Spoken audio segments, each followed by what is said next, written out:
Emblem Engage!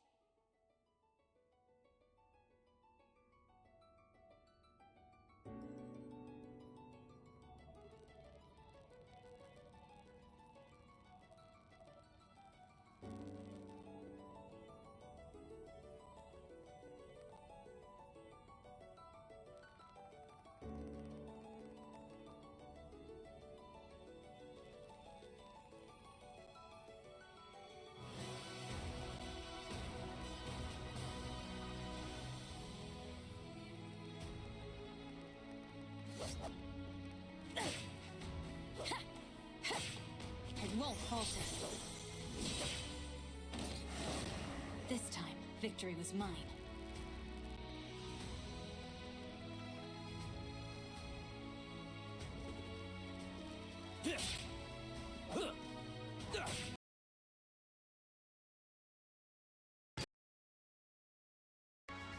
I win this one.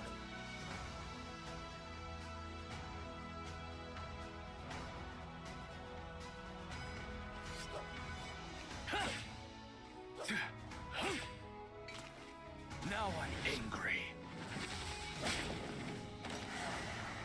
You put up a good fight.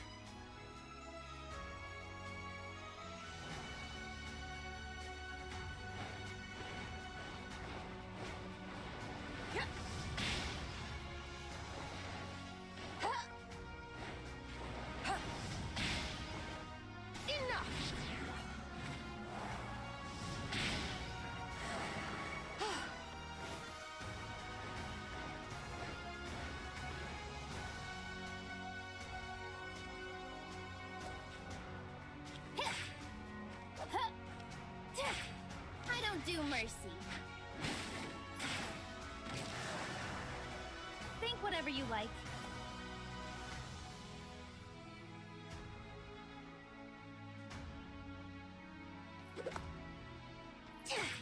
No way! I'm more than just a fell dragon. I am sorry.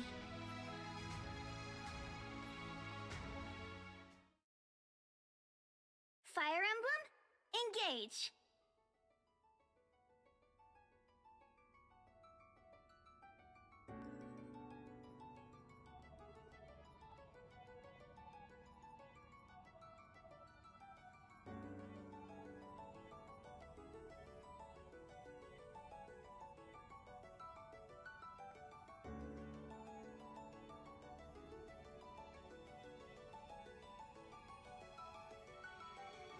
From 1,000 years ago, shaking off a hazy dream.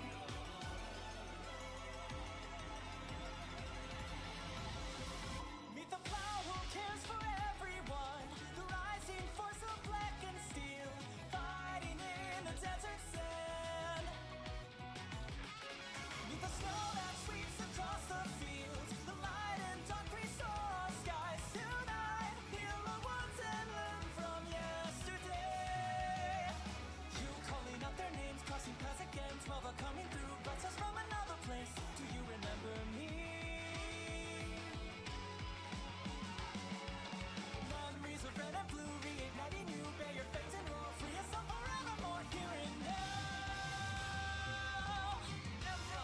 Engage! Bonds of fire, connect us, love provides, protects us, like the heroes from the pages, like the stories of the ages. Bonds of hope, unite us, shining on, to guide us, skies above that brings the beauty. The time is now for you and me.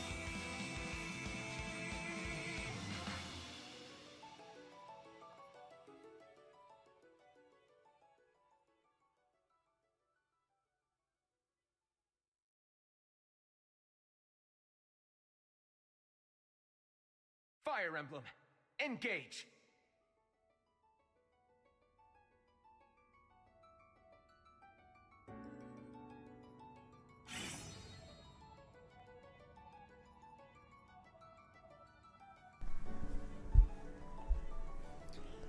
All right. Welcome back, everybody, to Fire Emblem Engage. Hello there, Wanda. Hello there, Rain Thunder. Hello there, Yuka. Congrats on redeeming first. You're, I don't know if you're trying to maintain the the gap between you and Davy after I mentioned it today, but welcome, welcome. And thank you for contributing to the community challenges, Rain Thunder. I like how it keeps like a running total of how much everyone has been contributing. I don't know if it will show me the final totals at the end, but if it could, I would probably give you guys a bit more say as to what we should feed to the Asker trios. But yeah, if you guys didn't know, there are some community challenges that I created. I haven't done these in a while, but basically, the weapon kits, skill kits are a bit outdated from Asker Trios and Heroes. So whenever we reach the completion of those challenges, we will update their kits with some new and shiny toys. Congrats on the 3-stream streak, Wanda. Ooh, Nilla with the 4K as well to Anna. Welcome, welcome. I like how it tells me, too, that we are a quarter of the way to completing the challenge. Like I said, I guess I didn't say this, but I don't know how much to set these at, but the last time I did, it was at 50k, and it was only, I think, one of them at a time, so I think this might be a little underestimated how quickly we'll complete these.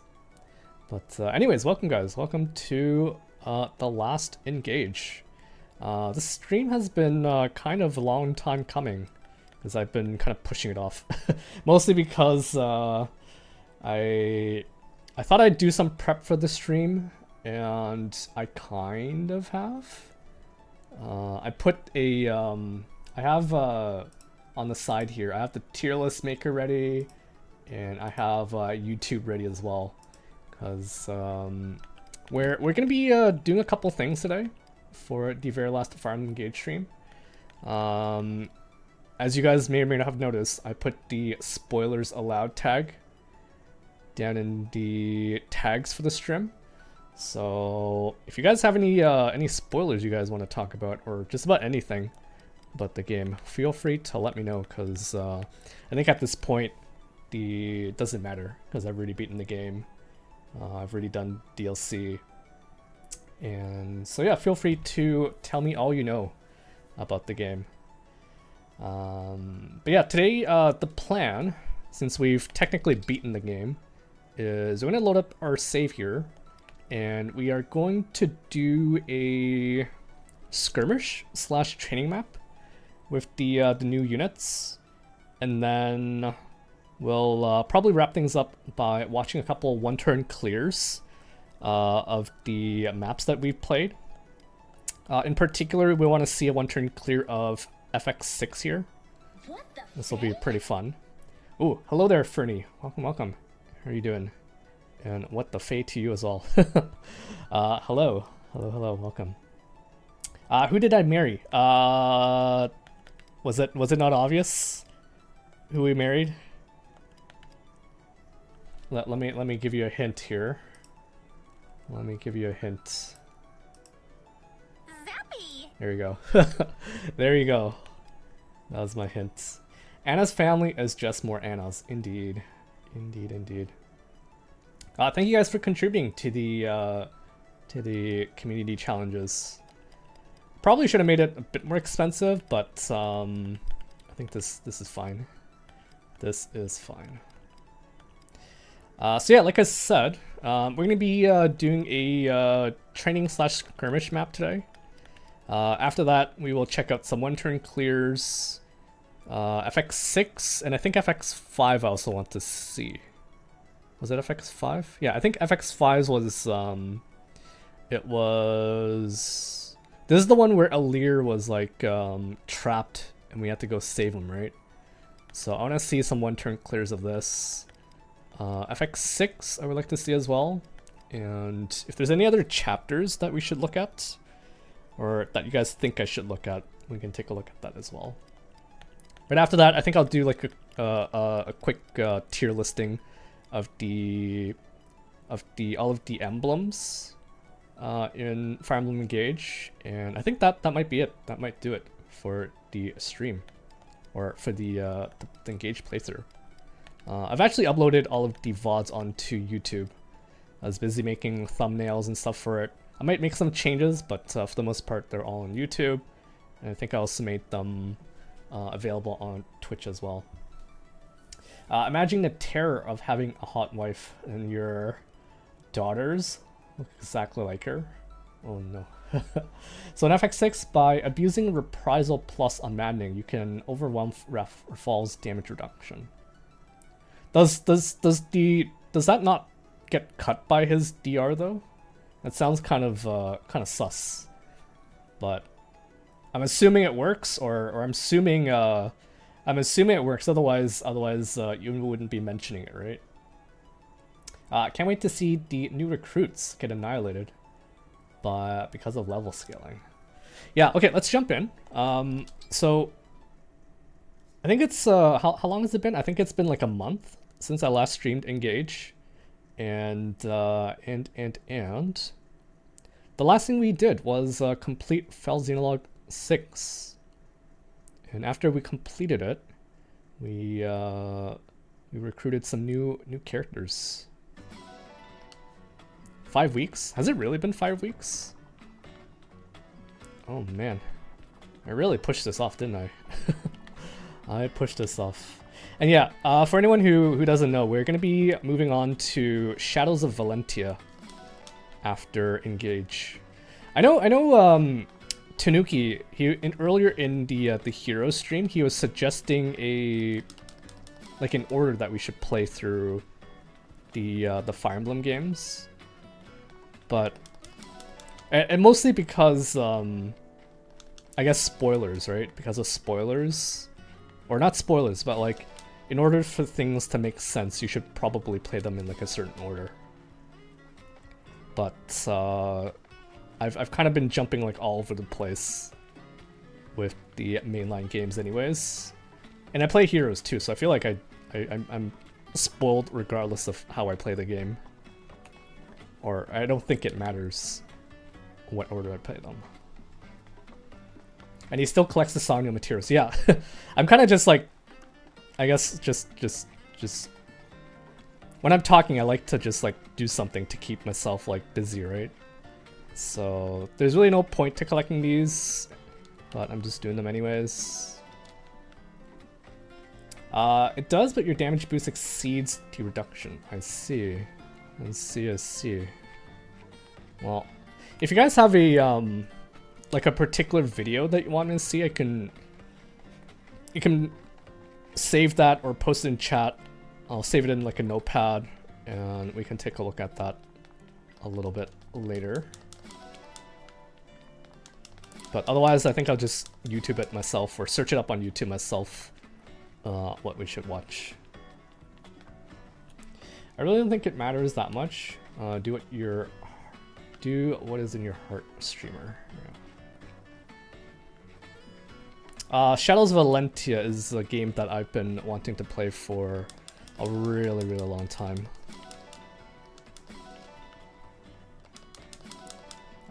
Mostly because the music is great. The music is amazing. I don't think there's like a single song that I heard in, or sorry, I don't think there's been a single Valentia song / music that I've heard and didn't like. So I'm really excited for that. Okay, let me save that link, Noah. Copy link. I'll paste it into a notepad. I'll check that out. Alright. FX6, 1 turn clear. Alright. And is it? I'm assuming it's like a consistent strat too. Doesn't rely on like a 1% hitting, right?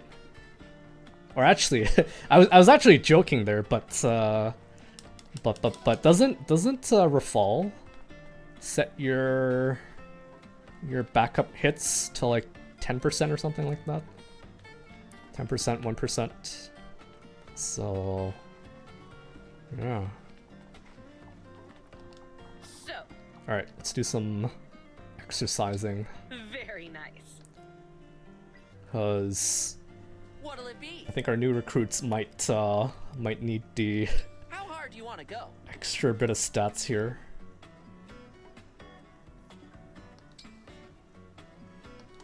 And also, this will be the last time we do it, so might as well. Looking good. Nice. I think overall, though, I enjoyed Engage. Gameplay You've got this. was top-notch, and I do hope that future FE titles Nice. maybe use this as a Perfect. starting point Looking good. in terms of like game complexity Perfect. and whatnot. Looking good. Thank you for petting Sami, Got this. Green Thunder. How can you pet him when Keep he's it up. helping me here?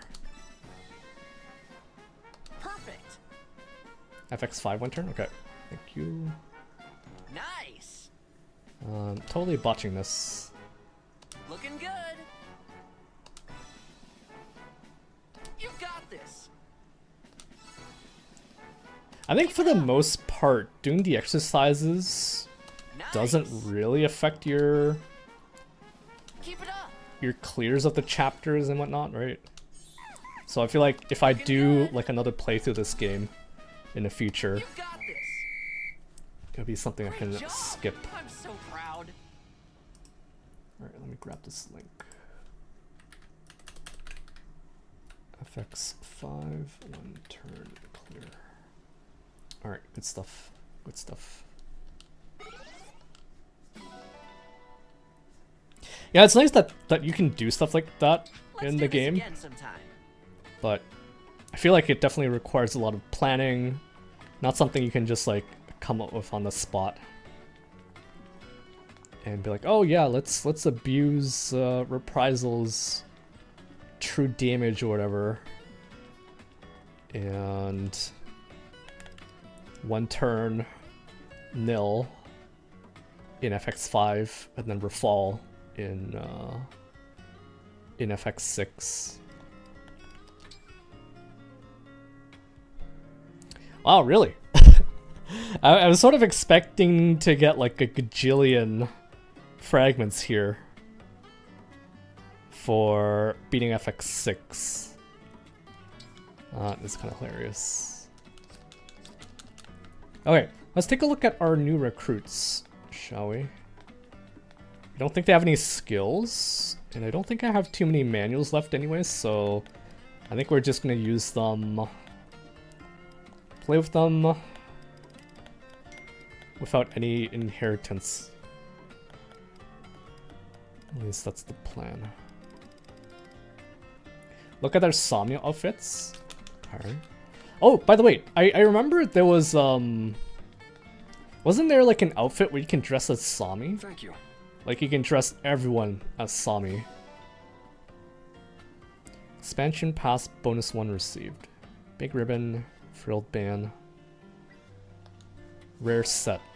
Spirit set. Wait, how come I never got these when I was playing through the game? Welcome. I'm pretty sure I talked to this guy a few times, and he never gave me this stuff. Because he never went and played with the costumes. I did. Like I bought a few of them. Like I remember some of these outfits, but it didn't give me the DLC stuff. Ooh. Now I can look like Fran and Clan.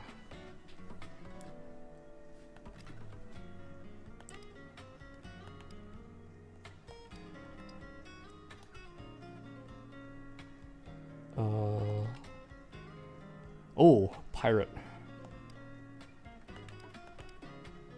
Probably would have made everyone a pirate.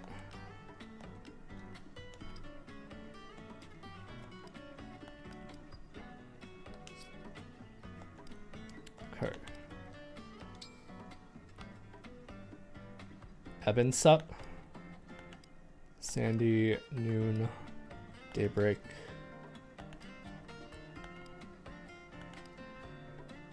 Is there like, was there something in particular that you wanted me to see? Somnial set? What's the Somnial set? Oh, just like their base outfit?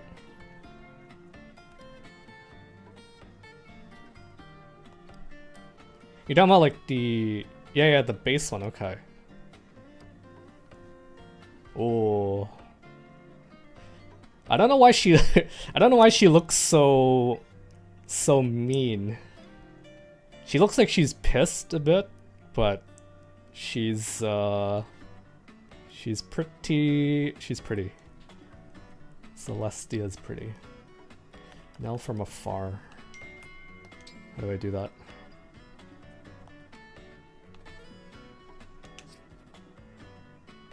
How do I do this?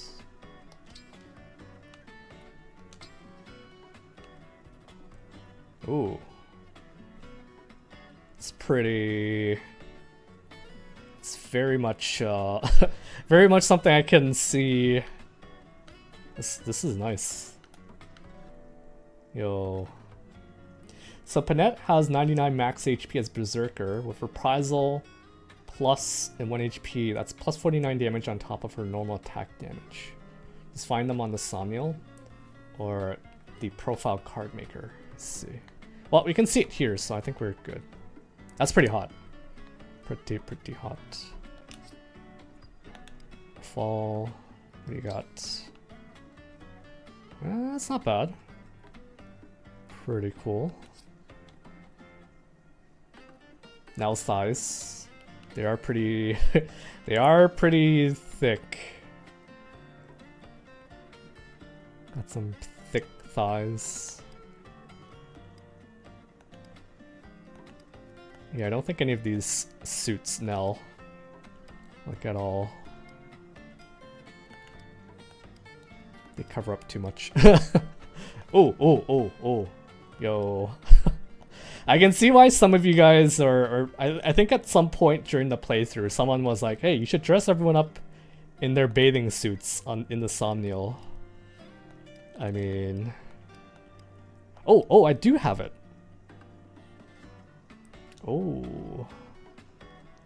I'm not gonna do it though. Not doing that.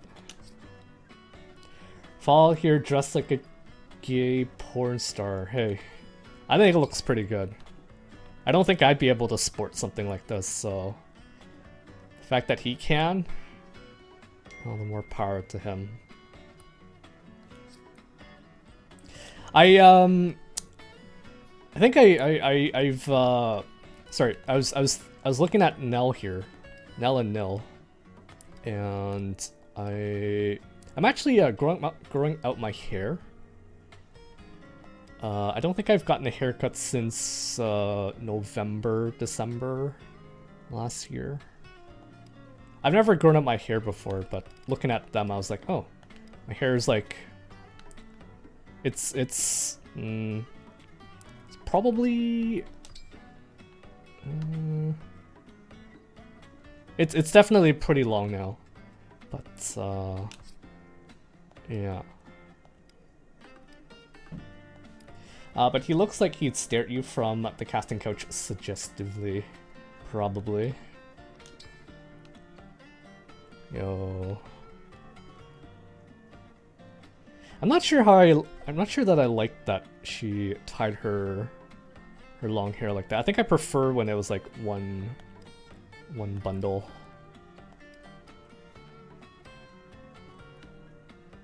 Swimsuit.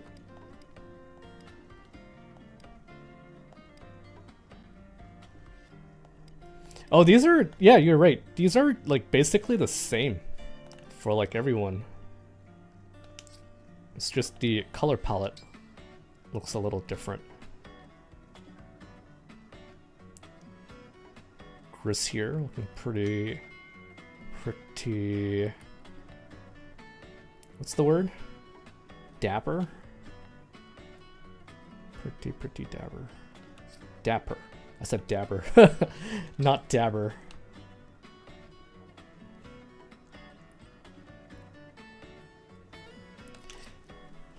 Check out Rosato's swimsuit. Alright, sounds good. Let's check out Rosato.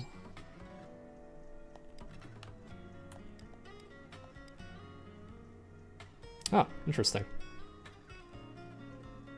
He has the female swimsuit, doesn't he? But hey, he wears it pretty well. Trap. Actually, you know what? I think in the Japanese version of the game, he sounds very much like a female character. So, had you played the... Actually, I think they mention it, maybe. But yeah, he sounds a lot more like a female character in the Japanese version than the English. But I quite like this one, Rare Apron. I like this one. I'm not sure why people... I guess it was kind of like a meme, I guess, to have everyone dressed as Sami. But it's pretty good.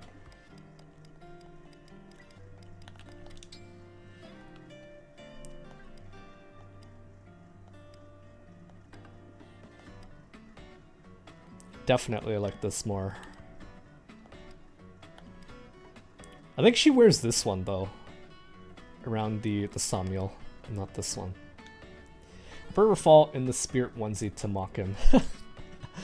We're not gonna do that. We're not gonna do that.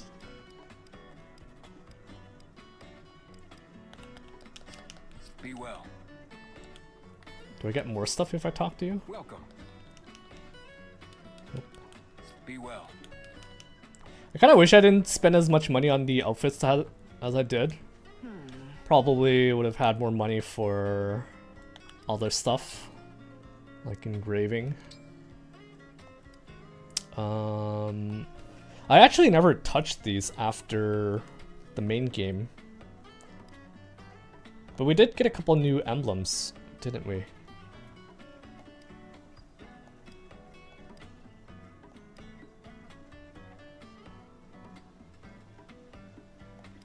Is this Kron? Who's this? Oh no, this is a Lear. This is a Lear. Yo, this one's actually pretty good. 20 crit, 20 hits, at the cost of one might. I think I would have done that.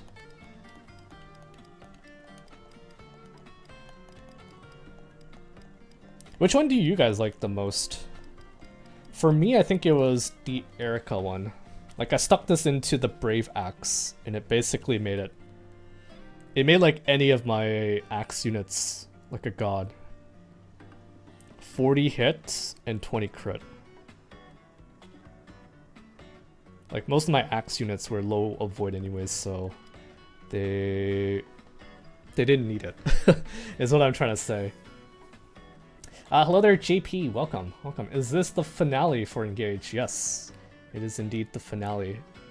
So I can't recall if you were here when I had completed FX6, the Fell Xenologue 6 a couple weeks ago. But yeah, I figured I'd do one more stream just to try out the new recruits. We picked up Nil, Nell, and 3 of the 4 wins. So we're gonna try them out in a training map today, and then we might wrap things up with a couple other minor things. But yes, indeed, this is the last Engage stream that I'll be doing. I mean, I might come back to this in the future and do maybe like challenge runs, which I know some people like to do. What the fey? What the fey? Axum, who's been streaming Engage himself. He's been doing like a challenge run where he only uses the money that Anna makes from her passive skill. Make a killing. So who knows? Maybe I'll come back to this in the future, but for the time being, this will be the last one for this playthrough, at the very least. Mars is just direct upgrade for almost every stat with no penalty. So that one. Yeah, it's a strict upgrade, but I think I had this in Alir's weapons, so I made it a little bit better. Is that who I had it on?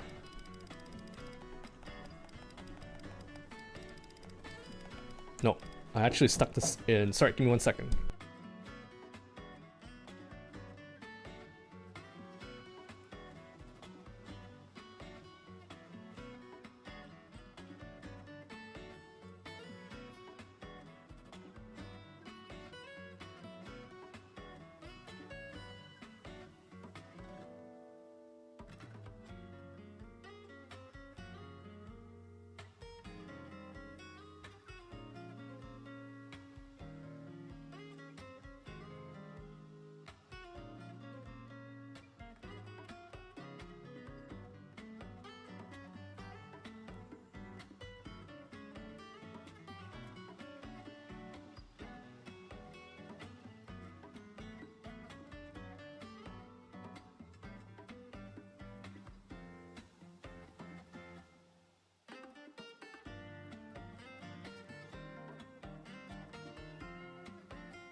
Okay, sorry about that.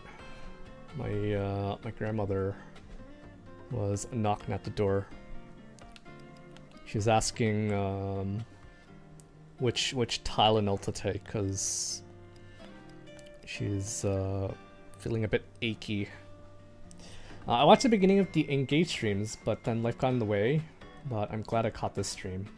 Yeah, glad you're able to make it. I know I've been pushing off a lot. And so I wasn't really sure who would be able to make it or who would even show up to hang out, but yeah. Yep. Okay, so yeah, Marf's one's pretty good. But the one that that sort of carried me personally was the Brave Axe with Erica's Refine in it.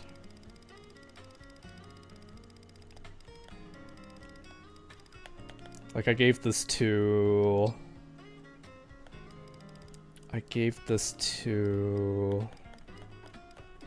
Jade? Was it Jade? Sorry, Jade. Yes, I think it was Jade. Jade with the axe was quite the menace for me. Was it Jade?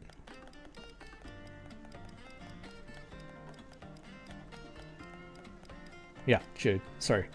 It's been a while. About 5 weeks is what Yuka will tell you, but I was like, her name's Jade, right? And yes, it is Jade.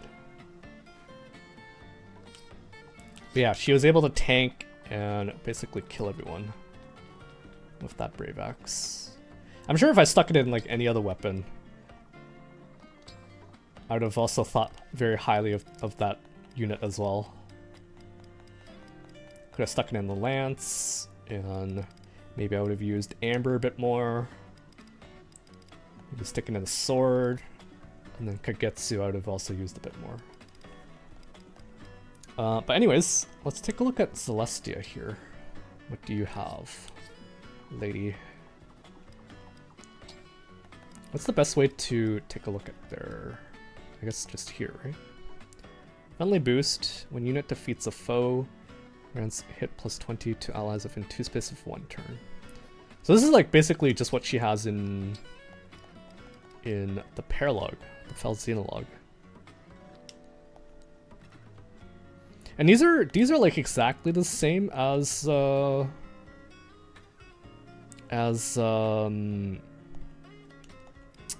shoot.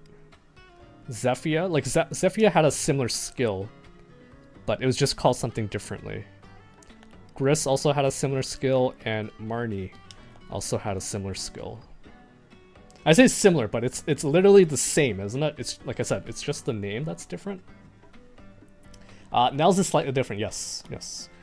I do think I remember that. If one initiates combat against Fall, grants clip plus 10 to unit for 1 turn. That's interesting. They they don't refer to him as nil. I guess there's like no point, right? If like it's already been revealed to us that he is actually Rafal and not nil, so no point calling him that. When an ally within 2 spaces defeats a foe, grants crit plus 10 to unit for 1 turn. Okay. Dragonstones.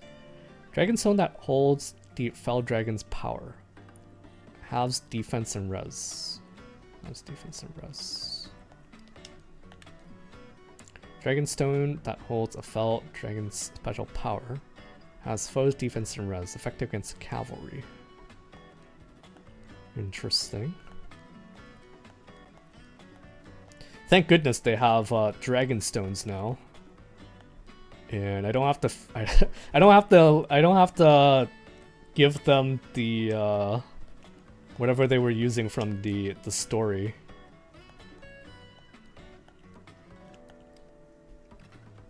They literally don't have the 16 speed. It's not bad.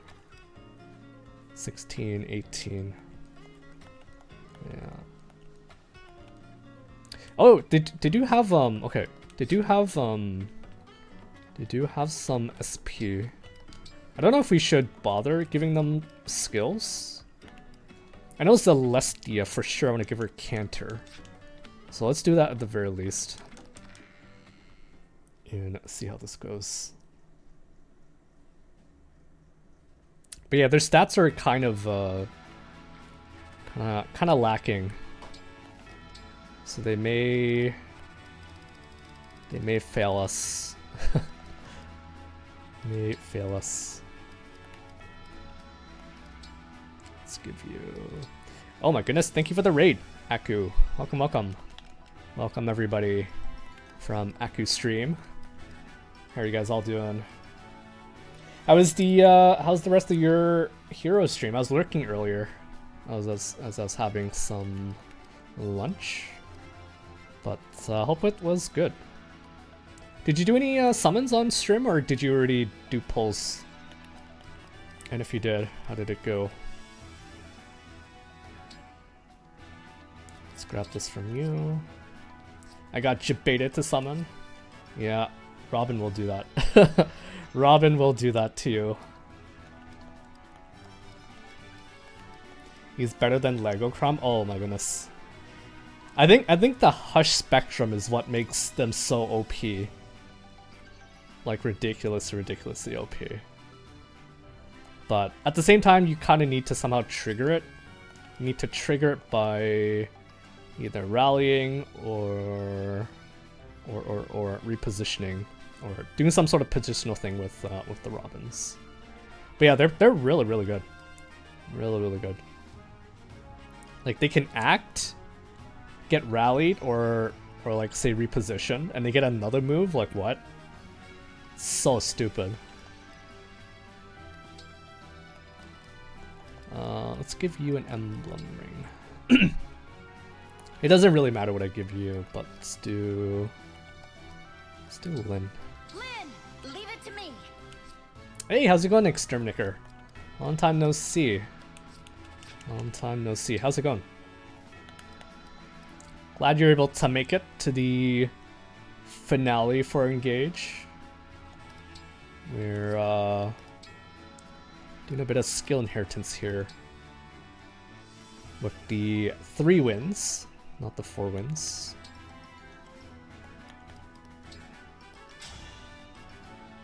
Yamete sushi desu. What? You're the one I get to train with? What? I am Sigurd. Prepare yourself. Oh. This is, Unfortunate. I think this might be a pretty good preview. This might be... From the look in your eyes, I can tell you are a warrior with a strong, just heart. I'm honored to hear that from a knight like you, Sigurd. I'll do my best not to disappoint you.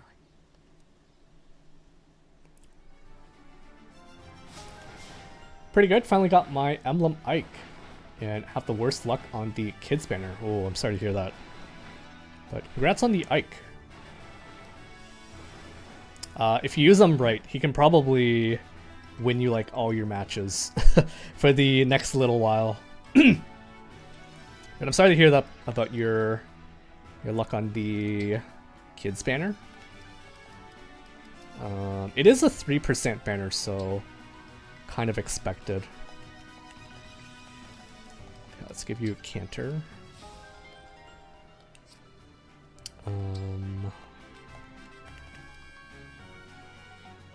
Let's see. Have Ike and Nabata Altina on the same team. Ooh. That might be a bit overkill. Like, I think Ike already can handle, like, everything. Gotcha baited too. Just did the deed. Nice. Nice, nice. I'm assuming you had the spark for the Robin. New nuggets. But welcome from Aku stream. I like how I like how Twitch tells you like everything, where people come from. They're like a first-time chatter and stuff like that. It's very, very handy. On the kids banner, I got 4-star Alyssa and the duo after 40 summons. That's actually not bad. It's not bad.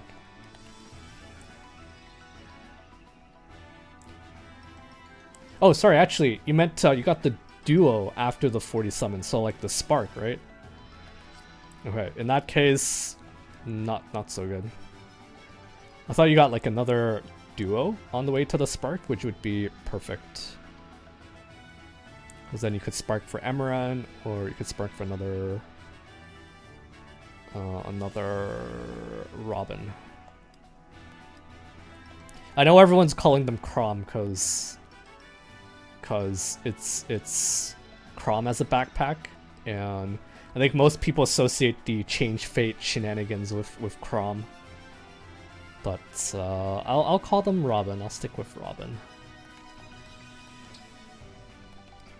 They're gonna be really good in SD, so if you play SD, then you probably want them.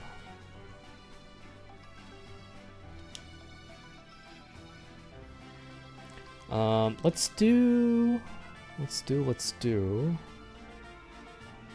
I think I want to give you like a bit of speed. In which case, I need to train you with, I think, Lynn. Crom looks like Marth. Do they? I think they look like different enough.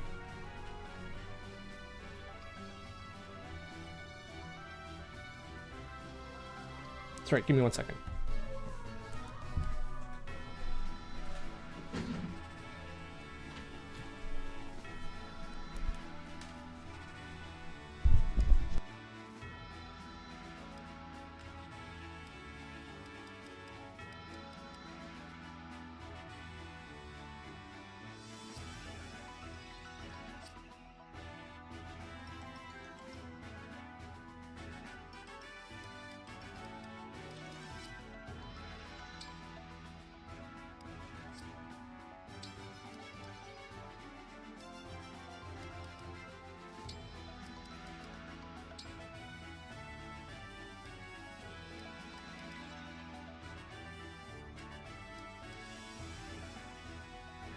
Micaiah!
Oh, whoops. Whoops. I didn't realize I was muted. I forgot I was muted. Darn it. Darn it. So how do you like the Fell Xenologue? It was pretty fun. Fell Xenologue was pretty fun.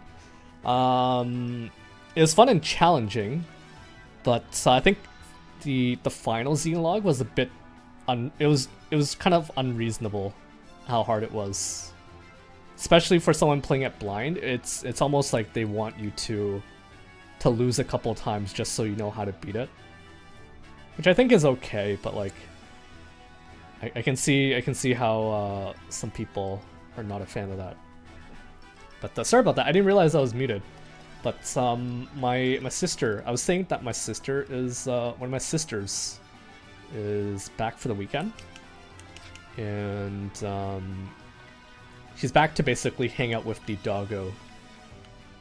Because my other sister is actually in England for a couple of days. I forget if she's taking like a cooking class or something, or attending some cooking classes there. But she's there for a couple of days, and so our doggo at home is like, he's almost like depressed.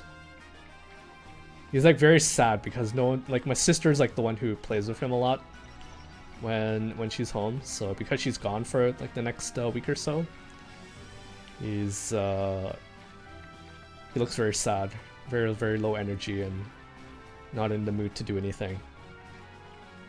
But yeah, sorry about that. I didn't realize I was muted. Okay, so we actually don't even have enough fragments to give her one canter.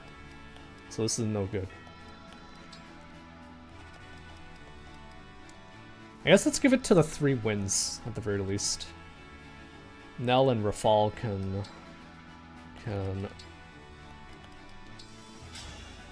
live without it. Maybe. Gregory here. Please be gentle. I am Sigurd of House Chapter. Doggo can have some quality time for dad. My dad's like, when he's back, he's like mostly Okay, you win.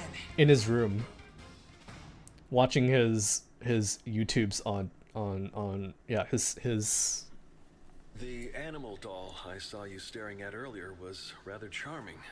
Is it a gift for someone?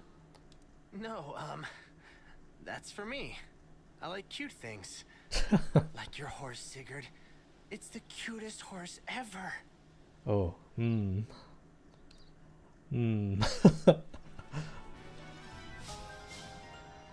don't like his tone there, but okay. Sorry, as I was saying earlier, my dad, when he's back, he's usually like in his room watching the his Chinese news on the YouTubes. So he doesn't really play much with the doggo. Also, hey there, Fables, welcome to the Engage stream. How are you doing? We're just doing a bit of training before we jump into a training map. Sir Ike. But yeah, I guess I did burn all my fragments for FX6. Sort of why we have so little here. Madeline of the Four Winds, at your service. I am Sigurd. Prepare yourself. Just imagine Gris saying like, "Oh, I like cute things." You don't have to imagine. It seems I have room for improvement. No mercy. No freaking mercy. That's right. Didn't you say that Gris is your favorite character? Single-handedly defended your town. It's comforting to have such a knight with us. You said Gris was your favorite character, right? Are you winning, son? We haven't done anything yet. But hello, Jirate. Welcome. I hear you single-handedly defended your town. It's comforting to have such a knight with us. I definitely have a lot more appreciation for not Gris, but Gregory. When he fought Rafal in the last chapter, he went pretty hard in trying to scold Rafal for getting Mavir killed. So I did enjoy, or I do like Gris a lot more. Not Gris, but Gregory. Even though they're like the same character. It is a knight's duty to protect their people. I swear to prove myself worthy of your praise. Madeline's also like cooler too. A lot cooler than Marnie. She actually sounds like composed when she's talking. Very, very knightly. Whereas Marnie is like, oh, I want to kill. Let me fight. I want their attention, blah blah blah. I want people to praise me. Okay, let's give you Cantor. And let's also give you Cantor.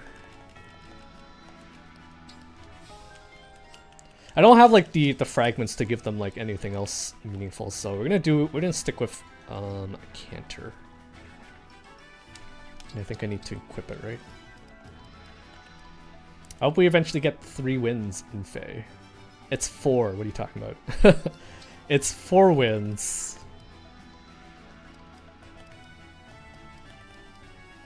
I know it's like it's fun to call them the 3 wins, but I feel like that's a little disrespectful to them. So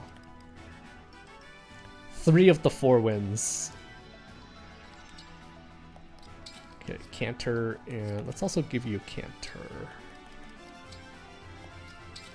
Okay, yeah, they're gonna need a lot of help, I can imagine. A second Mavir, let's go. I know it's like a mouthful, right, to say 3 out of the 4 wins, but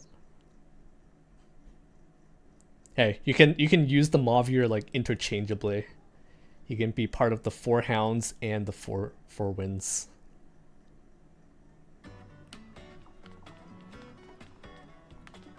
Yeah, we do. We have Celestia, and we have Mavir, so already halfway there.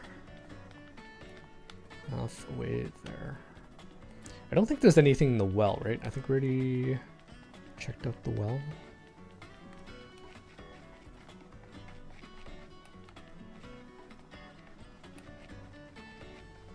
Yeah, there's nothing there. Okay. Let's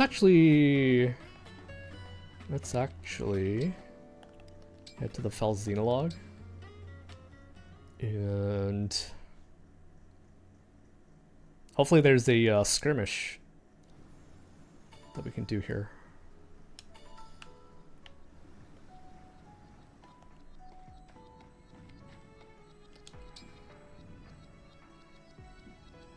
Oh, we don't want to do this. We don't want to do recall because I don't want to. I don't want to relive that. There's no skirmishes here. Does that mean we have to go to the world map here?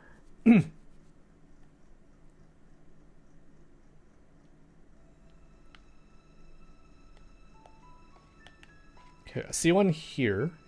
Fiorne Castle. I think there was a way where you can see all of them, right? Note. There's also one over here. Go to Fell Xenologue and let's go kill some baddies. There was no there wasn't a skirmish there, so I couldn't do anything there. Unless there's like a quick way to refresh these.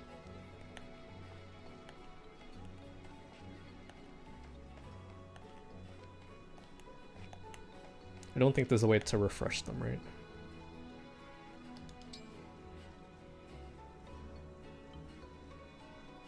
Okay, I kind of like this map, so how about we do this skirmish here? There's some sheep and seagull for us to abduct here. Oh, actually, donation level 3 to... I remember I maxed one of these. I think the Brodia one you did. Did you beat the DLC story? Yes, yes I did. I did.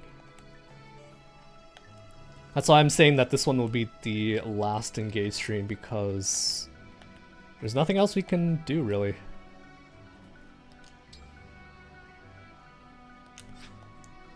Okay, I think we're gonna do this one, because this one is donation level 5.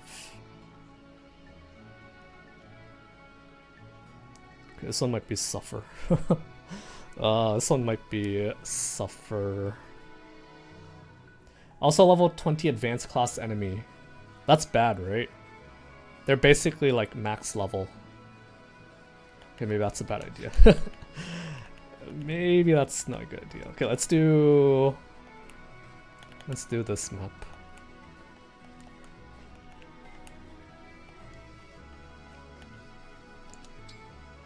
Oh, this one's also advanced class level 20. Oh, you know what? Let's do this one. Let's do this one.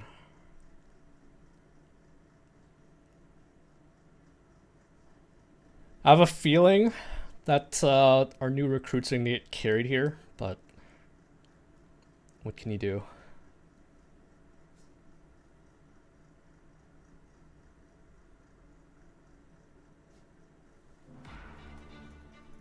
Oh, interesting. We're starting in the middle of the map. Okay, this is not. This is gonna be really rough. Holy cow. Are you using the DLC characters for this stream? Yes. I do plan to use them. But I have a feeling we're gonna get like completely overrun here. Because these guys are all level 20. Nice to meet you, wins. Yeah, this is gonna be rough. I think this is just the route, right? Yeah. Oh, nice. We can actually not bring a Lear. But I think we have to, right? I think he does too much for us to not bring him. Hey, welcome Tree Man. And thank you for the S-Drink redemption.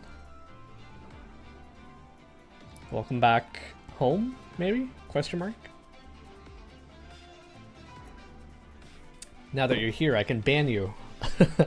Something I couldn't do over on Q stream.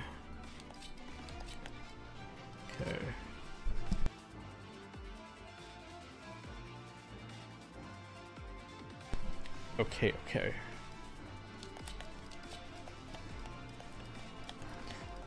I'll convince Tew to ban you one day. No, I think Tew and I are a lot closer. So she's more likely to listen to me than to listen to you. I'm sorry. But yeah, we're gonna bring all of the new recruits here. Are these they're not promoted, right? Foul Child. I don't think there's like a promotion for you guys, but Melusine? Yeah, we're testing out the new DLC characters, but I don't think the test is going to be very good here because Gregory here is level 1 with like 13 dex, 13 speed, 13 defense. I think all they're going to do is just hold me back here, so I think this is going to be rough. This is going to be rough. Madeline and Gregory are promoted. The others have unique classes. Oh, that's right. We do have a new class, right? We do have the cannoneer and also the combat medic. I forget what the combat medic is called, but I don't think we're gonna mess with that today. I might actually play some Engage offline myself. Start like a new playthrough. Do Maddening and also use as much of the DLC as I want. Bring Linden. We'll bring Seedle. Tamara's also pretty good. And Pendreo kinda hard carried me. Let's do that.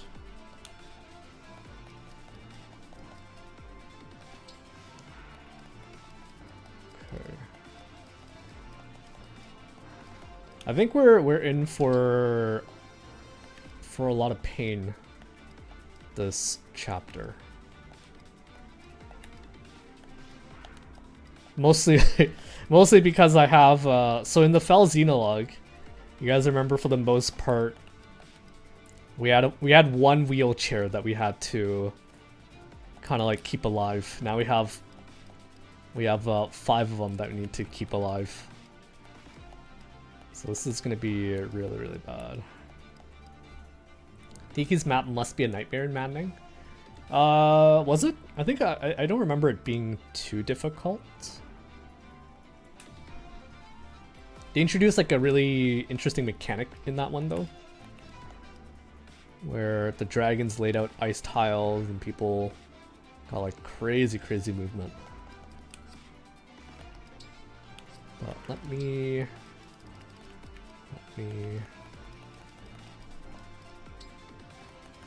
store.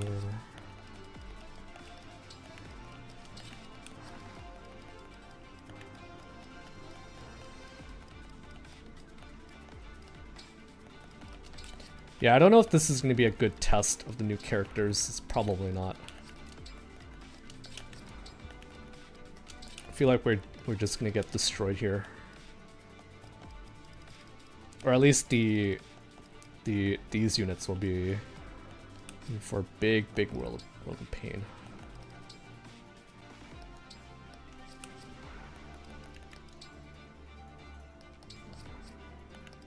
Okay, Gregory.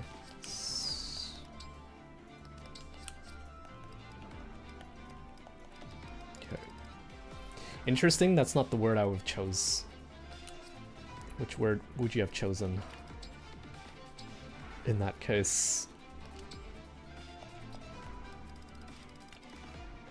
Okay, let's grab the Liberation. And I think we'll grab the Willy Glands for the 1-2 range.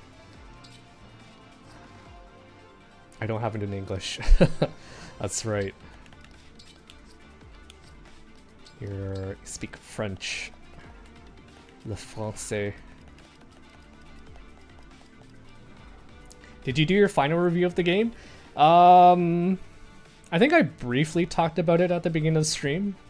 That I personally really enjoyed Engage. The gameplay mechanic was like top notch. But there were some things I didn't like about it, like the story. Story was a bit lackluster. I think the Fell Xenologue was a bit better. I thought it was very fun. Trying to solve the mystery, like why was everyone so messed up in this world? And I think I also had a feeling, or not a feeling, but I think I figured out that everyone was like weak to the, what was it called? They took like extra damage from Celica, which was like really weird. So I think trying to figure out that mystery and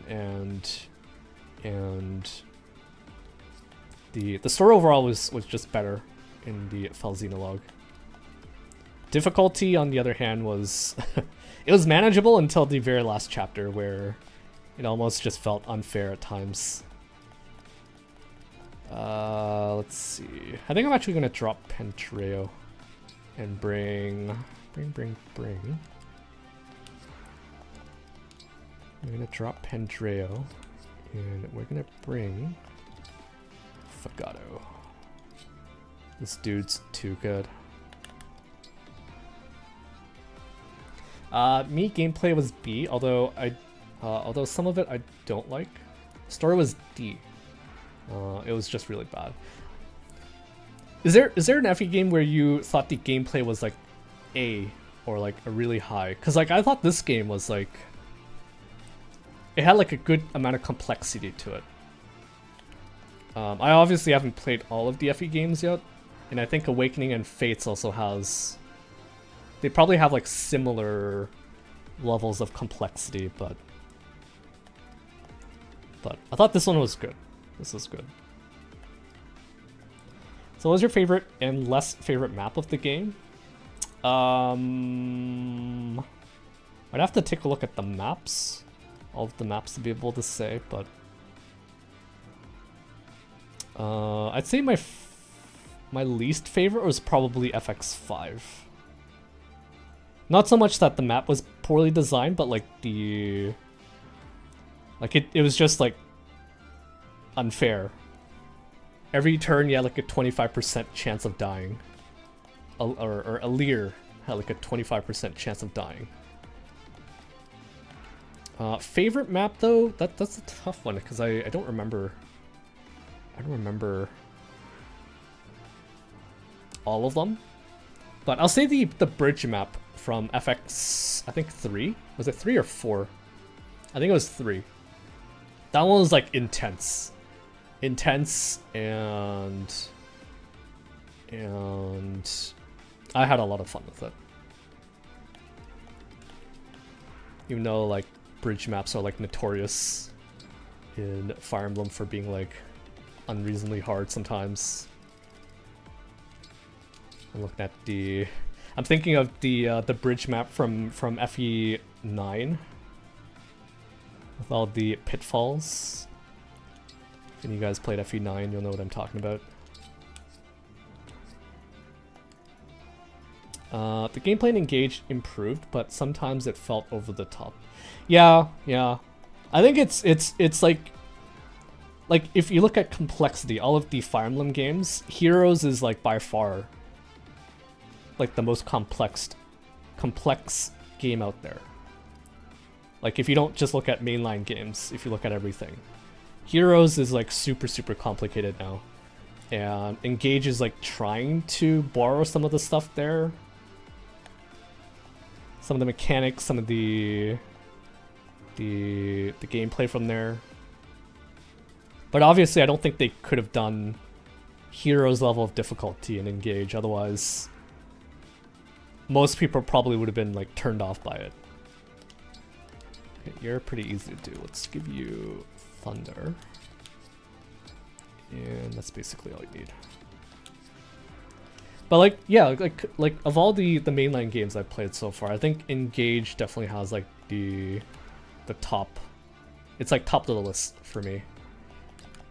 Complexity and funness. It has like a good balance. Okay, let's grab the killer bow. Let's grab the longbow. I never know who to give the longbow to. Should probably just get like a second one, if anything. It's a cheese of many holes, bridge of Path of Radiance and Radiant Dawn. Gruyere. Gruyere. I don't know how to pronounce that. But yeah, I'll take your word for it. Engage felt like I was playing Faye on the Switch for some reason. Yeah, that's what I said. It's trying to be more complex, or it's trying to be as complex as it can be without turning off the player base or the people who don't like this level of complexity.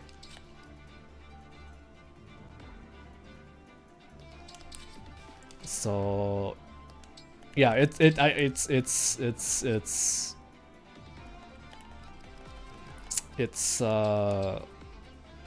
don't know, I enjoyed it. I enjoyed the complexity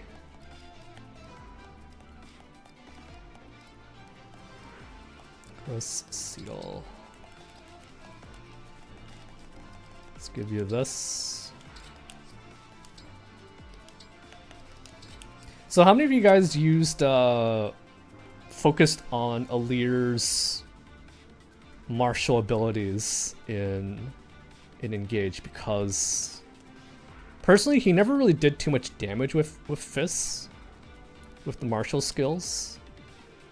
So for the most part I kind of ignored that and I just focused on his sword.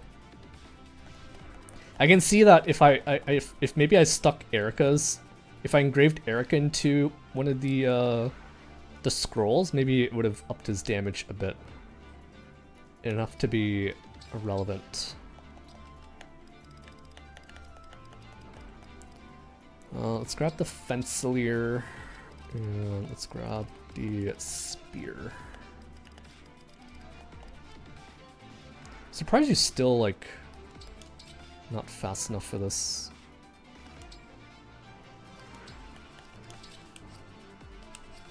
Next main on FE game will most likely be on the next Nintendo console. Probably won't get it since Fire Emblem is the only thing I like from Nintendo now. Engage kind of killed my motivation from the series, personally. Would you play like a FE4, FE5 remake?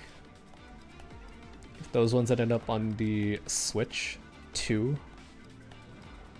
or whatever they end up calling it.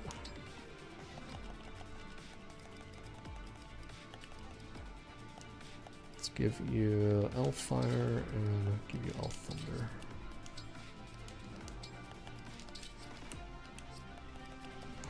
Madeline will give you the Brave Axe. I think you're not even going to do all that much with the Brave Axe, but give it to you anyways. I guess I should also bring Mavier. Shouldn't I? No, I don't think I can. I don't think I can. Never use it. He's way better with a sword. Yeah. For me, Fates was the worst one. Like story-wise or gameplay?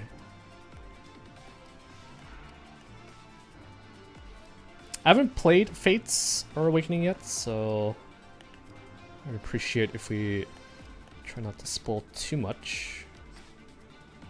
Let's give you a Killing Edge. Someone else is going to use it.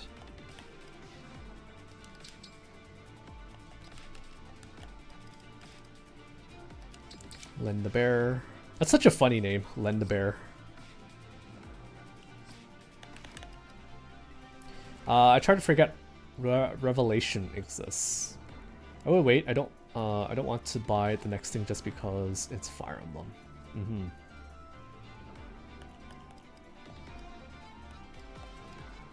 I won't say anything then. I'm getting there. I'm slowly getting through all of the FE games. And one day, I will have played them all. I've technically played like over half of the mainline games now. And I'm pretty proud of that. Because at one point in time, I literally only played 3 houses and like FE7.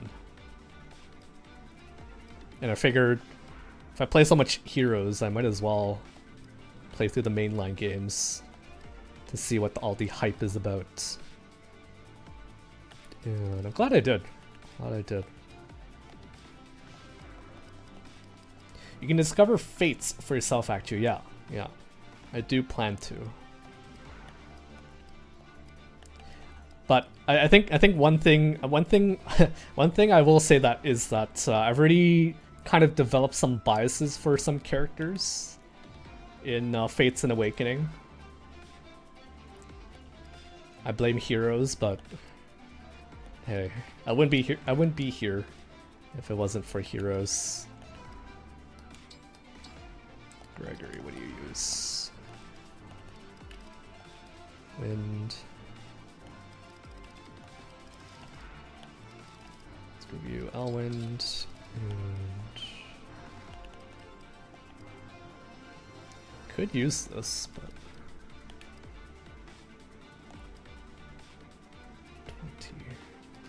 give you some like harder hitting tomes. Fates is better than Pokemon Sword and Shield. Oh, I don't know if that's like a good comparison. How can you compare them like that? They're like completely different games.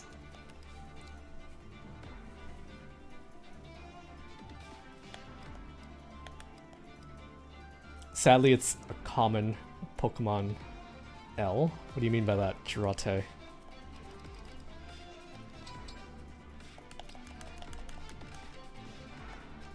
Let's grab some vulneraries, some elixirs. And I think we're good to go.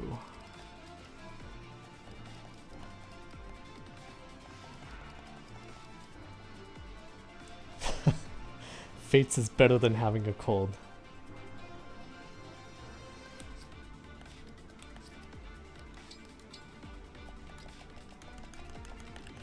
I'm sure there's lots of like Fates enjoyers here.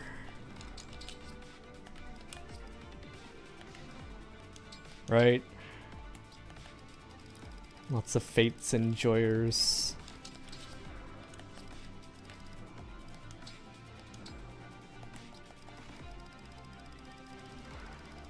Okay, I don't think we're like completely helpless, but this is looking kind of dire. Already looks kind of dire. Do you have any money? Let's go buy some stuff.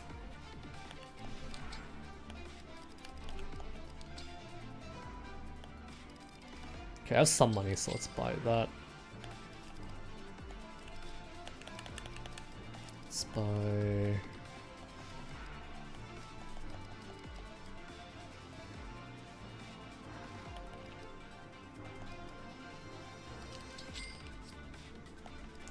No. Oh yeah, the new like class items are like ridiculously expensive for some reason.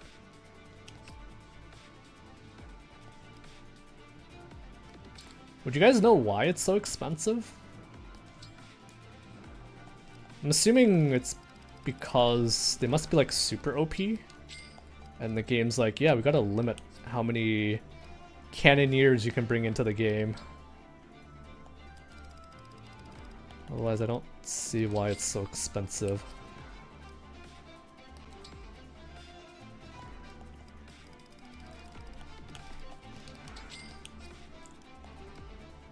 And then let's also get you a vulnerary.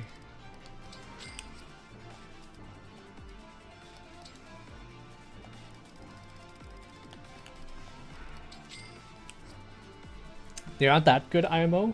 Then why do you think they made it so expensive? It makes no sense to me why it's so expensive. Gregory, we're gonna give you some stuffs. We're gonna probably abuse the fortify as much as possible. Let's grab a... And...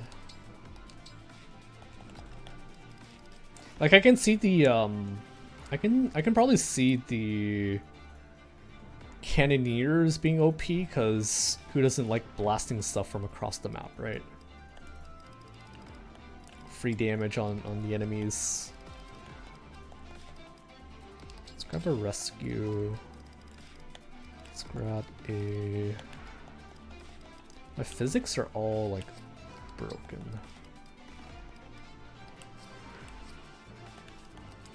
See if we can't buy one for him.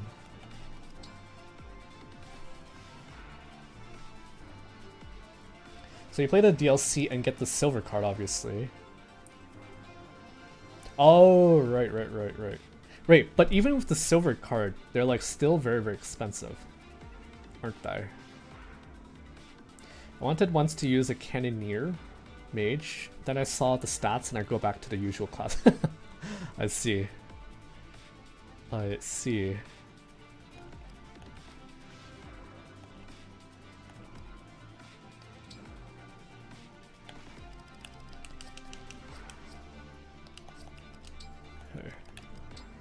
Let's not spend too long here. If I can't beat it, then I can't beat it, right? If these guys are too much for us, then it is what it is.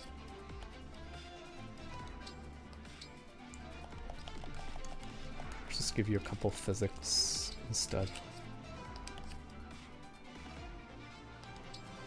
You can actually use a sword, so let's give you...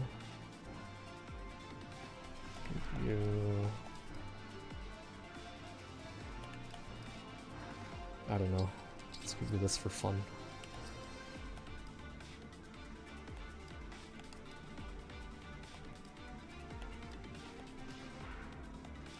I can already kind of tell you that this is not going to go well. Because all the enemies are ridiculously powerful.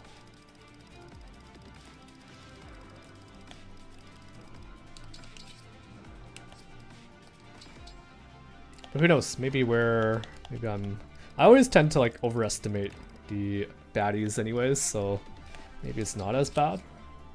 But we'll see. Hey, welcome back to.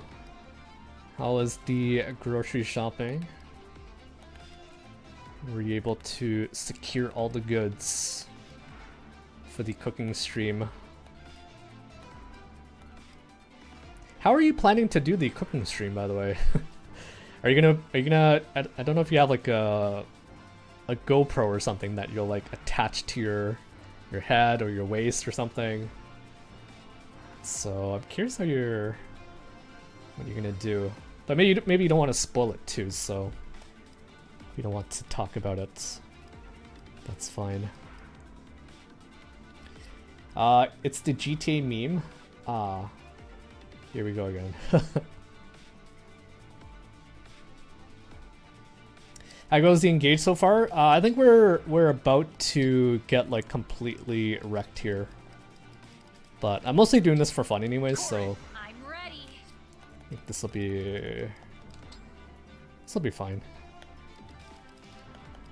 It's fine. Violet, I'm ready. Everything's burning down around us, but it's fine.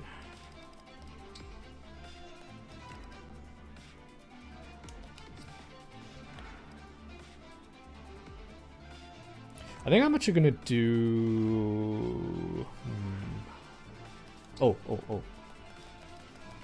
This is perfect now because Lucina, let's go. I swapped out her dual assist. So this should be good. Best way to end the game is to kill all your characters? No. We're not that. We're not like that. We don't do that here. I say that, but then I actually got all my characters killed in that one chapter, FX6. I just let Rafal kill everyone. You have Cantor now, so I don't need to give you Sigurd. Let's do Samaran Ike. Leave it to me.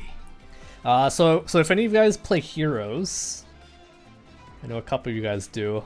If you guys don't, we actually recently got Emblem Ike in Heroes. And he's quite the menace.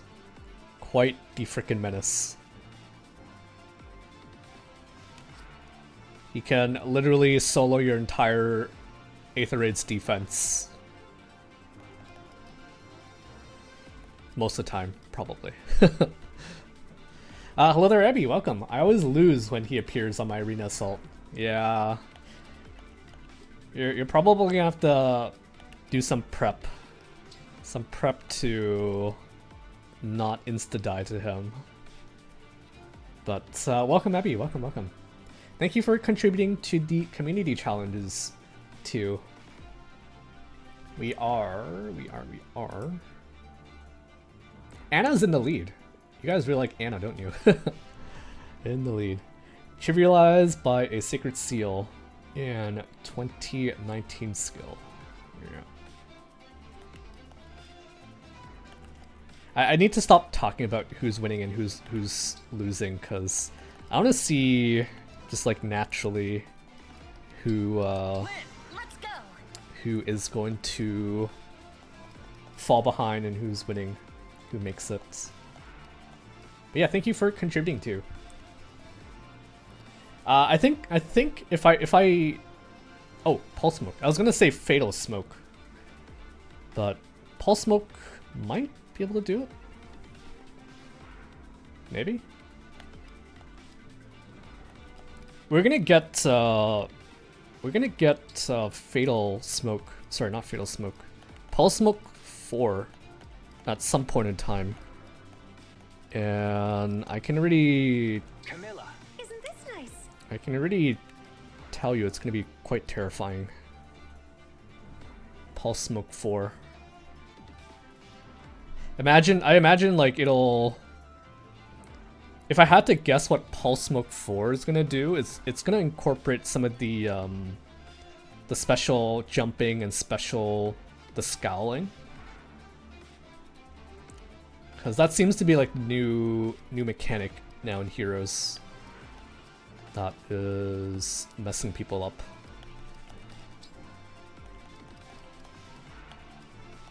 Let's do you with Tiki. Lady Tiki, I'll do my best. Alright, Tiki, I think Tiki is probably one of my favorite emblems to use. For sure. Alcrest, what are we gonna do for Alcrest?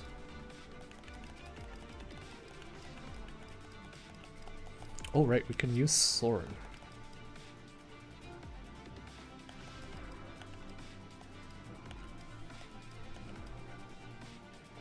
I like how he's like not like a wheelchair anymore. Like his stats are like very, very comparable to Nell. That's not saying much though, because they're both like, they're both pretty weak. Pretty weak. Tiki may be the strongest emblem? I don't know about that. Probably not the strongest. Like if you had the emblems fight each other, I don't think Tiki is gonna be coming out on top. Celestia, what can you do with Celestia? I know I'm gonna have to give Roy to one of these guys, I feel like, because let's do these guys. If I do a second playthrough, I'm definitely going to give the Pact Ring to Nell.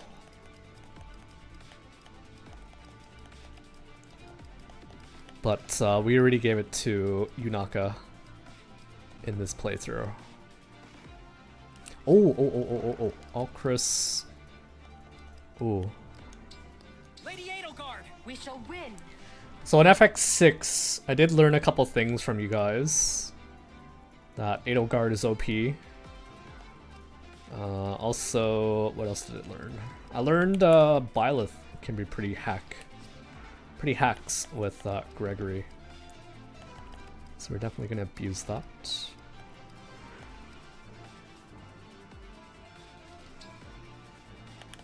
I think you probably use Roy the best. Roy, I'm with you.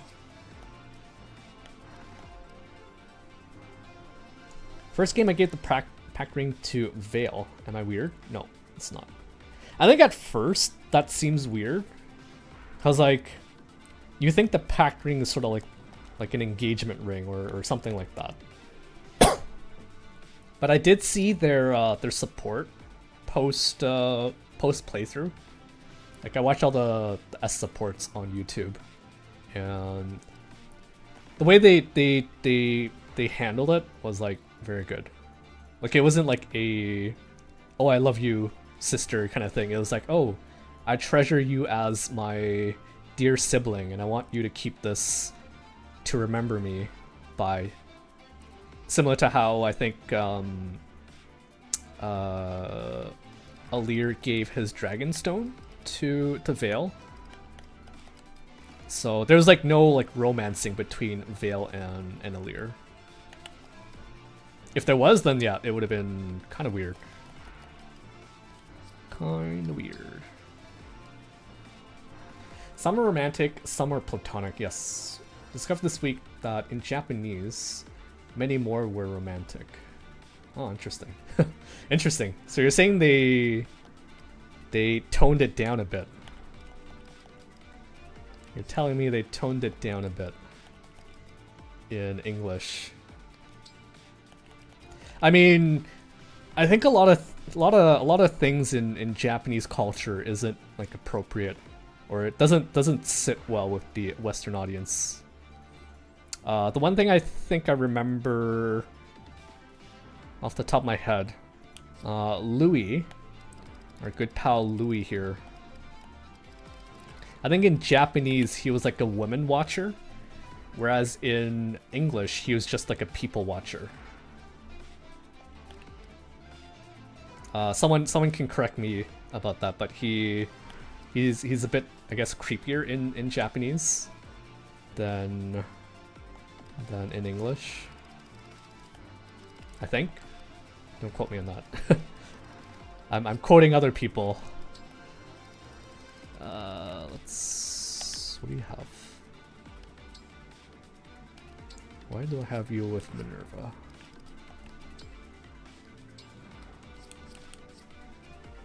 Makes sense. They kind of toned down or reframed Lucina in a way, if I remember correctly. So you're talking about in Awakening, right? In Awakening. Now I'm pretty sure they didn't have like pointy demon spanker in Japanese, right? Or did they? Like in the Japanese version of Awakening. That sounds very much like a like a treehouse thing to do, to throw in the pointy demon spanker. And I do like that they referenced it here. Yeah, it's two. It's two.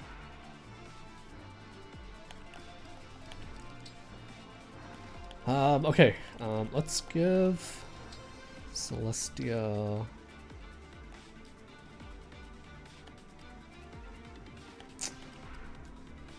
I don't know what to do here with Celestia. Kind of want to give you. If I give you Soren, this is going to be like so boring for you. Also, your magic 12. Let's give you Soren. You definitely use Soren much better. Soren! All right, what do you guys think? What should we give Nell?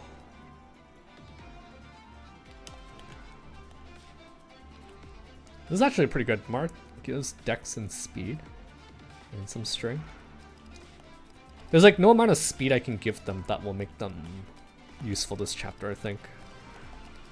Marth. Let's do that.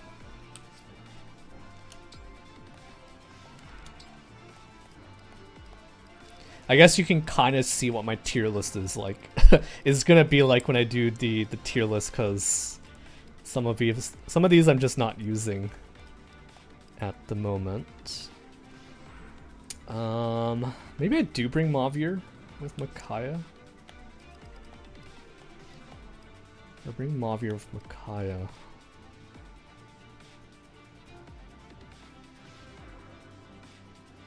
Mavier with Micaiah. Should I bring Mavier, guys? I think I'm gonna drop Seedle if I bring Mavier. Lose a dancer. Yeah, let's do it. I think it's only right. It only feels right to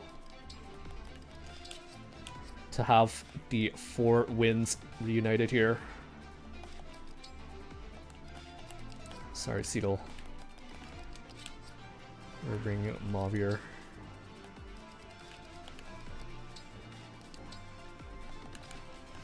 Okay, you're gonna get the Flame Lance and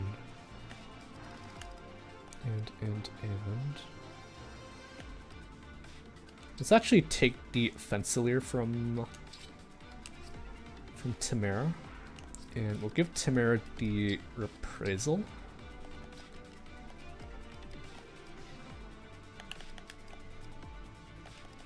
Brave Lance? Appraisal?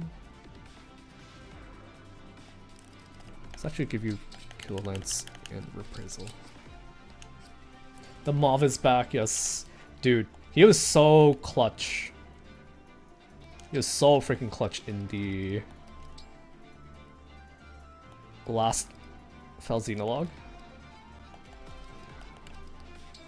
Lady Micaiah. Here I go. It was like completely by chance too that I brought in Mavier, I think.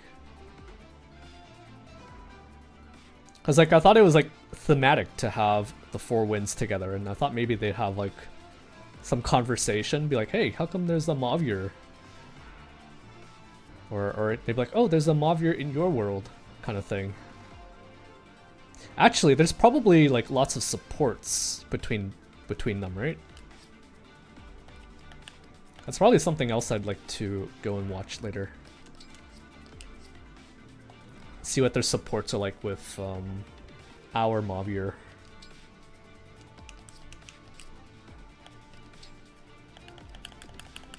Okay, let's give you a couple things. You amend, fortify.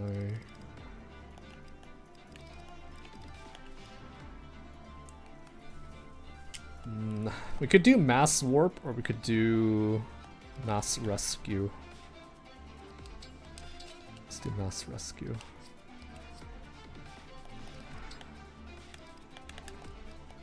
Okay, this looks pretty good. This looks pretty good.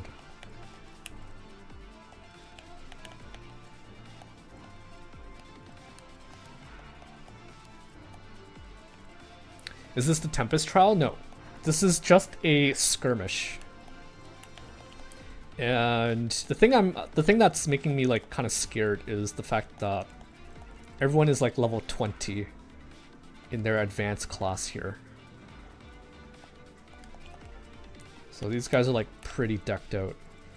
I was kind of hoping to showcase the 4 wins, but like if you look at her 4 speed,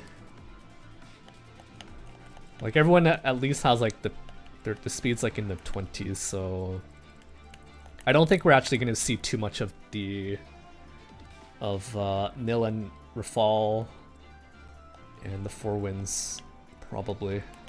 In fact, I need to keep them all tucked in somewhere.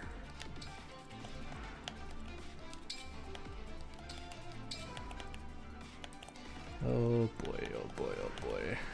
This is gonna be rough.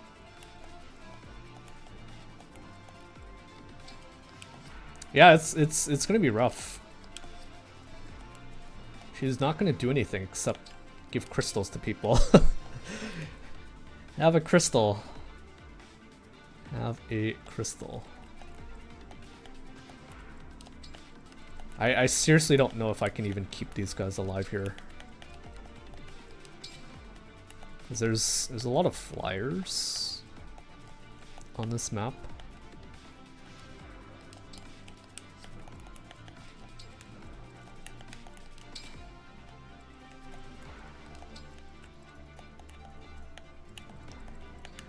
Do need to clear like a lot of dudes right off the bat if I want to even hope to win here.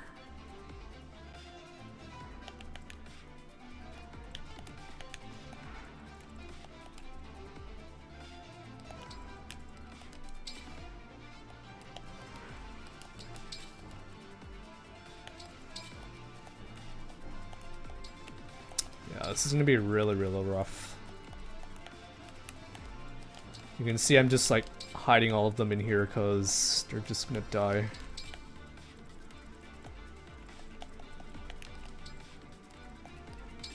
Maybe up here.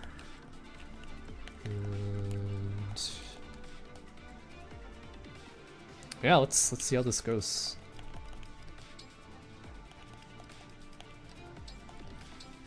Hey, welcome Sinful. Welcome, welcome. Are you joining us from work today, or are you finished work back home?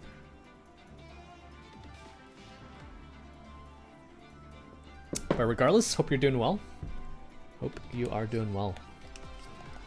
Yeah, so we're just doing a quick skirmish here, just for fun, before we do a couple other things, and then wrap up the Engage.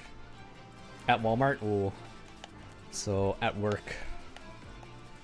At work. Hey, two, can you ban act? Not the place and time for it. Nice try. Nice try. Okay, let's try it. Let's try it.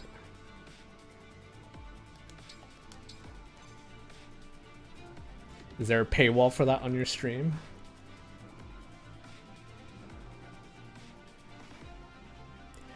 Four wins, getting 1 level per kill, huh?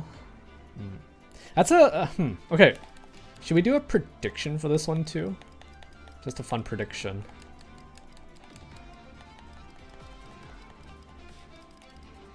What can we do? We could do how many times the 4-win dies. Or we could do... I kind of doubt that I'm going to be able to clear this. So do you want to predict how many times the 4 wins will die, or do you want to predict how many time crystals? I think time crystal is probably a little bit easier to do predictions for. Okay, let me set it up then.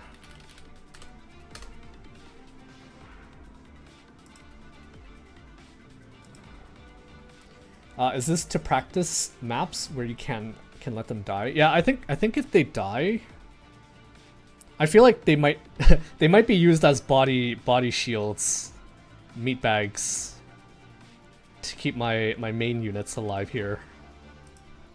Well, let's do a prediction. Okay, let's just do time crystals. How many time crystals will we use? So we'll do 1 to 3, 4 to 6, 7 to 9, and 10. Let's do 15 minutes. Okay. We're really just messing around here with the 4 wins. Like if I bring my usual gang of units, I think this is gonna be easy peasy. I just want to hear the death quotes. That's funny. Actually, do you guys know if maybe they say something, say some super secret things when they die? If they do, let me know. Okay, I think we're just gonna start here.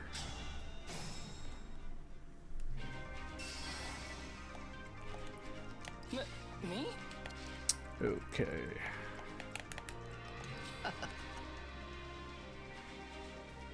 Really? You don't kill.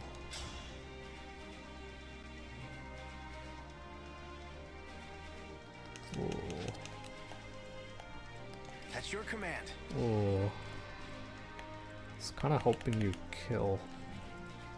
Let's go! Whenever you're ready. All right. Shame the predictions can't be over 10. Well, 10 is basically over 10, right? If I lose all of them, then Speak, Divine One. then it's over. Give me a task.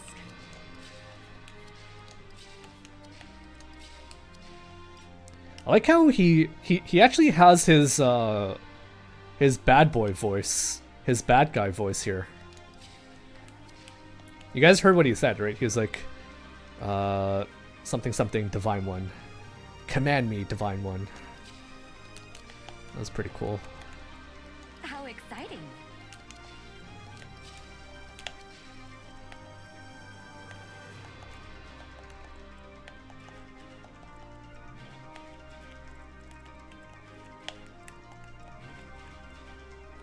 Yeah, you guys might not be too far off. in predicting that I will maybe lose all my crystals here. Because this already looks super dire.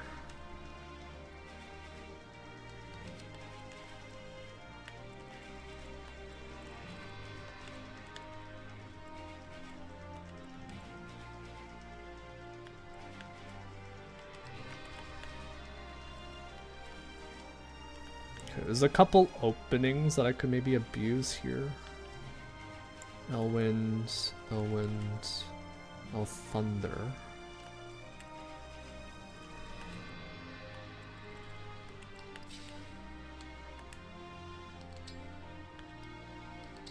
Oh, I can even shield Gambit. Actually, no. I think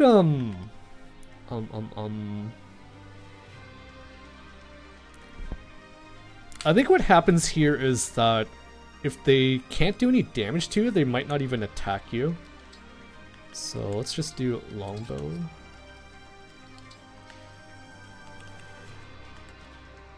Here goes.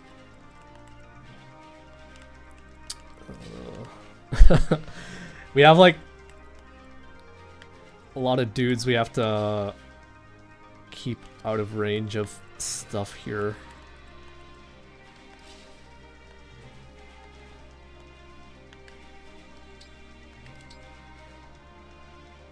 This is gonna be rough.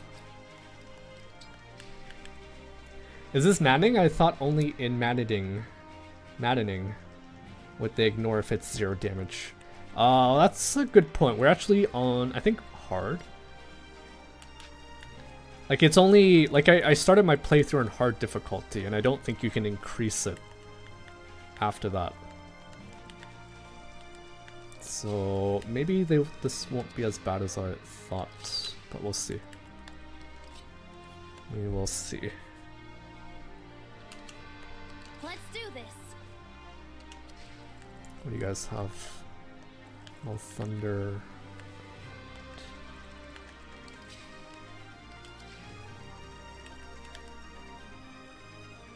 Darn.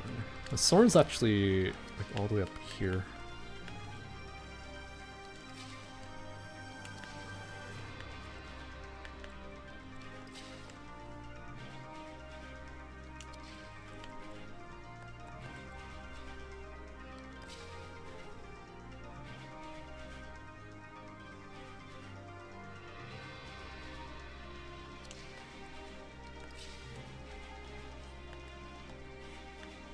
Okay, there is a spot we can hide here.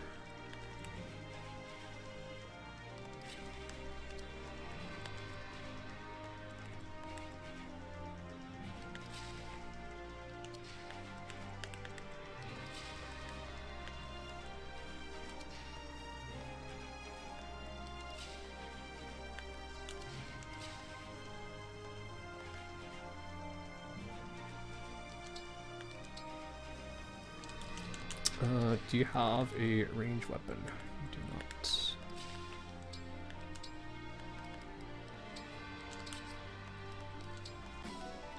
not. Nice.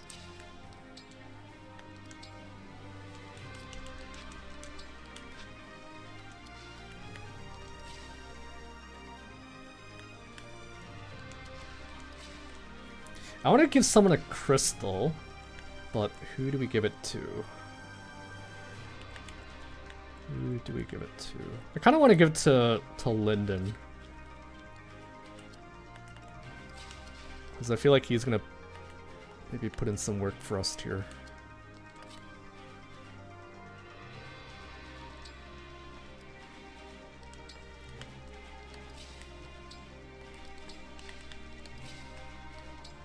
Let's do it next turn.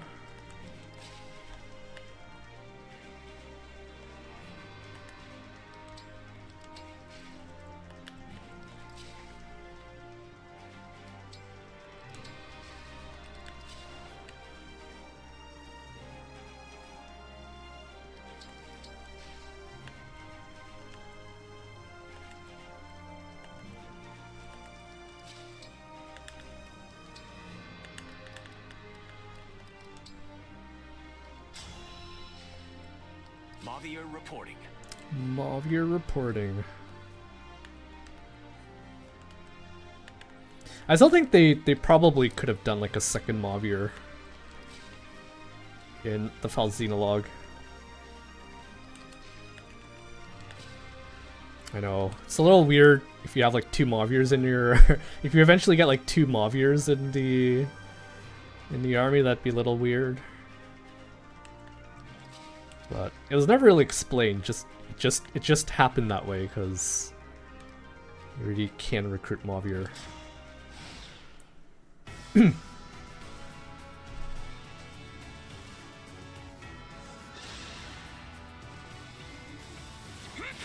Ow, big damage.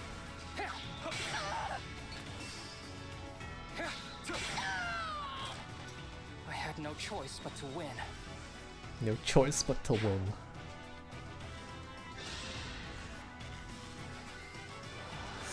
Ooh, that crit. Let's have some fun. Oh. How lucky. Glad we met. Yeah, your 13's not gonna land, but my 2 is gonna land.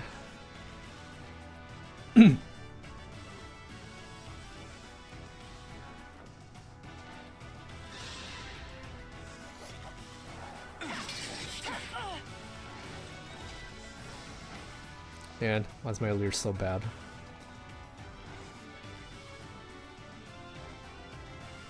Oh boy.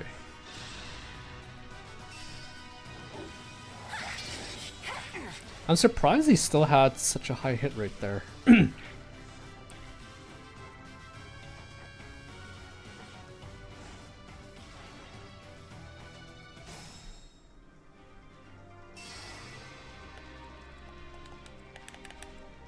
Okay, this is looking pretty dire. Pretty dire. I didn't expect the whole map to to start moving right away, but I think people might be dying here.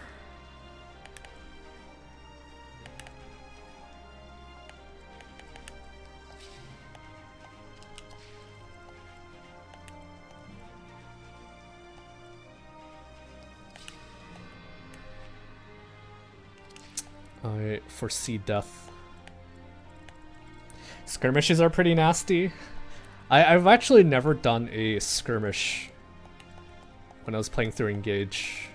I think I did a training map, which is... I mean, I guess it's probably the same thing. But I think I did it like pretty early on in the stream. Or early on in the playthrough. When I was like kind of desperate for money. I was like, oh, I gotta do one of these. For the monies.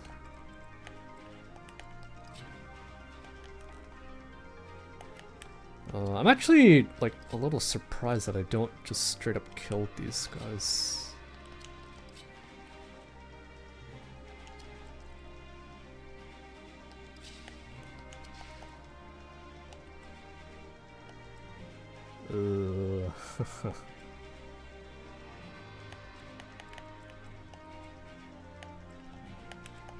I definitely feel like I bit off more than I can chew here.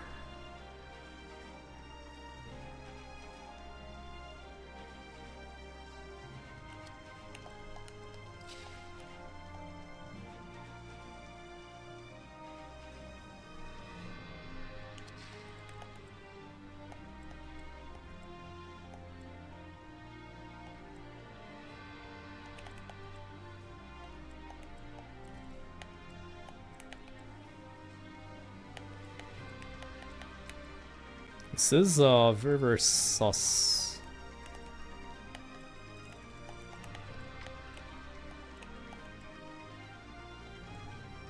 They are pretty low turns, so no need to hold your true nature. Engage. Yeah, probably gonna have to engage like everyone here.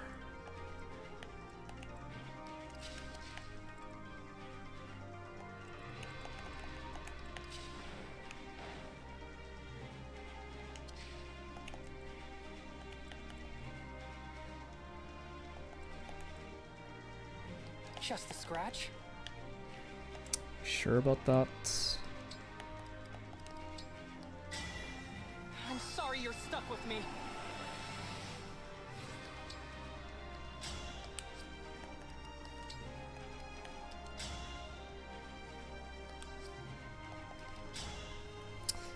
This is no good because he hits me. What the heck? I actually don't die.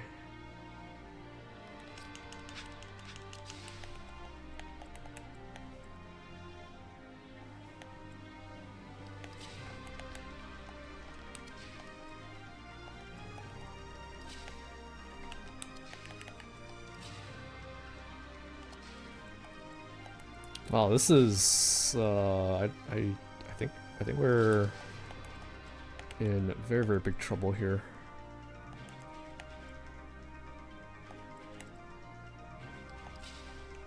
Like there's barely anywhere for like guys to hide.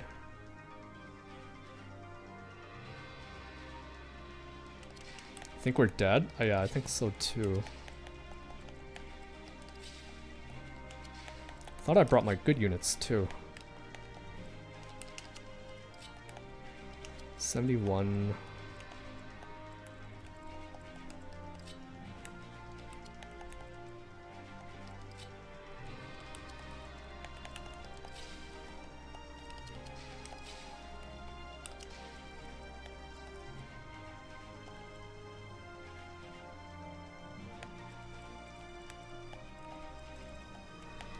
I think I have to like maybe get my units down here.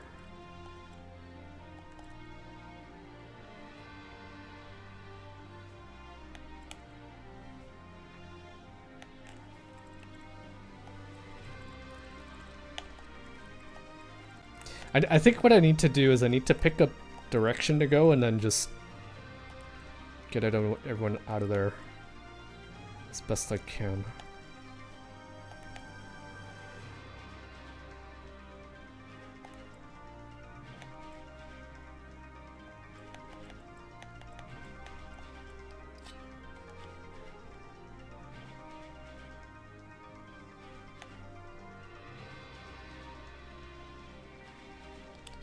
Did give you canter.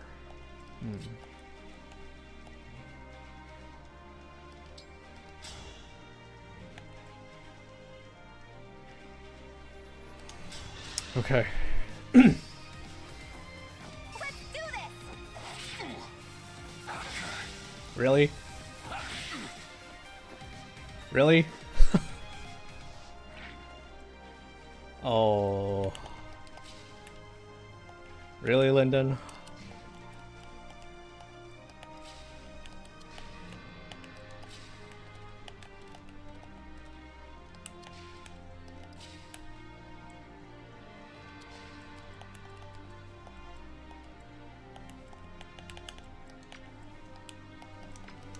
Oh, Lyndon.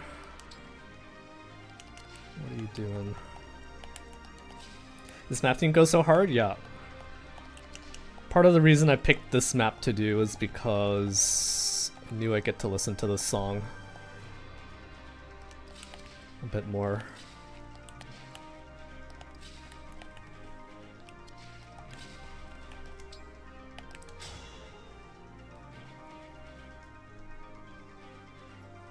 Probably should have attacked him first for the poison.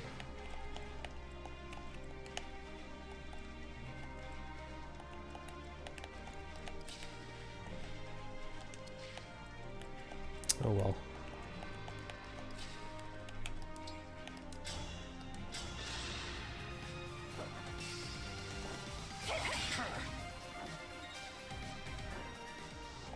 Alright. Maybe they can get a kill here for wins.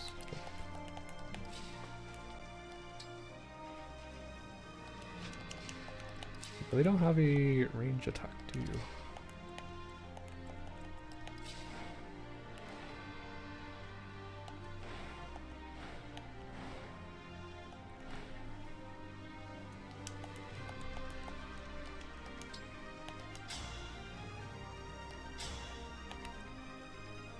Oh boy.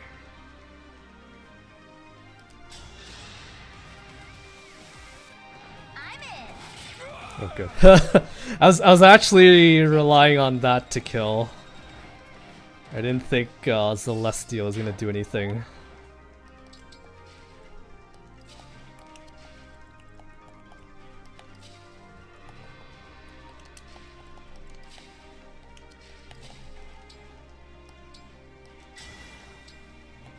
Let's see if I can take a hit here. I cannot. I cannot take a hit.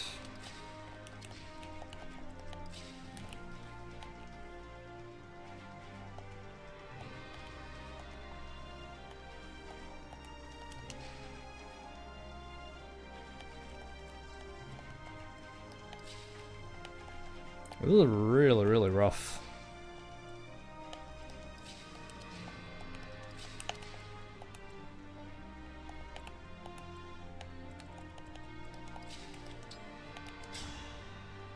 I basically need a sandstorm probably to kill.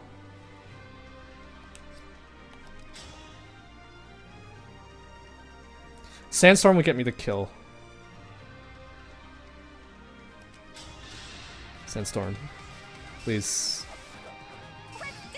Please. Nice. Big hit. You have my respect. Okay.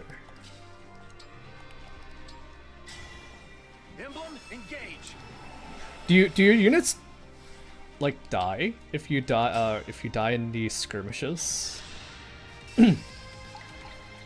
Or is it only like in the story chapters?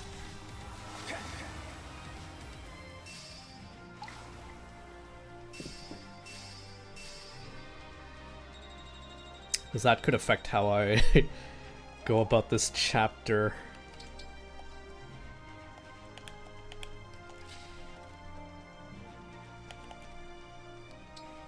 I don't think this matters because... Oh, it does. What the heck?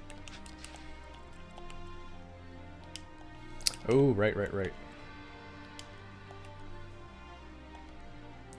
Only mysticals have the ability to ignore your terrain bonuses.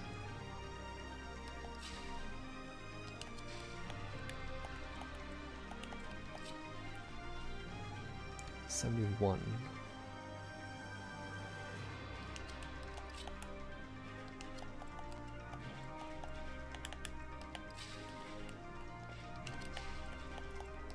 I kind of need to take out this flyer probably.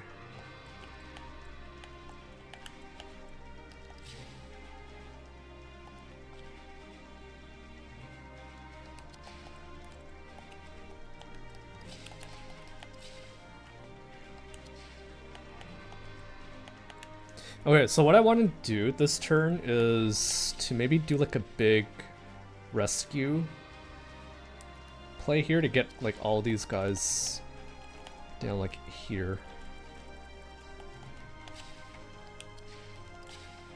And if I can take out a couple dudes first here, that would be great.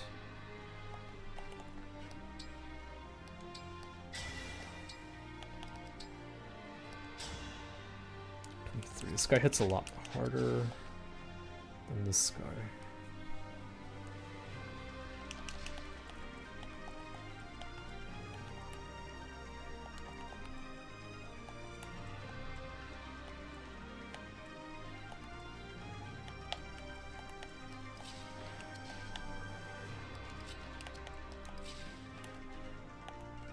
I'm 21, so I can probably...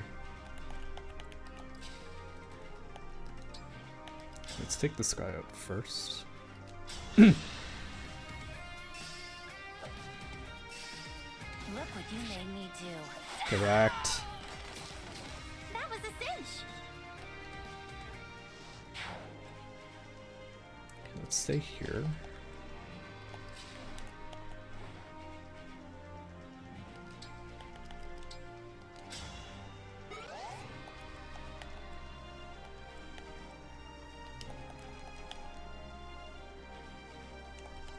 Interesting.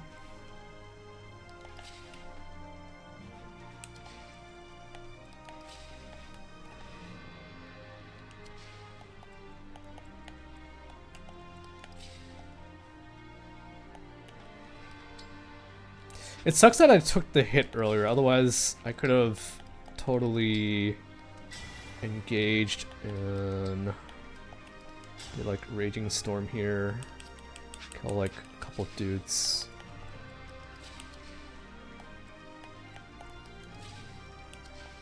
One, two, three, 4, 5.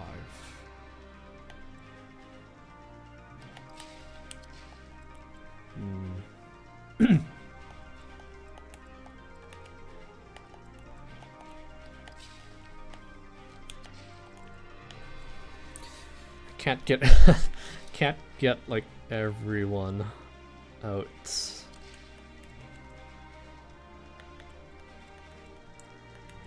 1, 2, 3, 4.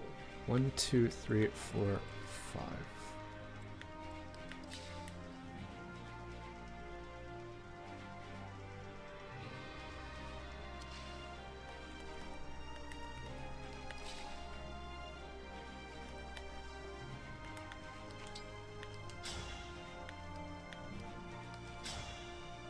Okay, Lendabear gets the kill.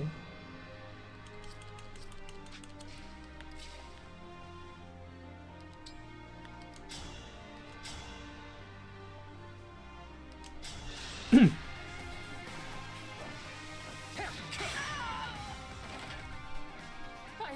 sorry.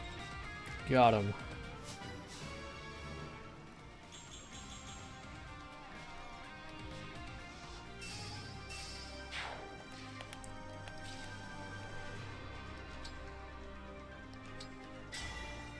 With a true heart, engage!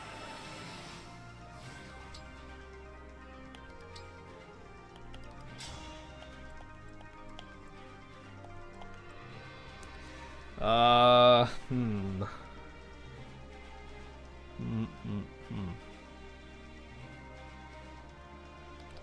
don't know if Madeline is gonna die. Okay, she shouldn't die. She shouldn't die.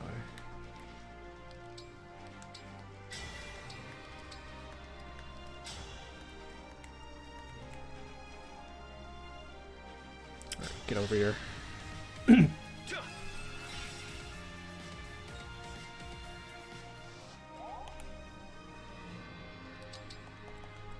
Ah, shit. Oh.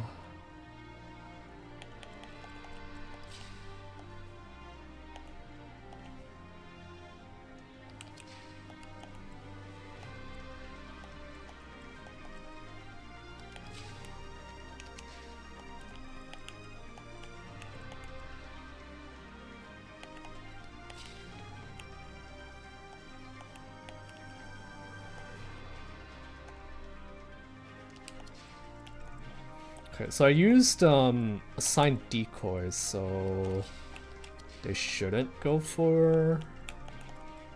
Oh shit! Okay, okay. They don't have like 0 hit rate, so they should go for her. Otherwise, that would have been a lot more sketchy, I think.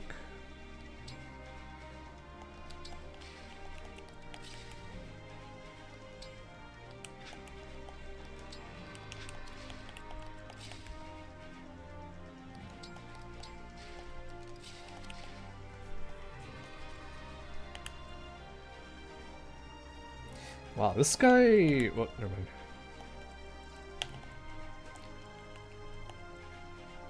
Yeah, you're getting hit.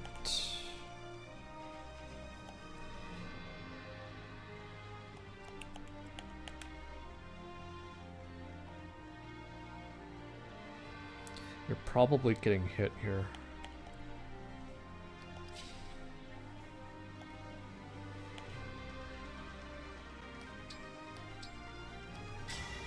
Emblem Engage.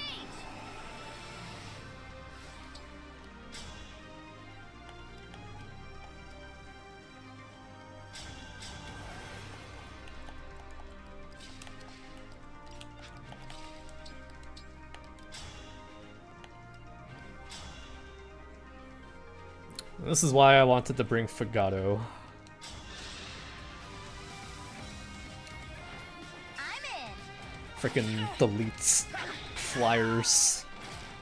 Talk about a good time. So good.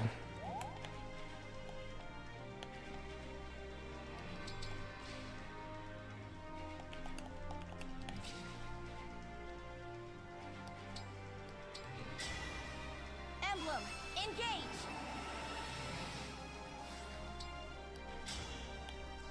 Okay, we'll give the blessing to Alchrist. We'll probably heal him up too. You're too kind to me. Oh, I had I had Cantor, right. I knew that. I knew that.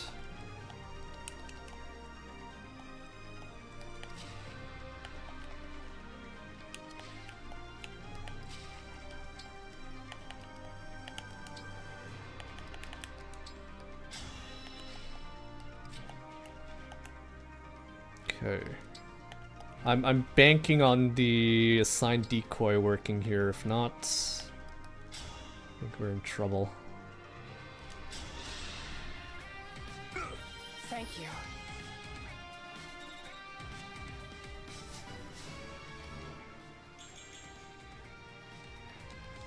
I think I should have done the prediction.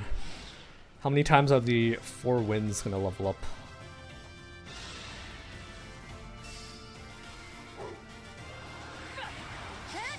Ooh, nice dodge.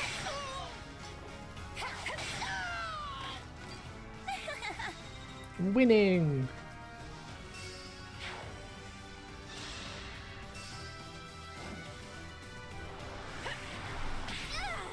Okay, we might be okay. Zappy, you say? It's funny you say that. Zappy. Zappy. Thank you for contributing to Alphonse, Wanda. Obvious.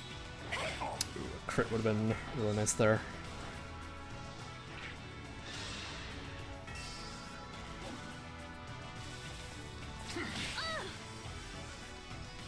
This might not be as bad as I thought. Because I think Tamara's probably going to murder everyone over here. Except for the El Thunder dude.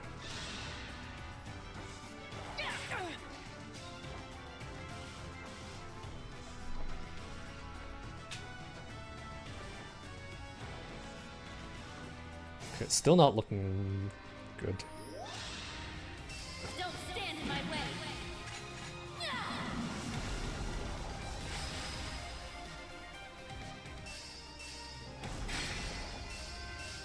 Ooh, that was that was not the unit I wanted Sandstorm to proc on.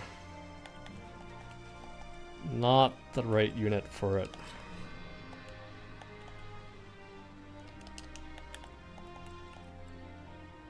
Oh, this is still not looking good. There's too many flyers, man.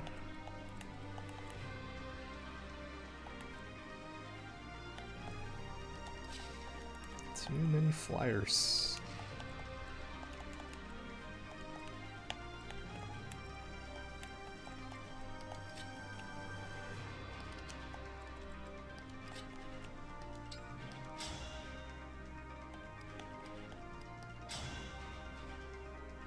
I mean, that hit rate's not that bad. Not as bad as I thought it would be.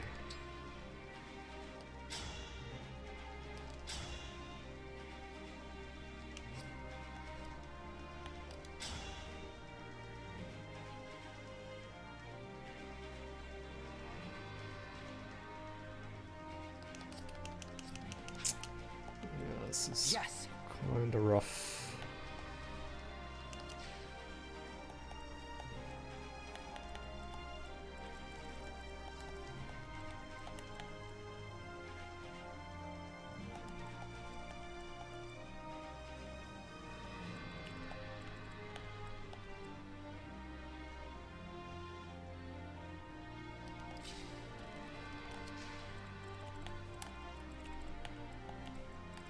can't really go anywhere because the flyers all reach like here.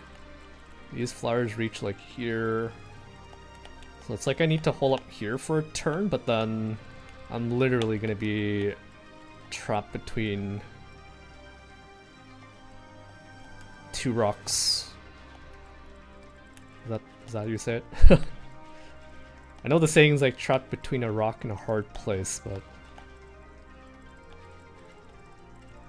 what are we gonna do? Rock sandwich. I don't like rock sandwiches. Do you? Emblem Engage. Frederick does? What's that supposed to mean? Oh, kinda need this to kill. Now I'm regretting not bringing Seedle. I think Seedle would have saved my ass here.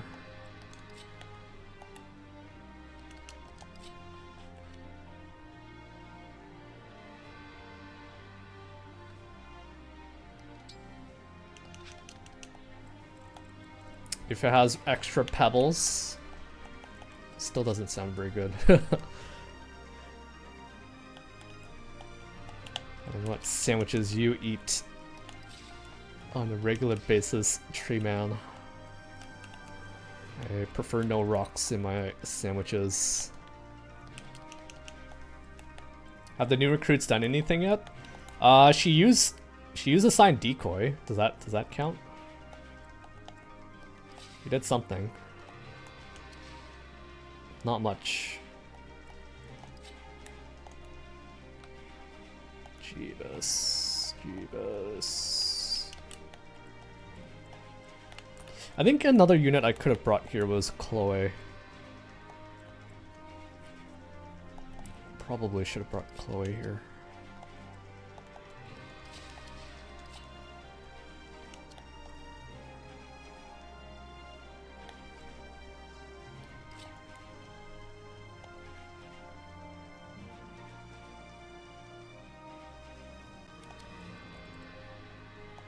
Should have brought Chloe.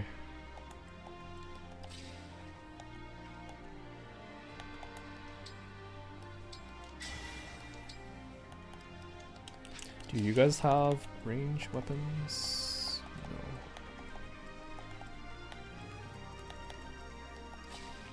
No. Tree Man likes scam sandwiches. Oh, yes. I'll eat that all day. Am I right, Tree Man? Yum yum.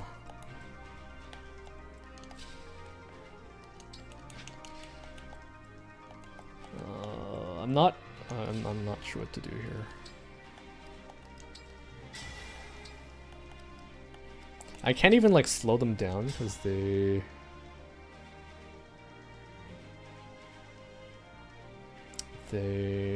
are flying.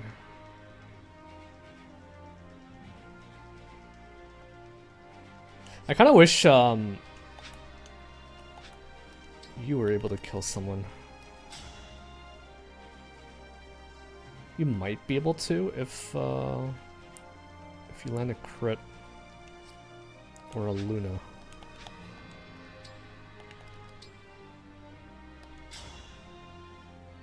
Crit or a Luna. And you would be able to.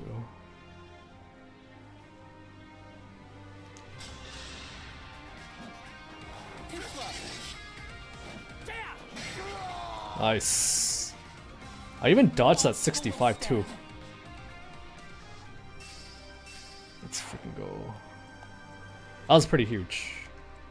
Pretty huge. I'm leaving. I'm leaving you. No, Exterminator. Have a good night. And thank you. Thank you.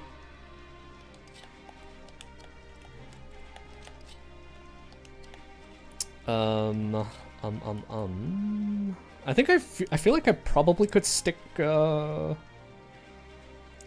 here to have her take all the hits.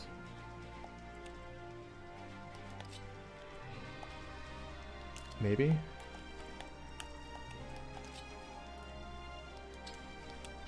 Yeah, have a good night, Exterminator. Thank you for popping in. Next time if you see me, we're probably going to be doing something very different. Or we'll be in a different world. We will be leaving Lethos. Sorry, not Lethos, Elios. And heading over to Valentia.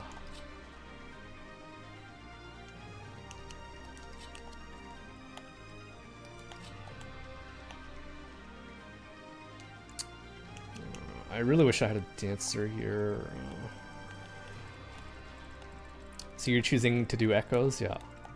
I know Tanuki here was here earlier and he was suggesting to do like FE1 first.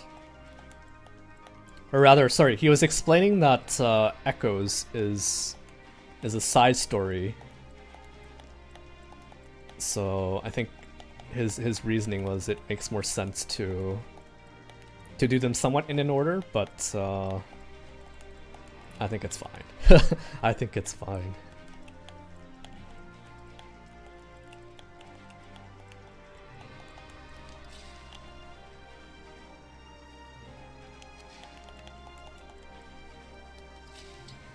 Okay, so over here, kind of wish I can double you.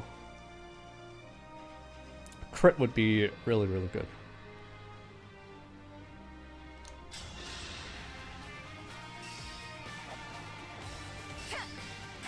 Ooh, no crit. No crit, no crit. That means I need to...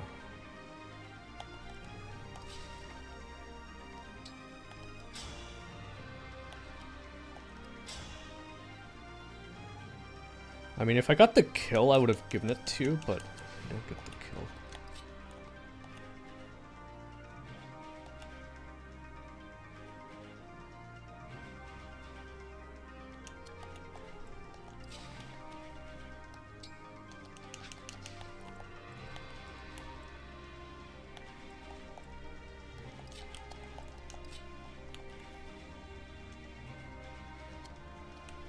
I've honestly never heard FE2/Shadows of Valentia referred to as a side story of Shadow Dragon. A few shared characters, sure, but you'll still get full experience without having played any of Marth's game. Yeah, I don't know too much about it, but Tanuki is fairly well versed, or rather, he's quite knowledgeable with the FE games that could usually take his word for it. But I've been wanting to play Echoes for quite some times, so that's why we're doing that one next, or I want to do that one next.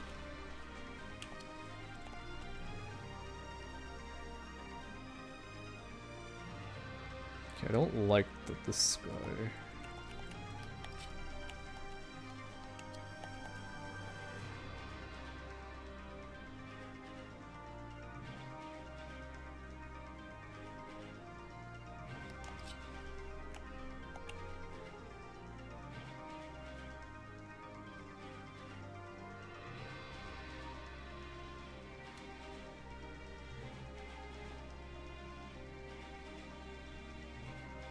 I'm considering rescuing a bunch of people over here. Let's do that. There's like no point holding back on like staves and stuff.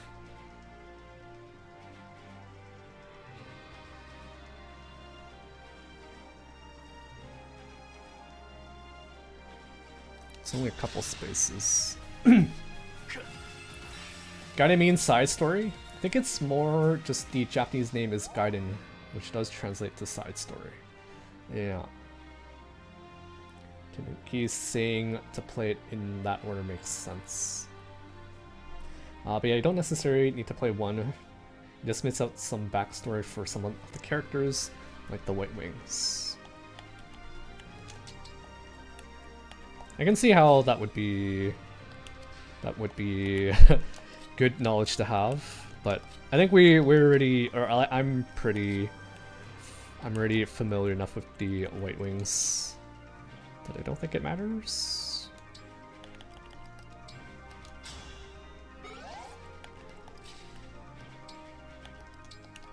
Really wish you had some range.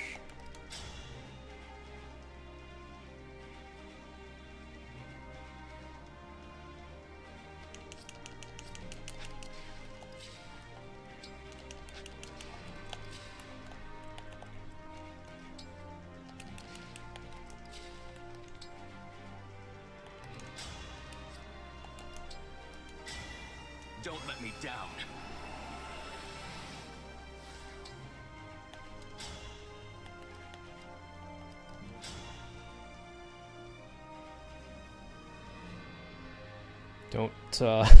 Don't let me down here. Oh shit. Here we go. Yo.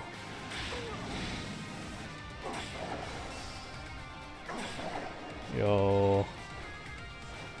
He gets his transformation.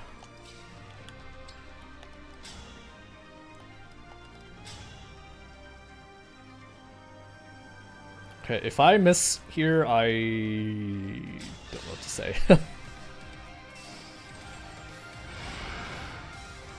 do this. Does that count? Does that count, Yuka? Does that count as doing something? I think it does, right?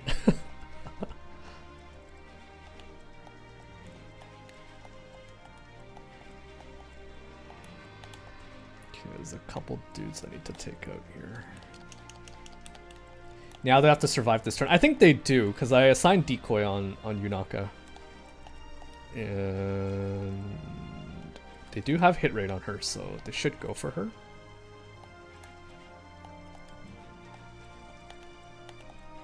Maybe? Hopefully.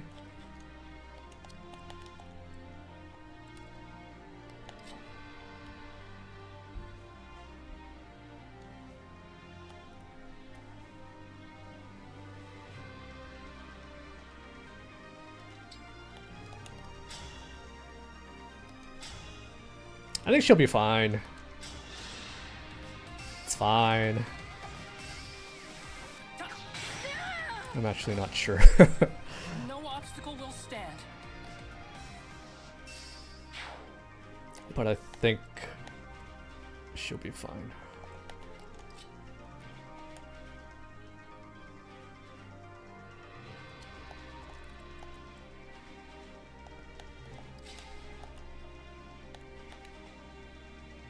I still need to somehow take out this guy.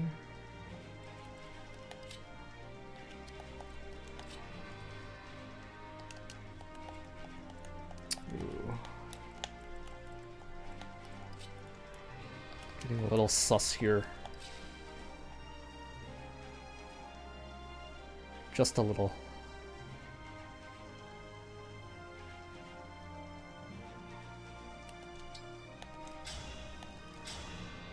Brave Bob will take you down. But then...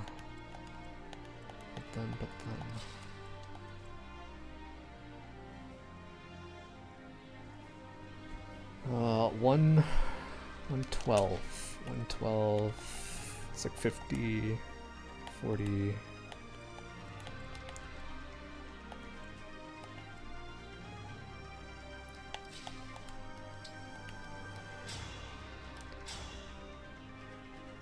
Assuming I don't take any damage here.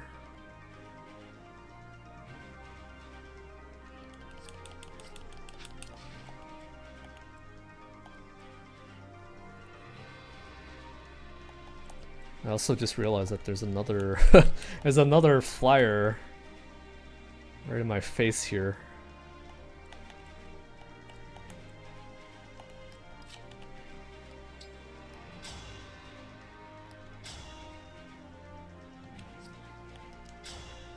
You can take a hit.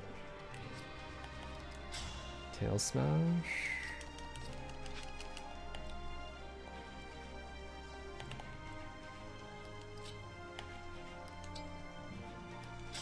Is there any way you can kill? Yeah, I don't trust that. So what I want to do is I want to like leave Tamara here by the end of the turn, but if I do that, somehow need to take out this dude. Someone need to take out this dude. This dude. I need to take out like too many dudes. 35. 30, oh, jeez. 39. 39. It's a lot of damage. Oh, I think I'm gonna engage here probably.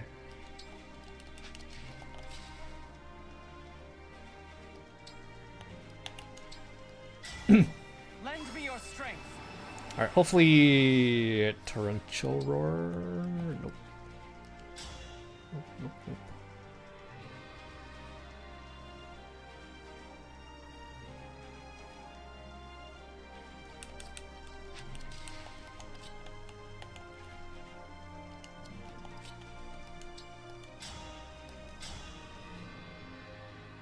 Ow.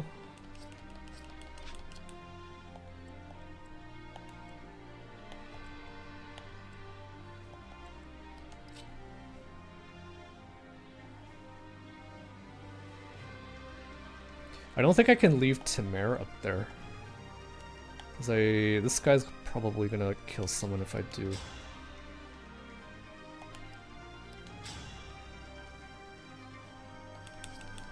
Into 2 range. Okay, let's Ragnall down this guy. Oh.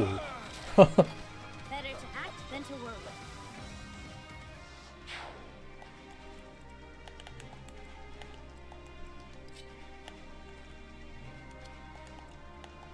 Still not quite out of it.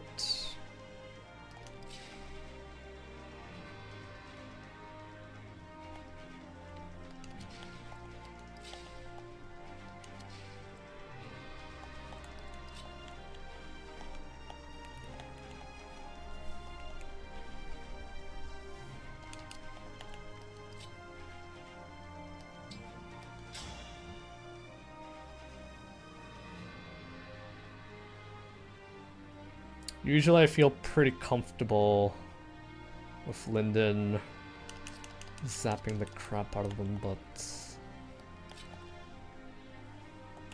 he missed that first hit. First,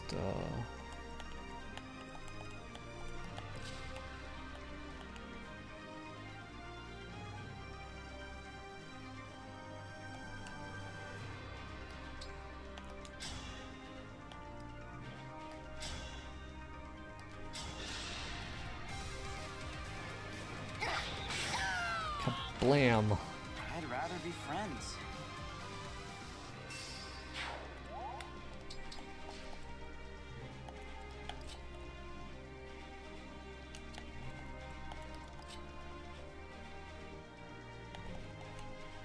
Still in a lot of trouble here.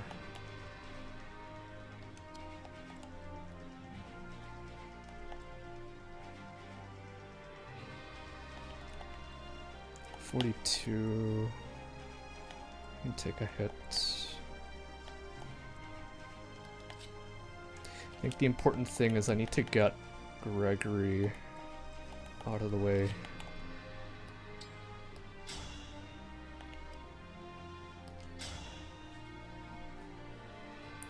Crit wouldn't even kill here, unfortunately.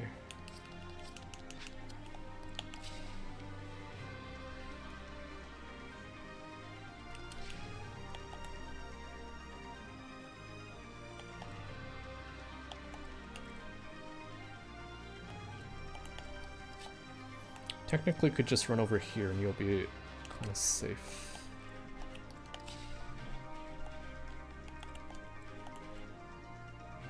Oh, you have Canter Plus.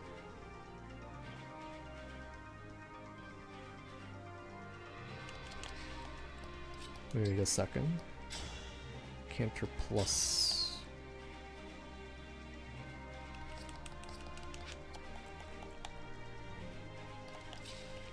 I think we're still kind of screwed.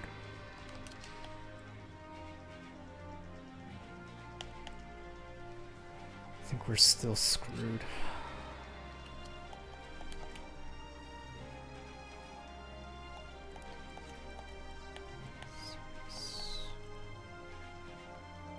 Maybe.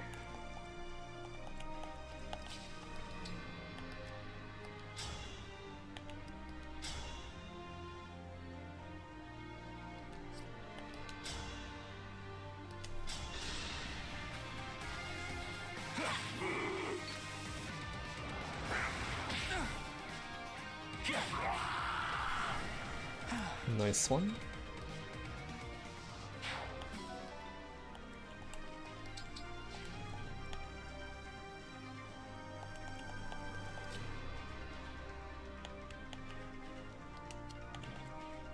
Okay, because this guy's actually in range of Yunaka. 1, 2, 3, 4, 5, 6. She might go for Yunaka. Kind of hoping that she does.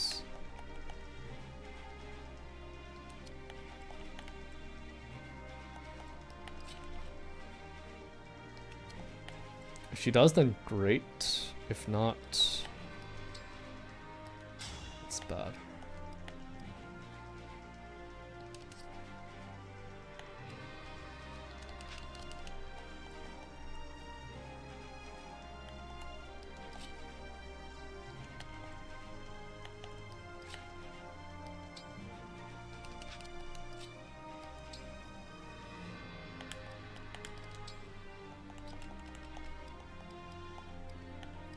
You can use these. 36. 3 more damage.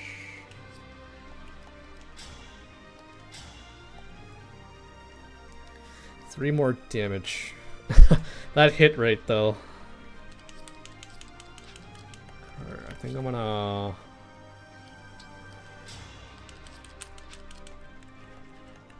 One, 2, 3, 4, 5, 6. Okay, say we kill you. Oh, please don't miss. Don't. Don't. Okay. Don't miss. Thank you for the Eastern Redemption.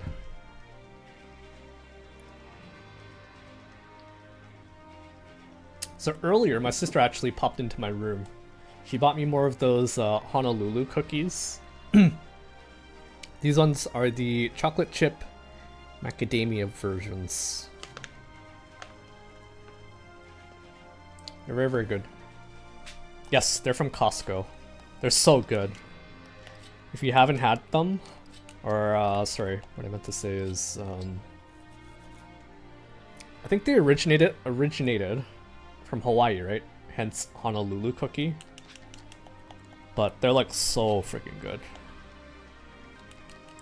I want to finish I want to finish the entire bag by myself, but I don't think that's a good idea. Definitely not a good idea.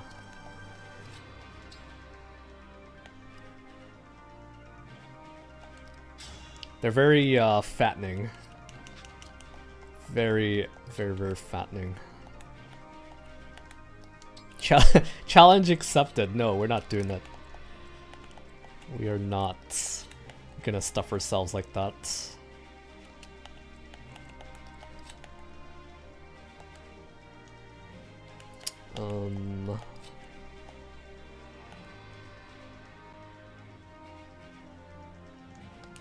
So you see that she actually has a path to... She actually has a path to Yunaka here. So if I do this... Shoot. That is not what I wanted. I think I need to do this. I screwed myself there. Oh, nice. I hit. I hit.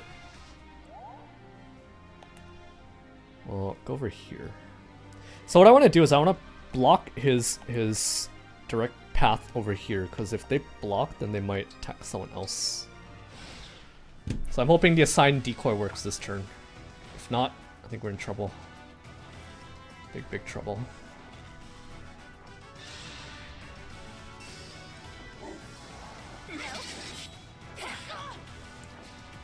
I like some crits here. Please.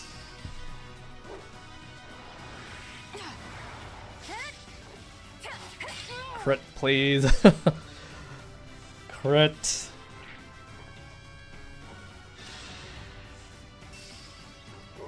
There. You're dead. Yes. There we go. Winning! Winning!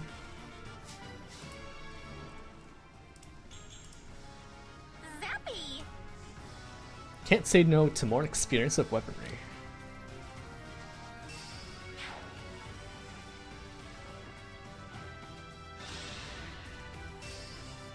Okay.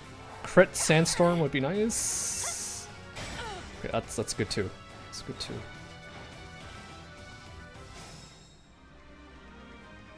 Chunk them. I will endure.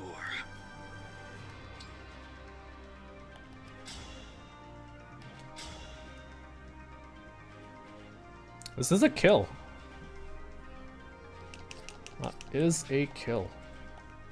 Mavier is still engaged, right? Okay, so he's still engaged, so I can rescue them all over here.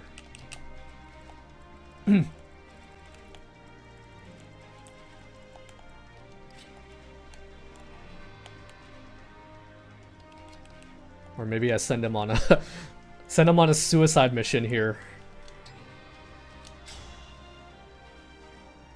Blaze him up, light him up.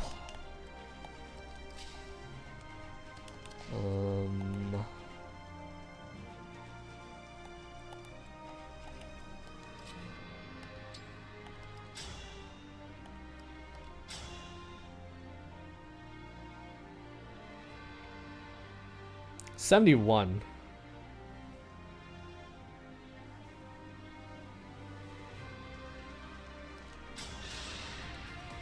$71. Here we go! Oh. That had so many potentials to go wrong.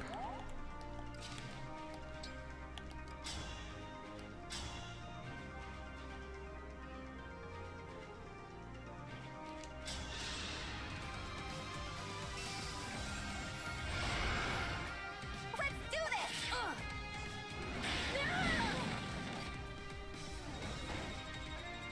Oh no. They're doing stuff. Yuka. They're doing stuff. Actually doing stuff. Not like pretend do stuff. They actually did stuff.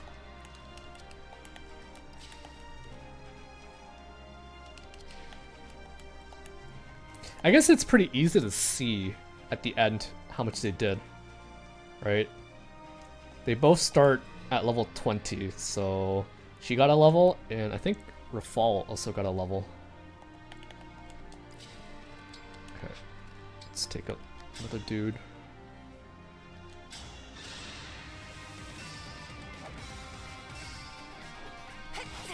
Ooh, best paralogue.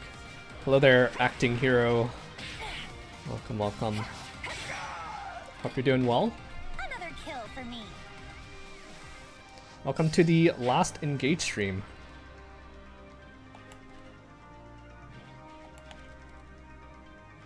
I should be a little careful here. Should be a little careful. I should check how far you can reach with your rescue before I do anything else. Okay, okay, okay. You know, I was actually planning to move Yunaka here and then rescue Rafal to grab everyone away, get everyone out of there. Glad I didn't.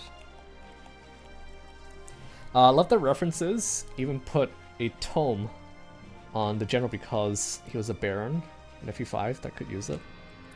You're talking about the like the original, like the paralogue, right? We're actually just doing a skirmish on this map, but yeah, they throw in so many little references into the paralogues that if you've played the game, you should like pick up on it. For example, another example is the FE4 one, right? You have Julius, and you have like a stand-in for Julius, and also shoot, brain fart, Ishtar.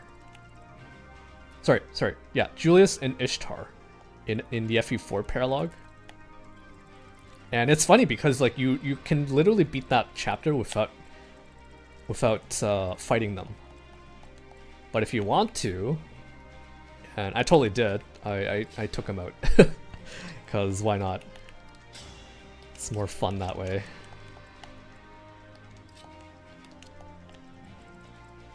Stats were cracked to represent them? Yes, yes, yes. But nothing a few engages can't handle.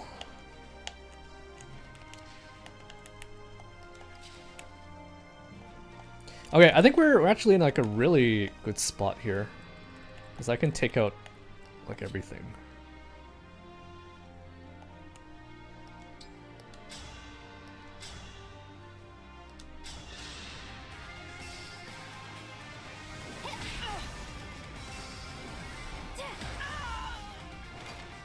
I fight for my friends.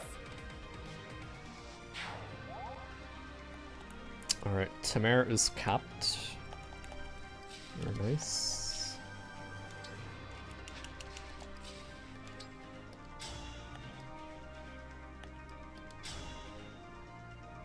How do I not double you? What the heck? How in the heck do I not double you?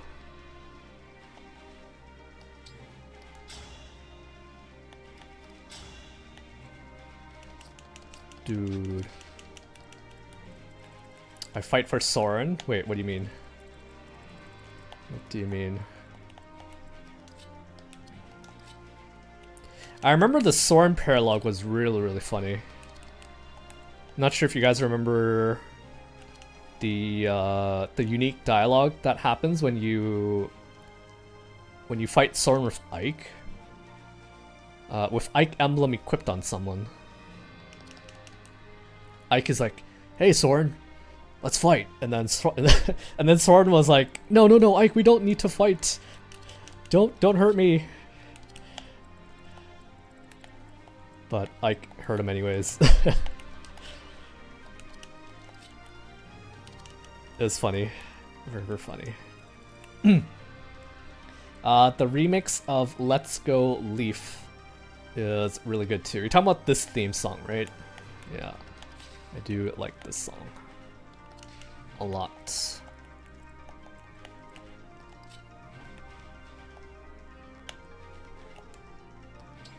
I'm kind of disappointed in Lyndon. He's not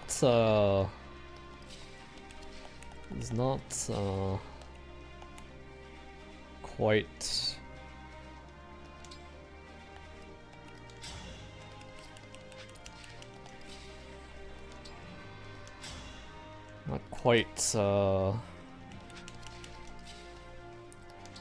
nuking things like I want him to.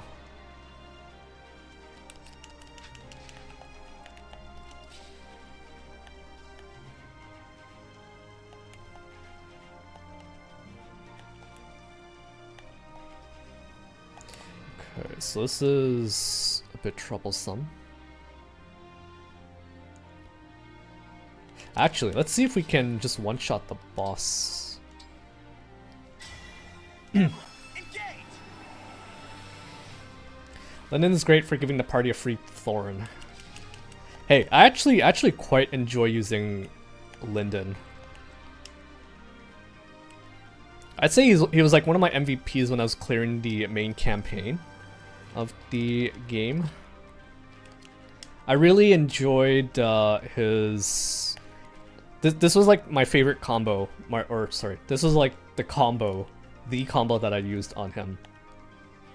I basically gave him Owen's Ring for Dire Thunder, and because of Weapon Insight, he gets like plus 20 crit on like most dudes he fights. So he'll like crit you with Dire Thunder and murder you that way. And yeah, he was like critting like everything. I was actually told, I forget who, it might have been you, Yuka, or maybe it was Davey, but someone was saying that there's a better unit that this combo goes on. But like no one else has Weapon Insight, so I don't know who that would be.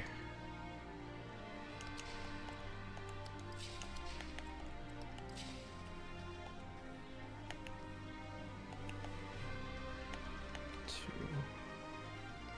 105. It's like a 50% hit rate. I think I actually want to get Alcris hit here, because then he can at least get his emblem charged up for a turn. Citrine, her magic is so ridiculously high, she doesn't need crit. Fair enough. Fair enough. But it's more fun when it crits, right? When you see when you get the Linden laugh. Experiments. Alright, let's just...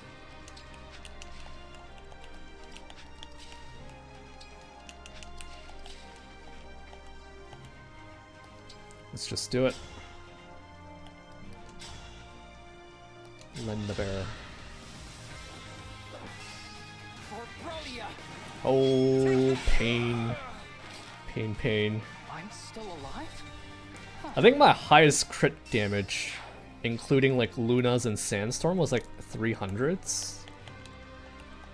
Pretty sure that was the only one I think that I know that could like reach that level of numbers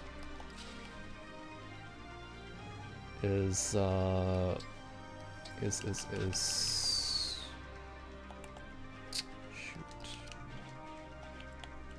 Still engaged.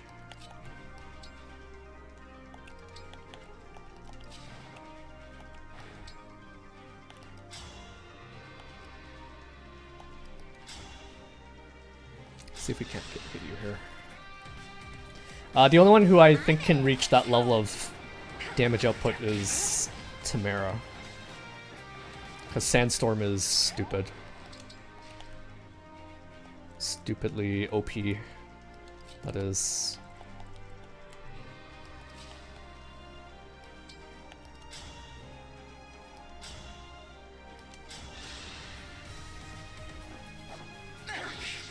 Are you serious? Oh shit. Oh.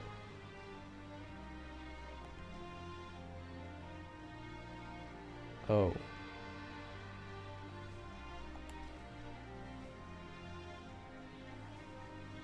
Uh-oh.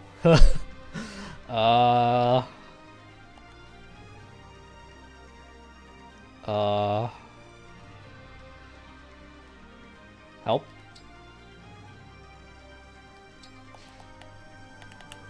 Help.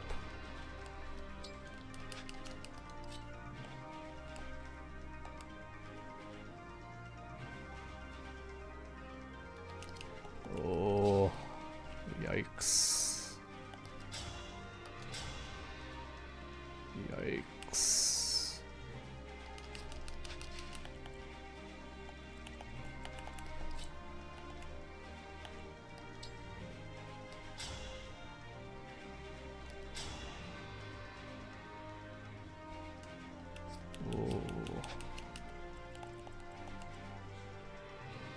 Oh, that was really, really bad miss. 270s missing.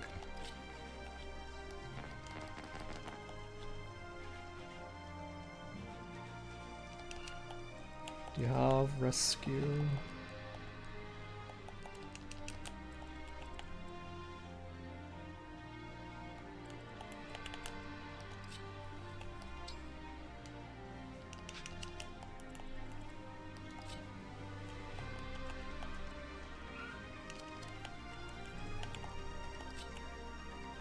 Oh, the other thing is, okay, let's... Okay, we're gonna have to... Oh.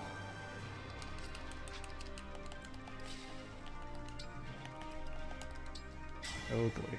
Emblem Engage. I never found Sandstorm procced enough to be reliable. I think it depends, right? Or not that it depends, but... We won't give up. It's based off your dex. It's your dex percent chance of proccing. So if you can stack it high enough, I think it's pretty reliable.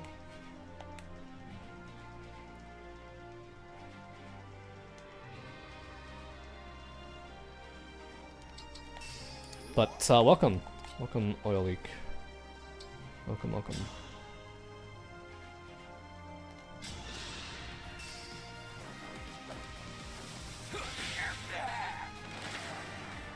Very well. For example, if you look at my Tamara here, she has 38. She has a 38% chance to proc a Sandstorm, which is like pretty low. But I feel like as long as you get it up to like 30, 40-ish%, I think it's more than likely to proc, especially if you double. I think the thing I like about Tamara is that she has like a high crit as well. So not only do you have a chance to proc Sandstorm, but you also have a chance to proc a crit as well. So all those chances of proccing makes it somewhat reliable. At least for me, it felt pretty reliable to get at least something off. And if you get both of them off, then you're gonna see big numbers. And I like big numbers. Big numbers. Alright, I'm done. First audio project that didn't involve music, and it only took 9 hours of trial and error. Learning on the fly. But it's done and I never have to touch it again. Nice. Good stuff, Noah. Good stuff. Let's actually pull them somewhat close by.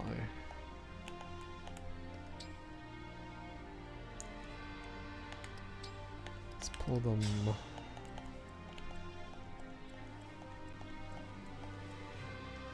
Pull them here. Problem's getting Tamara started. Her build's so bad, she gets weighed down by everything. Is that so?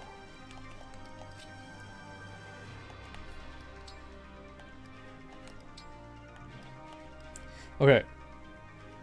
Either I fortified this turn. Let's mend. At the very least, let's mend her fall. How gracious. I've had too many resources to her to see her posting zeros when she didn't crit or Sandstorm, though. Interesting. Interesting.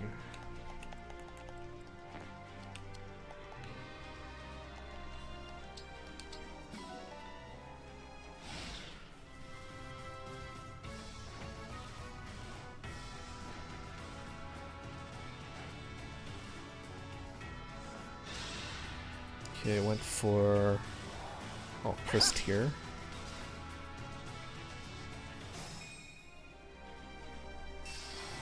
Were you playing on maybe like Maddening difficulty, or because I only did hard, and I don't think I ever ran into a problem where she didn't do enough damage or did any didn't do any damage for that matter.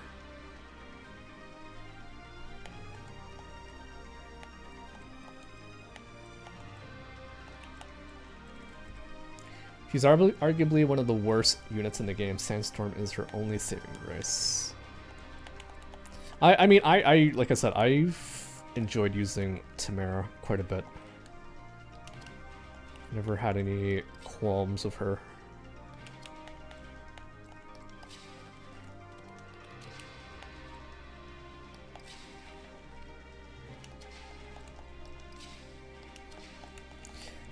I say we try to take out the boss if we can. We could even like long range them down. Together for our friends. But yeah, I mean, for Tamara, that's definitely one of her traits, having the ability to sandstorm.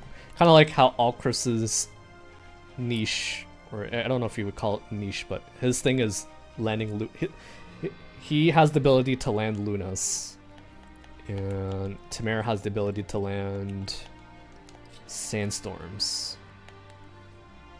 And if they land, they do big damage.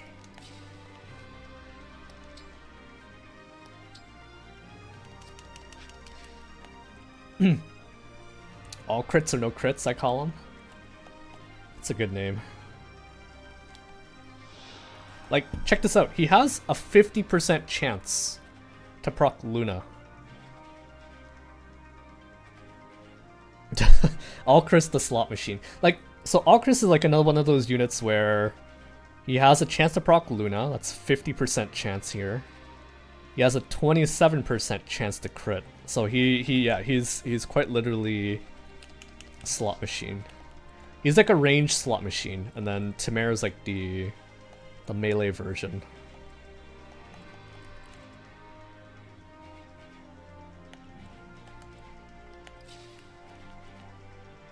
Okay, yeah, the boss just goes down.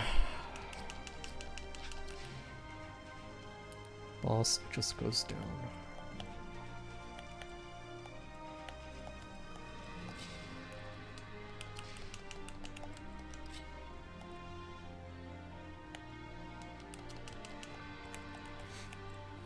The difference of Alcris is that he's range, so you can provide more cover, plus he's a covert unit. That's true. That is true. Like right now, nothing can hit him.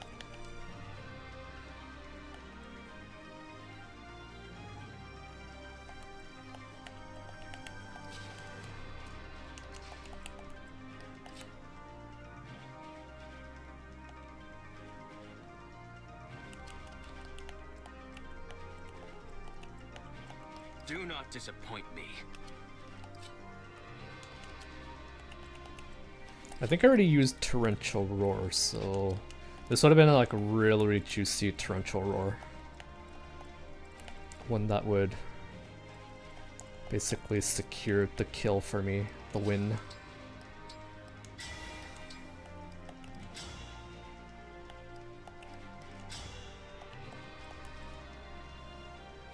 Holy crap.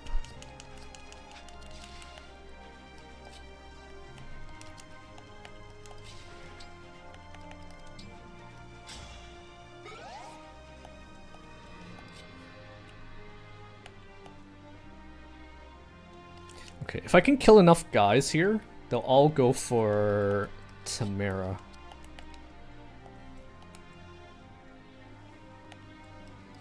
If I can kill enough of them.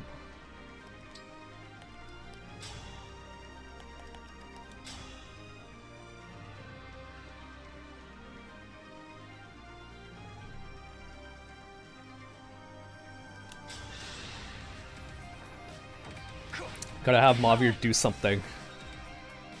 Not just rescue.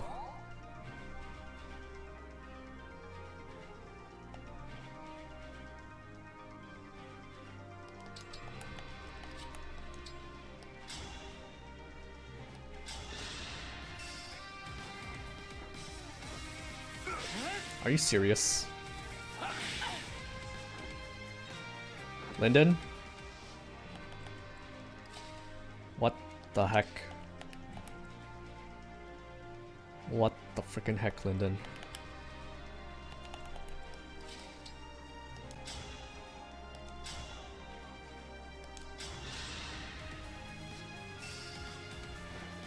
Here we go!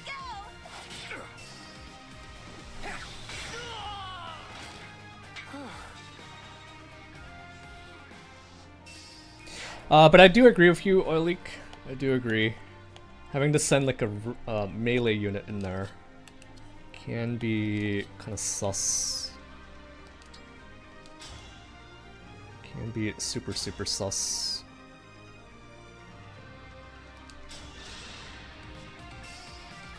I'm in! I'm proud of you.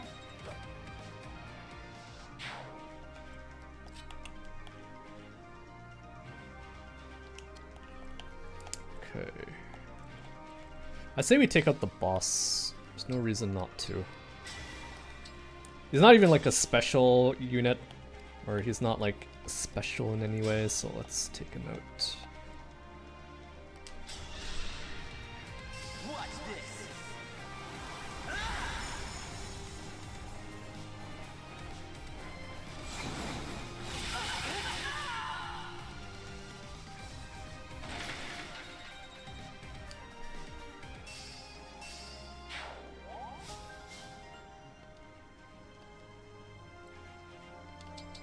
Okay.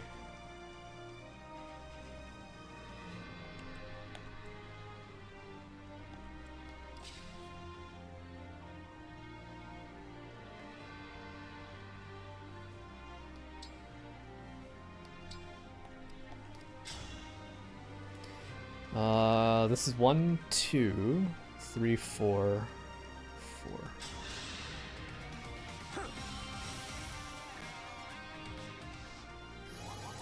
They could have made this this chapter a lot more scary if the flowers also had ranged weapons.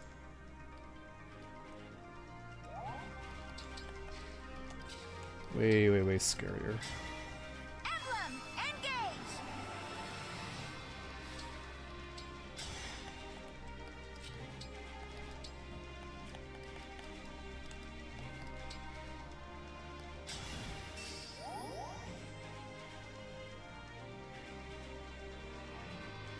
I might still die here.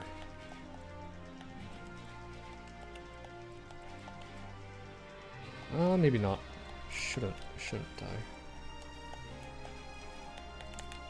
Shouldn't.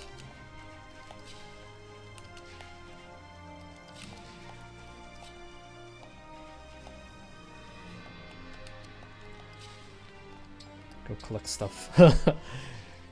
Go collect stuff. I think that's about all the... Oh, Celestia's in range. 28, 28.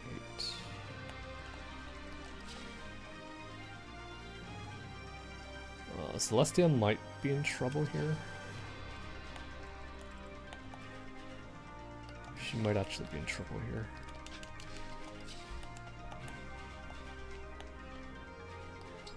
She might be in trouble here. 28, 28, 28. If she attacks, if that guy attacks Celestia, she's dead.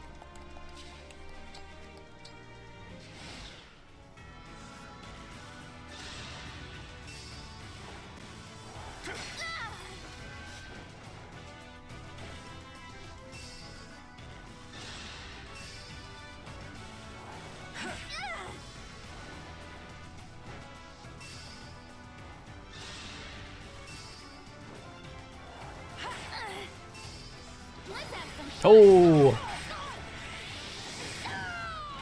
Okay. That dude had a lot of defense. Otherwise, I was very much expecting like 300 there. 300 damage.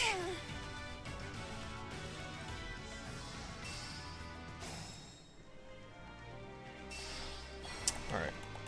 It's basically over. It's over.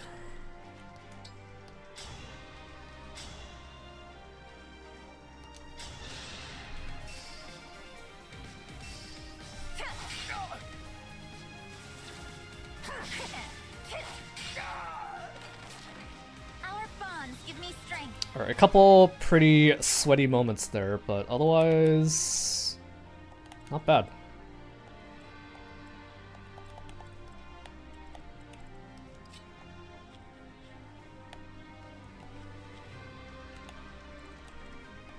I like how you can see the shadows of the...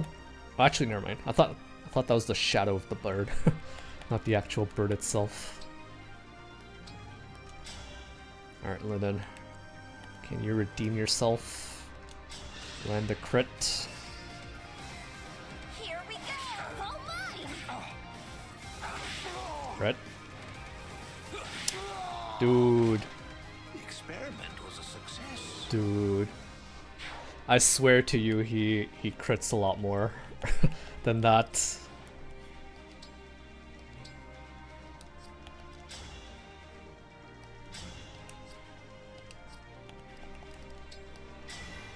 Emblem Engage.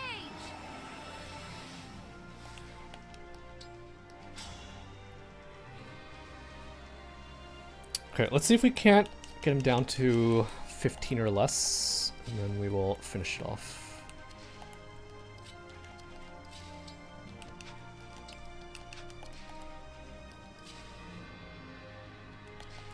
At your service. You have a chance to mess this up for me.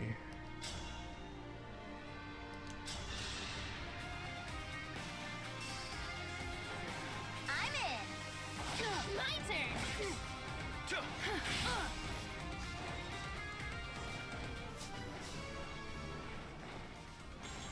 I think it's only fitting that we try to finish this with 4 wins.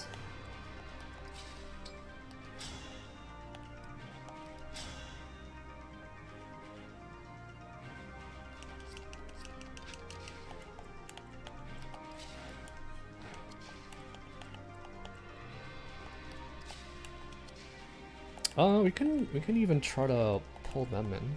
Actually, I can't. Maybe I can. Yeah, forget. Forget. Doesn't matter. I was gonna maybe try to give the kill to one of them, and I think I still can, but.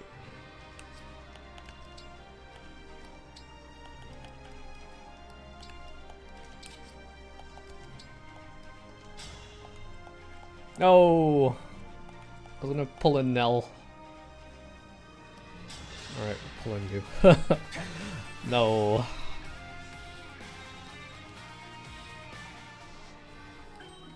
It broke.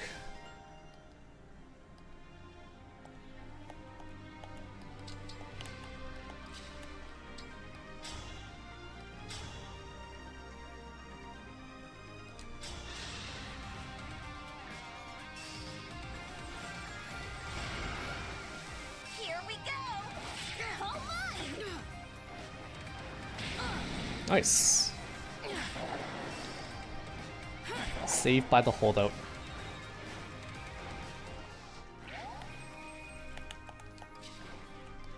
And to finish it off, we will blast you. Are you ready to die? It's time.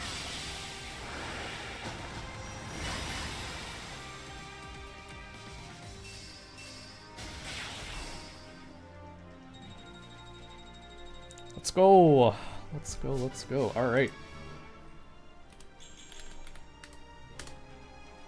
Prediction is 0. Congrats, no one. Congrats, no one.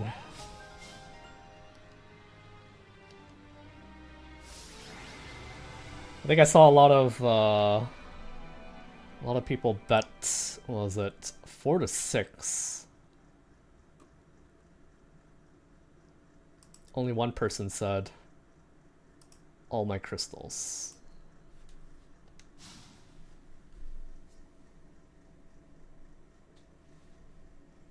scammed again. That's probably what Treeman will tell you. Support Alphonse. Yes. Yes, yes. I didn't say it. I said it for you. Because I knew if I didn't say it, you probably would have said it.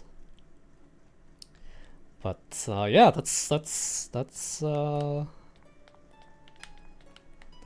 is it. I mean, that was like a terrible showcase of our new recruits, but I don't think you can blame me for it because basically all the enemies were like in their final form as well, so I had to like bust out the big guns anyways. Definition of a scam sandwich, exactly. Alright, come in with me, sheep. Come in with me. And I think there was a pigeon? Sorry, seagull.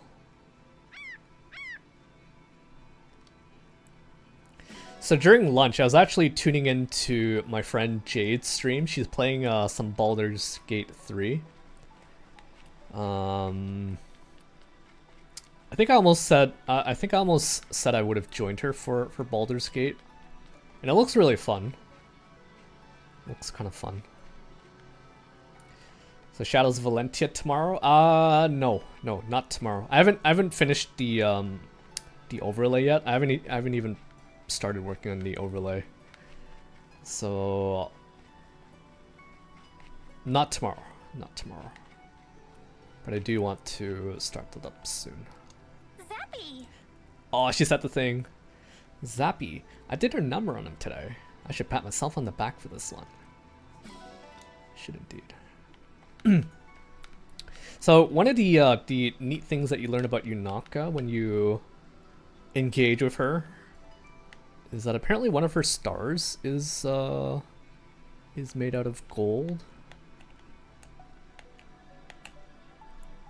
I don't think you actually get to see it here, but she gave us her gold star when we engaged with Yunaka. So, yeah. Thank you for petting Sami and the S-Drink Redemption, guys.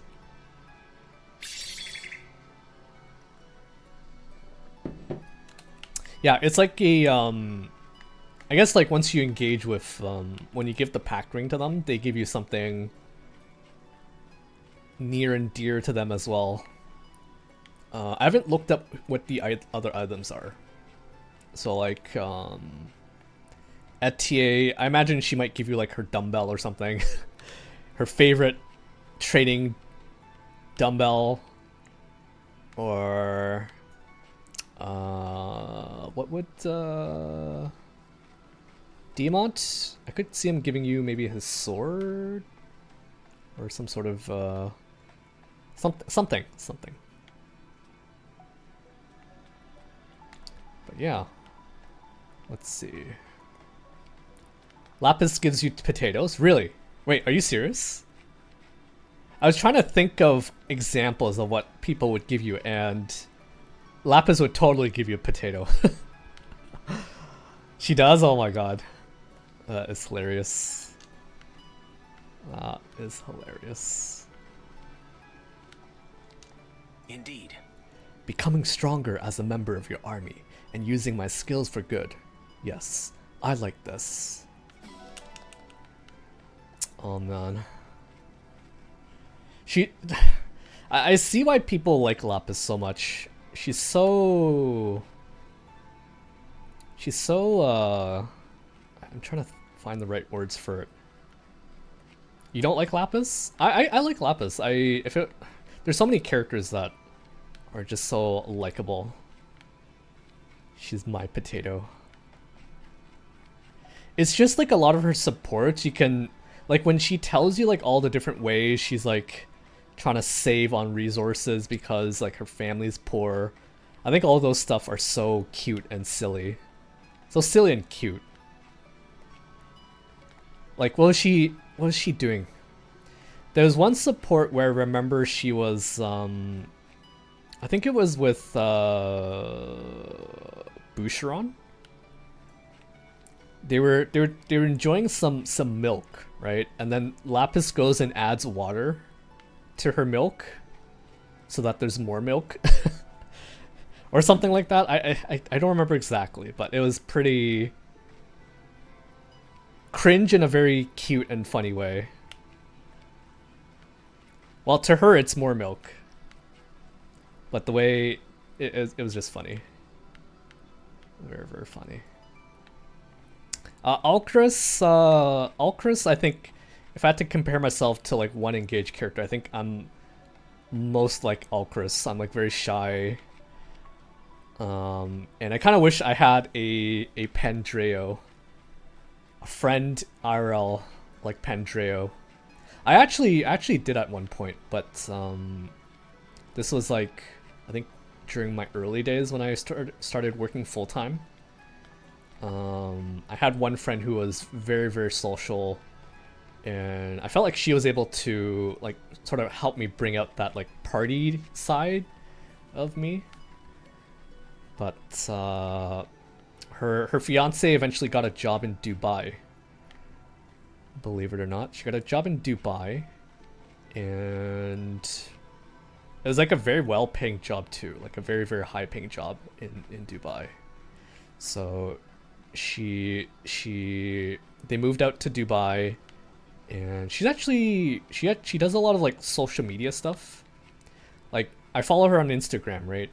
And like all she posts about these days, she's basically become like an influencer, kind of like an influencer for like Dubai restaurants, all these different places she tries to promote and advertise for. But yeah. If you want more milk, you have to add powdered milk to your milk to drink. More milk per milk. Sure. Sure. So you befriended wolves like Alcris. Yes, indeed. Reminder that people rarely post their bad times and only ever post their good times. Yeah. Well, like I said, like her fiance makes so much money. I guess like it's not her fiance anymore. They're married. They have kids. But that's basically become like her new job in Dubai.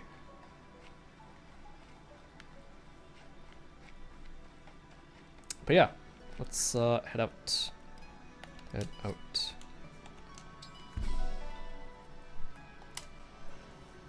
Okay, so that was pretty good. Like I said, not the best showcase of the new recruits, but better than nothing. I also didn't have the resources to give them skills. Like give everyone some skills. Probably would have given them some builder speed to get them like up to speed. Pun intended. But yeah.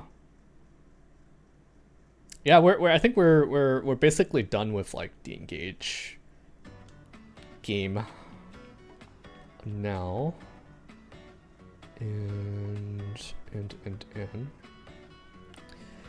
Best time to finish FX is around chapter 14. I doubt like if you're starting like a new game, right, and you're trying to get through FX as soon as possible. Sorry, or what I meant to say is like if you want to try to beat it on Maddening, I don't think it's possible to finish it that early, right? I struggled so much, and I had like everything, all the resources at my disposal. I can't imagine having to do Maddening, Fell Xenologue on Maddening difficulty as you're going through the story. That sounds like suffer. Although I guess if you know how to cheese them with this reprisal plus strat, then maybe it is possible. But if it were me, I probably would do it on on the lowest difficulty, just to be able to have access to all the bracelet emblems. If you do FX sooner, then that level curve for skirmishes will kick your ass. Is that so? Is that so? You can do Maddening as soon as chapter 6 or 7. Yeah, I don't know if I would if I would do it. Or if I do, I would have to like really abuse some sort of mechanic in the game to beat it. But yeah. Let's hang out here. And actually, what are we gonna do? Oh yeah, we wanted to check out the those one-turn clears, right? So let me see if I can share my screen with you guys. Alright, so I got 2 videos. One is a one-turn clear of FX5, and then there's one for FX6. I'm guessing like both of these probably abused the fact that, or actually, never mind. I for some reason I thought both of them would abuse the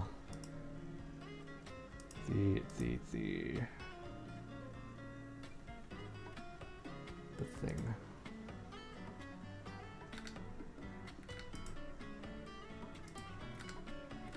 Okay, let me see if I can't share my screen with you guys. And we can watch this together.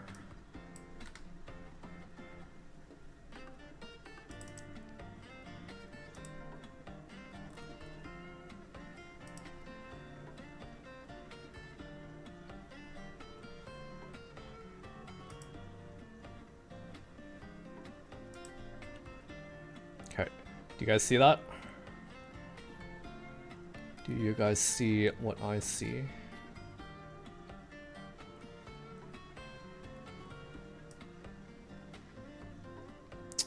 Where is my overlay? Where's my overlay? Window, yes? Okay. Good.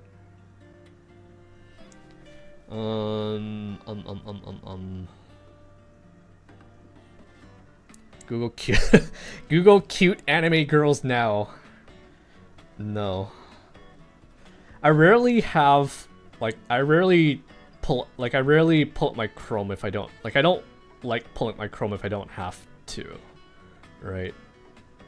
If I accidentally do something that I don't want to.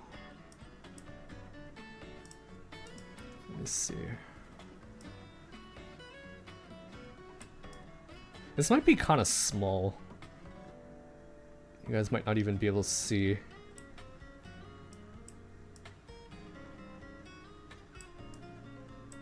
Okay, let me grab that link. Let's do FX5 first. Do you guys prefer if I just do full screen?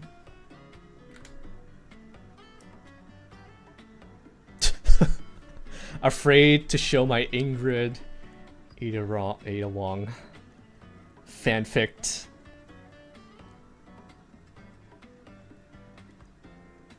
Okay, let's just do full screen, because I think this might be too small. You guys might not see anything.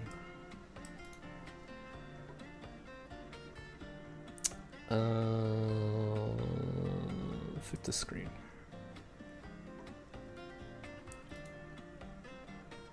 Let's do stretch to screen. Okay, you guys are seeing all my all my assets for the stream. Whoops. Okay, that gets rid of chat, which I don't want. Let's still have chat up, I guess. Yeah, let's do that.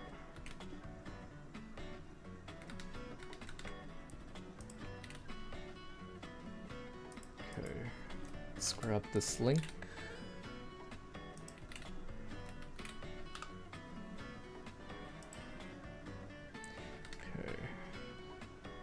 Alright, I'm gonna pause the game temporarily here. And you guys can see and hear, right? Right? Sorry. I think I'm gonna move this over to the screen so I can still see the stream here. Oh jeez. Oh, that's not good.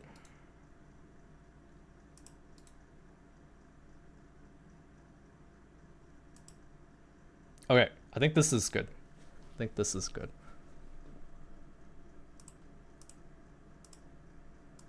1080, and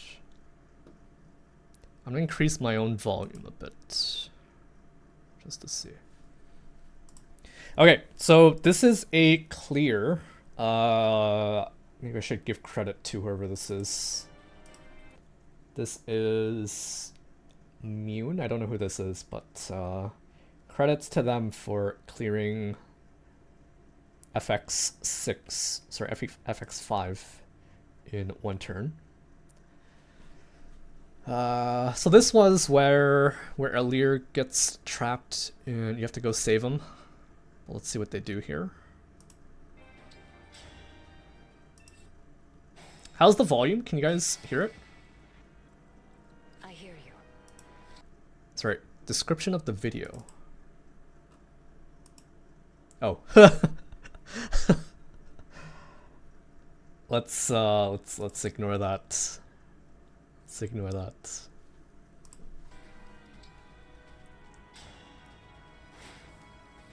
Mavier reporting. Let's see what they do here. Say the word. Yes.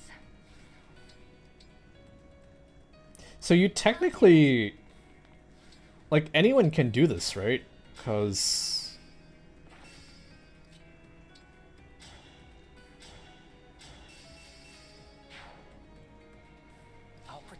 like everyone has the exact same emblems, or maybe not, but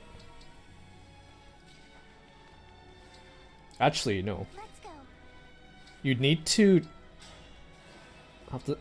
have access to the same skills and stuff.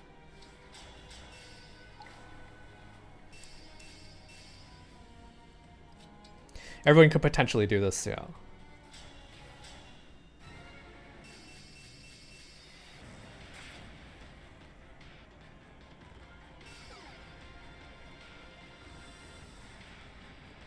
Oh, I remember this song.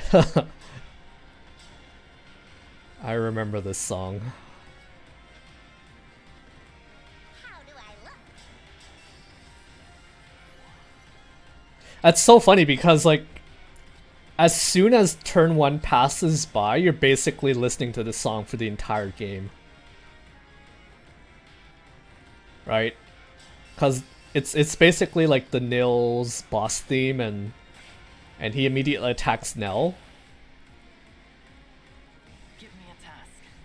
Hey, welcome back, Sinful. Finally home, nice. That's nice. I have no idea what just happened there, but something happened. We're currently checking out some one-turn clears. Stuff is happening.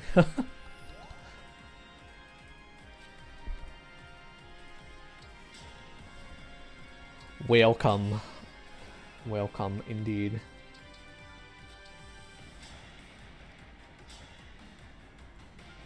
I think I might have to like watch this a few times just to...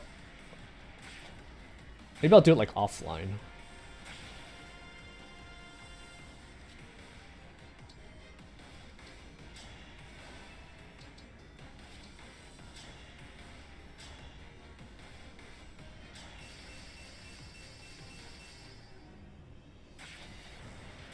Like, I understand that they just want to show off that you can clear this in one turn, but it's like happening way too fast for me to keep up with. And imagine it's going to be the same with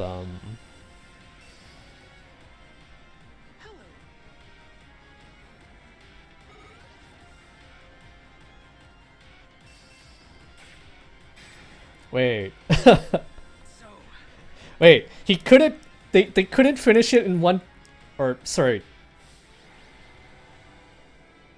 They had to... Wait.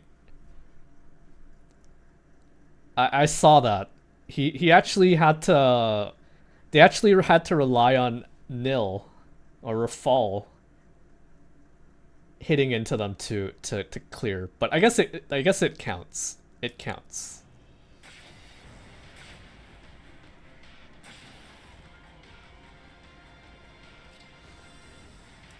Okay, so from what I can see, what I think is happening is, I think that's what's her name? Goldmary, right? She has the double assist or whatever. So she's getting a lot of double assists in when people are attacking into them, right?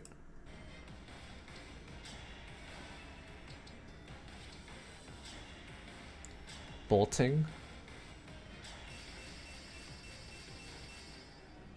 Brave assists.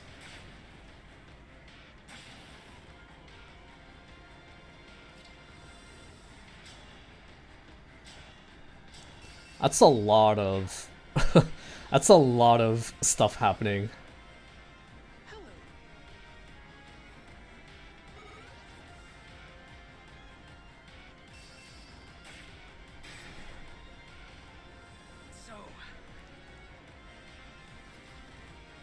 Okay.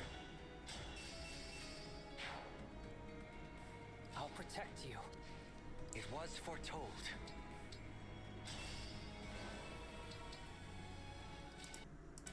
So basically the strat is... Here I think they warped in Goldmary, right? Goldmary. Oh, that's very, very nice. So they...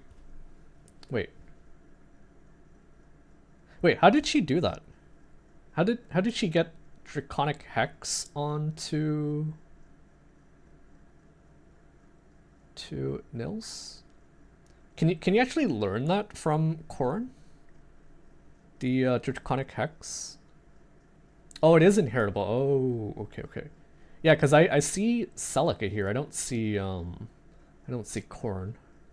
That's pretty huge, because get his stats down and then everyone's gonna start being able to hit him.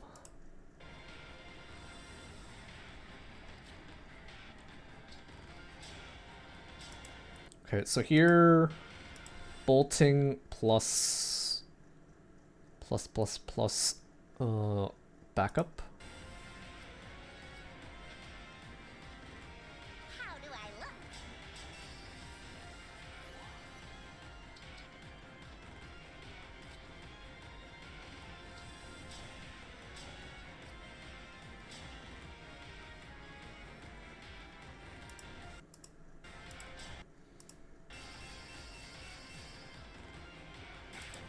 So I saw they used Great Sacrifice or something, right?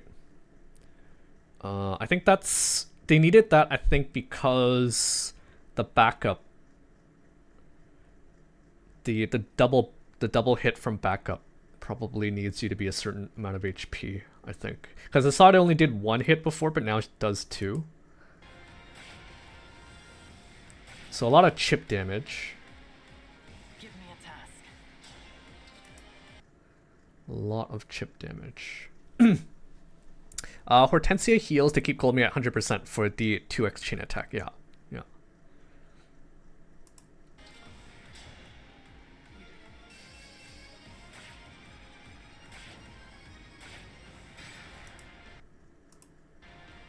Wait, did that kill?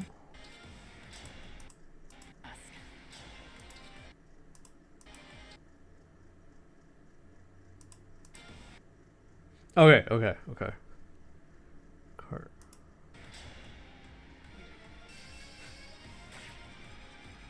This is kind of sus though, cause like if any of these 80s miss, then I think the whole strat falls apart, doesn't it?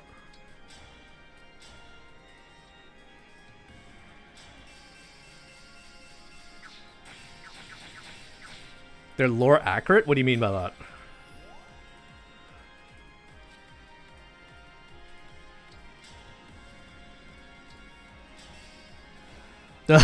Yeah, if an 80% misses, you just re-record the thing.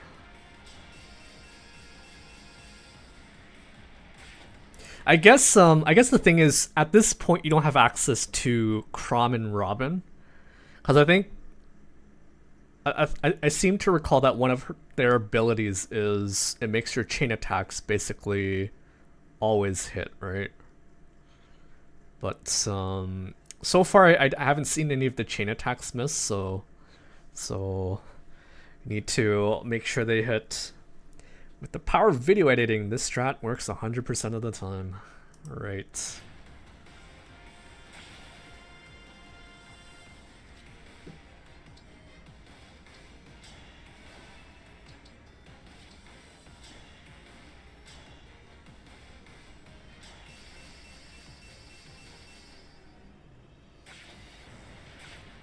Like, I think they needed every single one of those backups to land. Otherwise, there just wouldn't have been enough damage.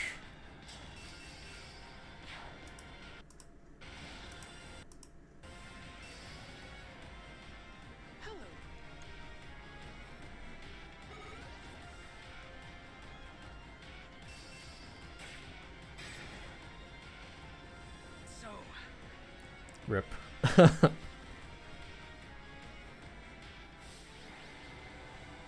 MVP was Nell. I like that. Oh yeah, I like that.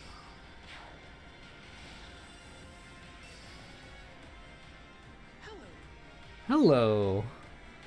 And dies.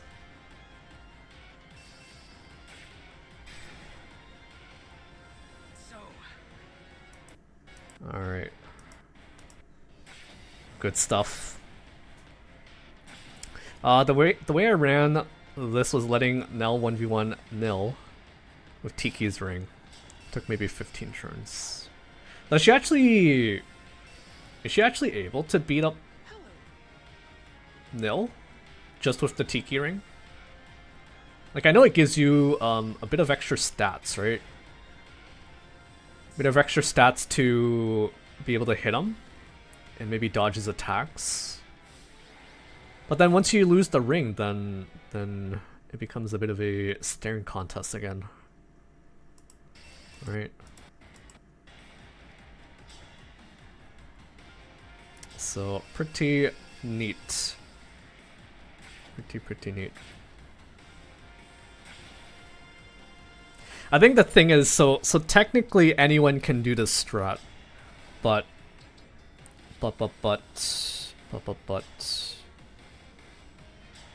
I don't know if there's any particular inherent. Actually, there is, right? You need to make sure your Gold Mary has Draconic Hex, and I don't know if there was any other big inheritance that you need to do here to make this possible. Basically, need Gold Mary to be in her Warrior or Berserker class. Have Draconic Hex, and I think other than that, everything else was okay.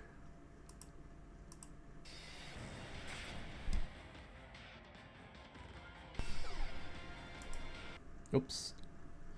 Fog Breath is busted, and Nil can't one round Nil, so you just heal when not engaged. I see.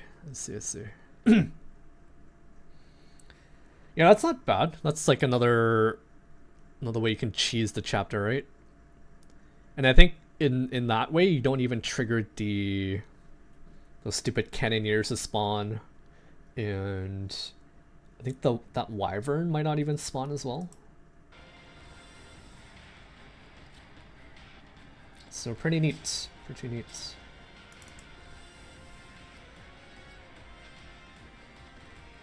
I think Yuka had shared this with me back when I had cleared this chapter, but I think I need to center this. Okay, I think it's already centered. My favorite part about this map is that you are punished for getting to to Nell too quickly, assuming you play the black map normally. If you enter Nell's room before turn 16, it spawns a capped Berserker and Sage next to Nell for 2 turns. Happened to me on my blind run. Thankfully, was able to still clutch it out. Nice. That's nice. If you enter Nell's room before turn 16, it spawns a capped Berserker and Sage. Oh, actually, okay, so I don't think that ever happened to me. Like, I played it normally, and what I ended up doing was I gave Celica to Nell. Because I figured that at some point I was going to run out of vulneraries or elixirs, and I needed to, like, hightail it out of there. So what ended up happening in that situation was, I think Cannoneers spawn if Nell leaves the room. And then the combination of the Cannoneers with the worm, the wyvern, was like was basically like game over for you. Cause they all go for Lear, who was stuck in that room, right?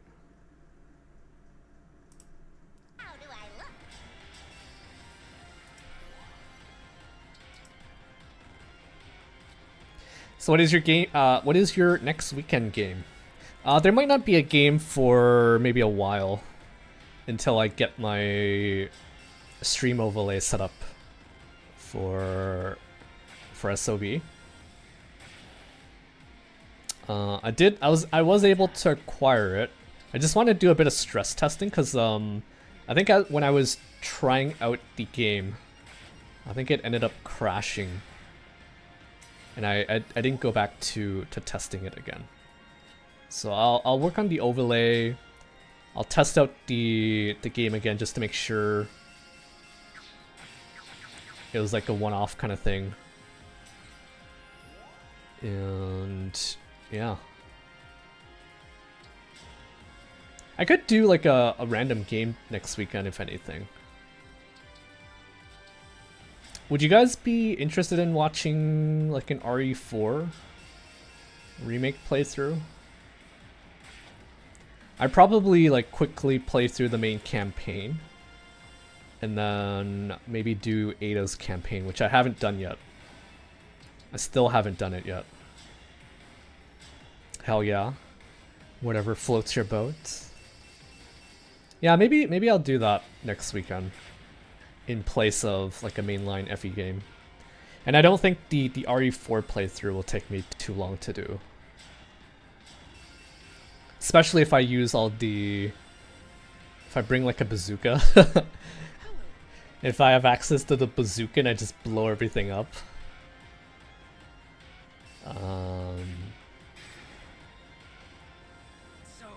Time to save the president's daughter. I quite liked Ashley in the remake, and I think that's like the general consensus. She wasn't like trying to come as hard. She wasn't trying as hard to flirt with Leon, I think, and I think that made her a bit more likable, I think. I posted a screenshot of my chapter 5 clear in the Discord for you to check out after the stream. Alright, sounds good. Sounds good.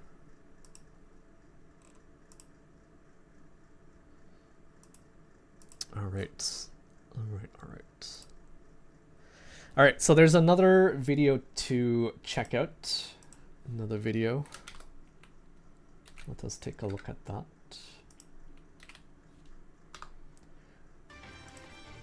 So you said I should slow this one down, right?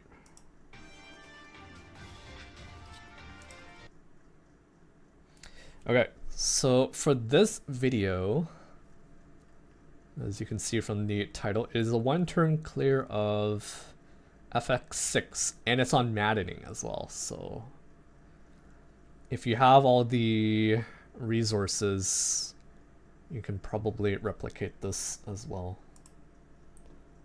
And credits go to this player here,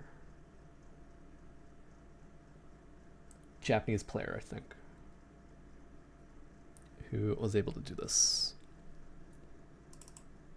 So let's check out this clear here. I don't know if I should. Let's keep the chat, I guess. Let's keep the chat. It's a little distracting, but let's keep it for now.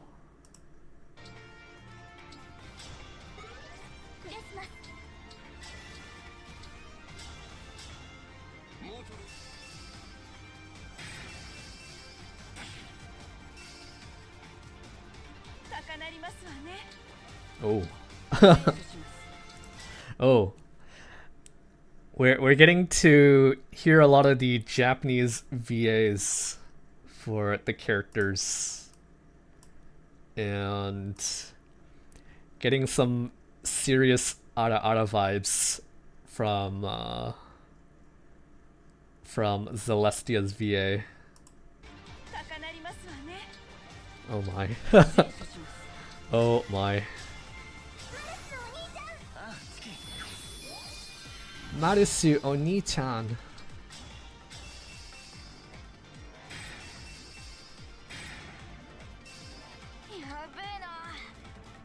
Yabe.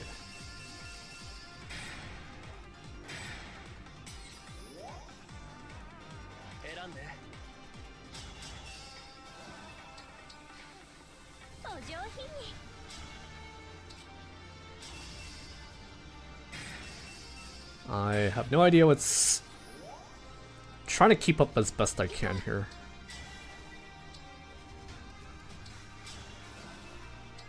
Okay, contract for another move.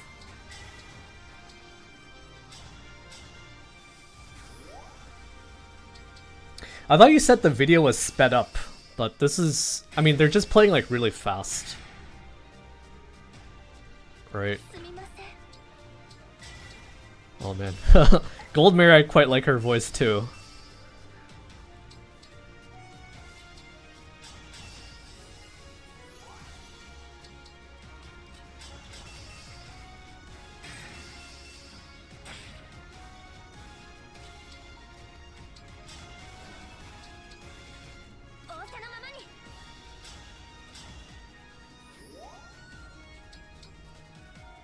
Gold Mommy is great.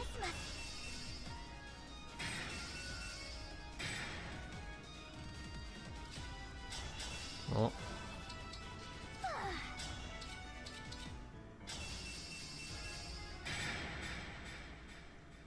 Damn.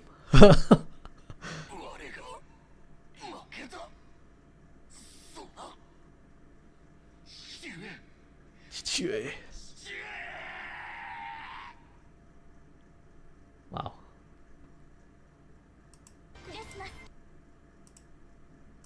Wow.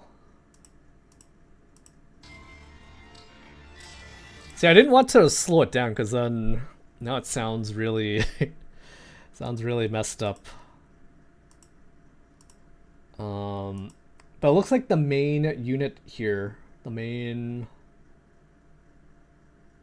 unit, the MVP of this seems to be Panette with Reprisal. So you need to teach her Reprisal, and she's using the 3 houses bracelet.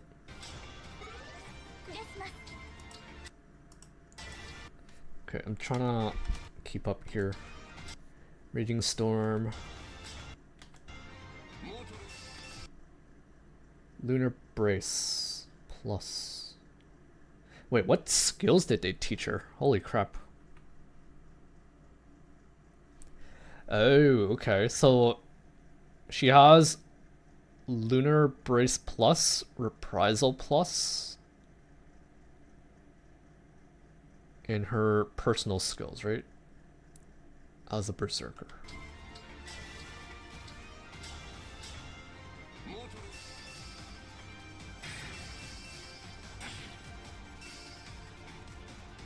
Wait, how fast is she? 15 speed. How is she not like getting doubled and killed here by Nil? Wasn't he like decently fast?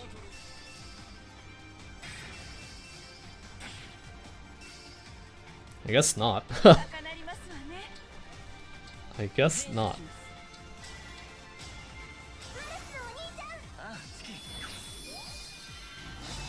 I like how Celestia's only job there was to stand next to Nell. What actually happens when you get this to proc?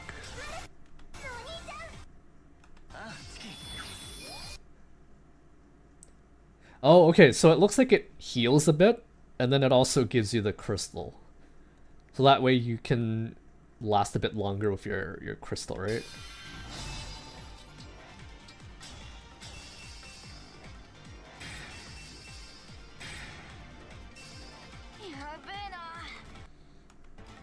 I like Panette's voice in JP. She doesn't have that like weird accent that they tried to do with her in English. Although I don't actually speak Japanese, so maybe the way she talks actually has a bit of an accent.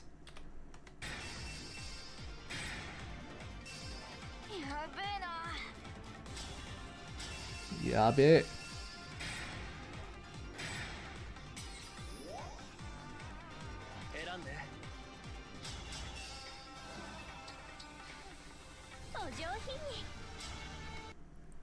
Only 11,000 SP needed for Lunar Brace Plus and Reprisal Plus. Hey, I was able to learn... what was it? I learned Attack +5 and Dex +5 from the Edelgard bracelet.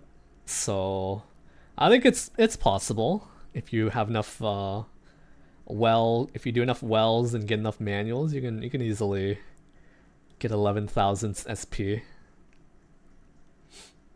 I've seen a different clear using a leer in Holdout. If you have the video, definitely feel free to share it. Because we don't have anything planned, too much planned after this in the tier list.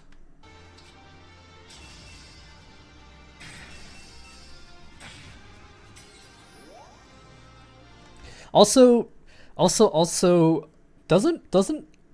doesn't Nil, isn't he supposed to have like 2 crystals? Did he always start with 1?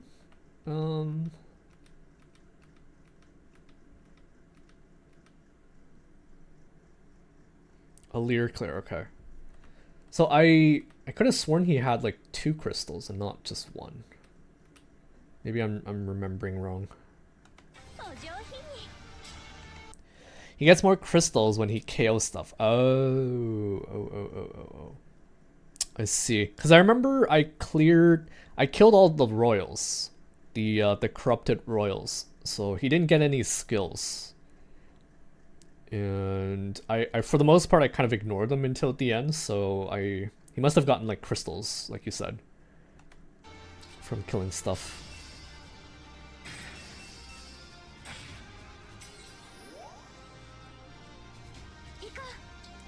For like a blind playthrough, you're definitely not going to be able to do this, right?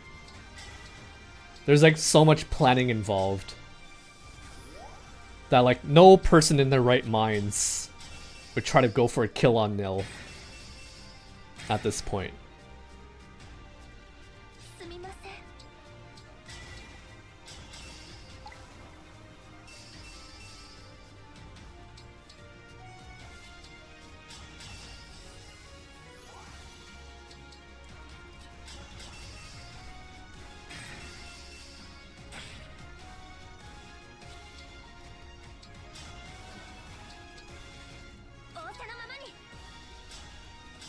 I like JP Fram.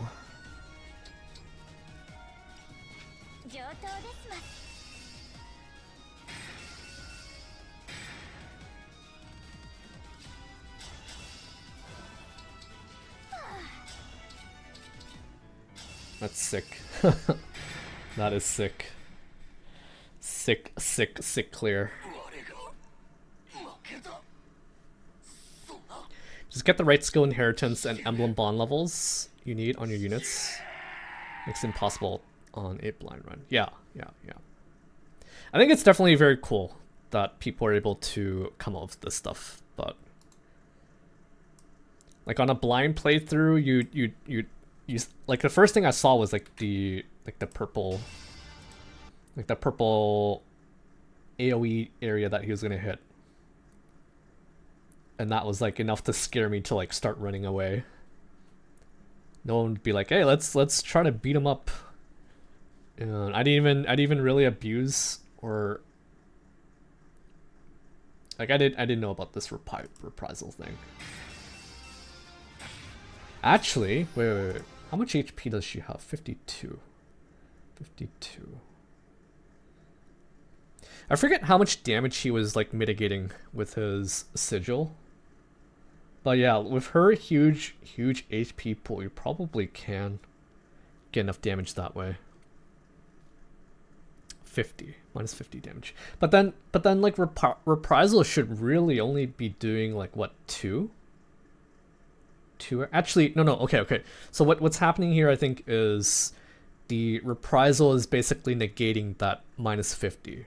And so with her 66 attack, it's actually doing some damage there, right? Or actually, she only gets the 50 if she's at like 2 HP, which she's not, so. Yeah. Blue Skies also adds damage. What's Blue Skies?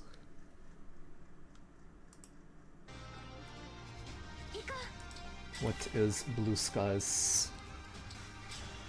Oh, Lunar Brace, okay.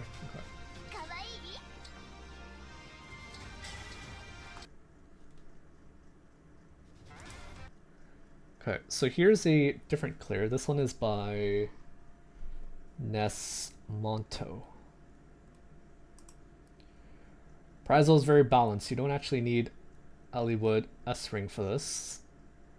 Madeline with Camilla or Sigurd can use swap to get Nell into Dikata's dance range.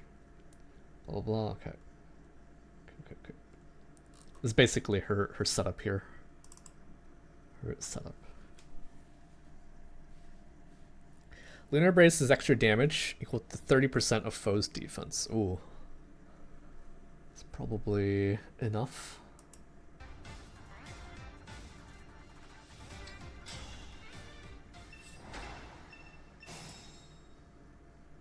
I've got this.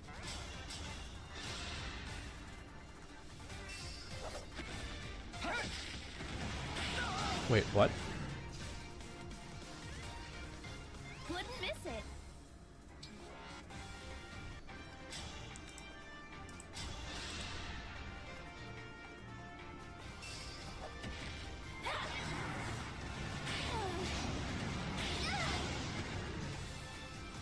Is this supposed to be like a team effort? Ready and able.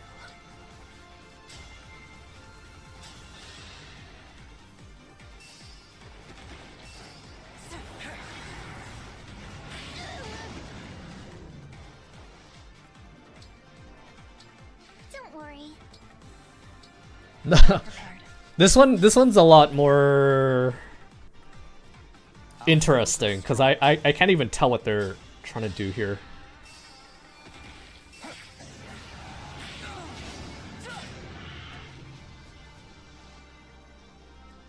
Shall we dance?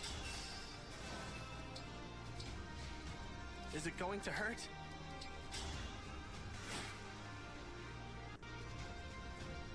I'll never yield.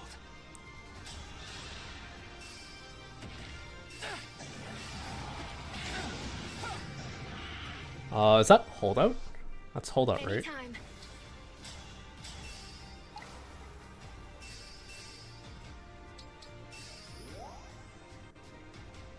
Oh shit. Okay, I think I see what's happening here now, right? Battle begins. So I think they're trying to like maximize the amount of damage that Alear can do with Reprisal. And okay, let me go back just a bit here.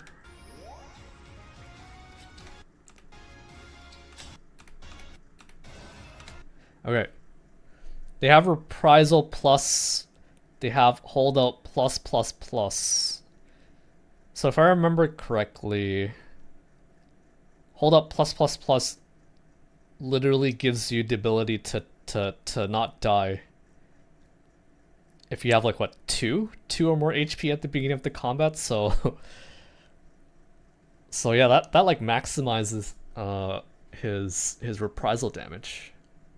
It's just Fey Miracle, yeah. I'd say it's like better than Fey Miracle.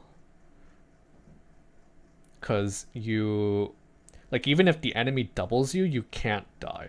Whereas in Fey, if people double you, like the miracle will save you at 1 HP, but then yeah, the follow-up attack will still kill you. Okay.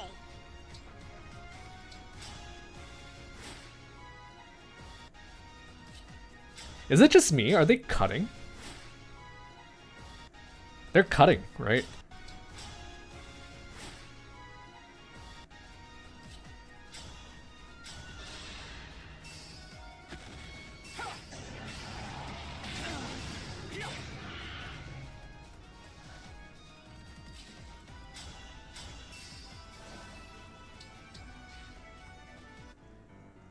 Like, you even tell the music is cutting a bit.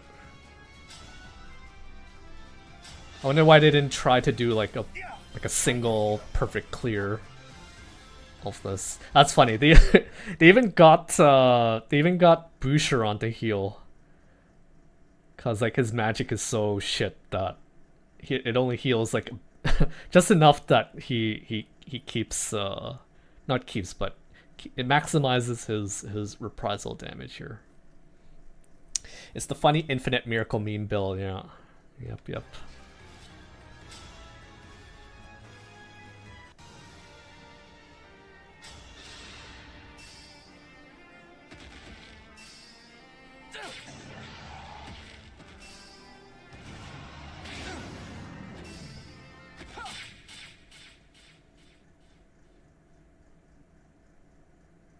GG.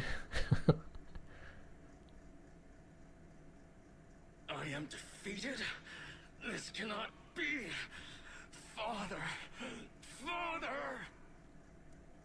Was that the same dialogue? I don't remember it being like that. This is basically how I beat Maddening FX. Nice.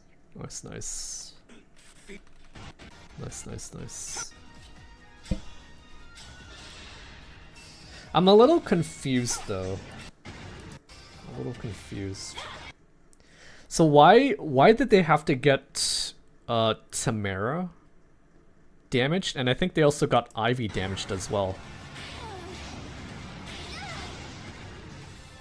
Cause like, isn't Reprisal just Alear's?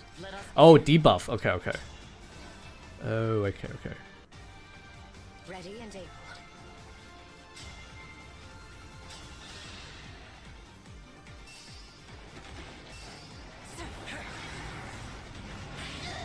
I see. Don't worry. Wait, but what did Ivy do? What did Ivy do? I don't see any like debuffs.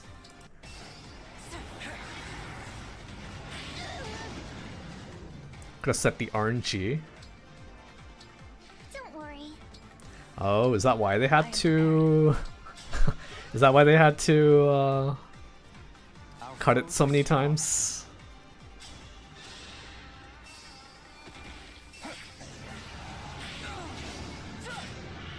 Well, like the hit rates don't suggest Shall we dance? that RNG matters.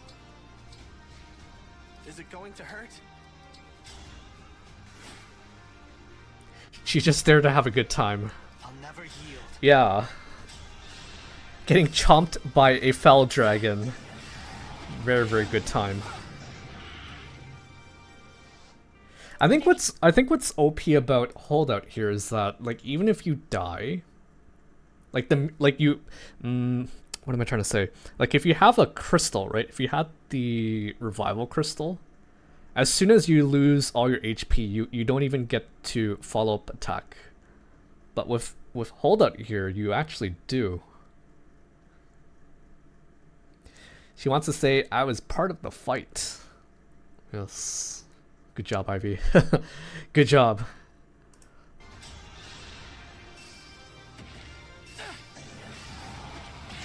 That's pretty busted. Pretty busted.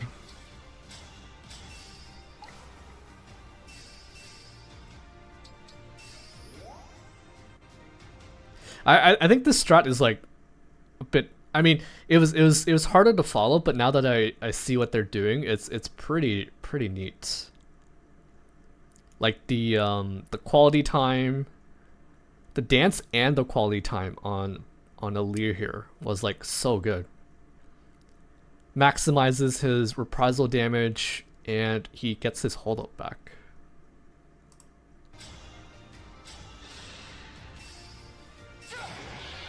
Now the true battle begins.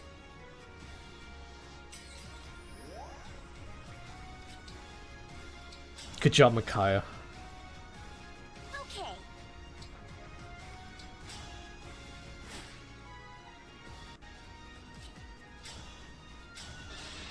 So some of the units here, all their entire job is to just reposition out of the way, people out of the way, so that Alir can go in for the, or sorry, so our dancer can go in, Point the way again. or in this case, go in and heal. Yeah, kind of you.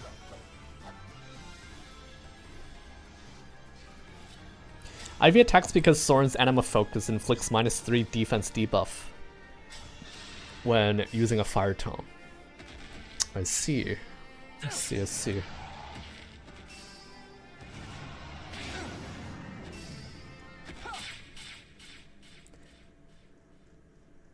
I see, I see.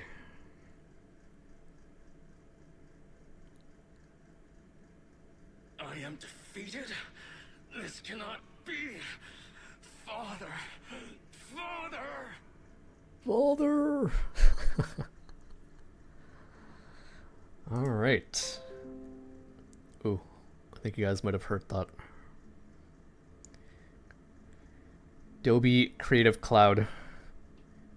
Photoshop wants to update. No, go away. Go away. Okay, I enjoyed that. That was pretty neat. Pretty neat. We heard you shut down the VN. What's VN? VPN? Did you mean VPN? No, it wasn't VPN. It was my Adobe, what do you call it? Creative Cloud thing. No, that was not what it is. Totally not what it is. Okay. Alright.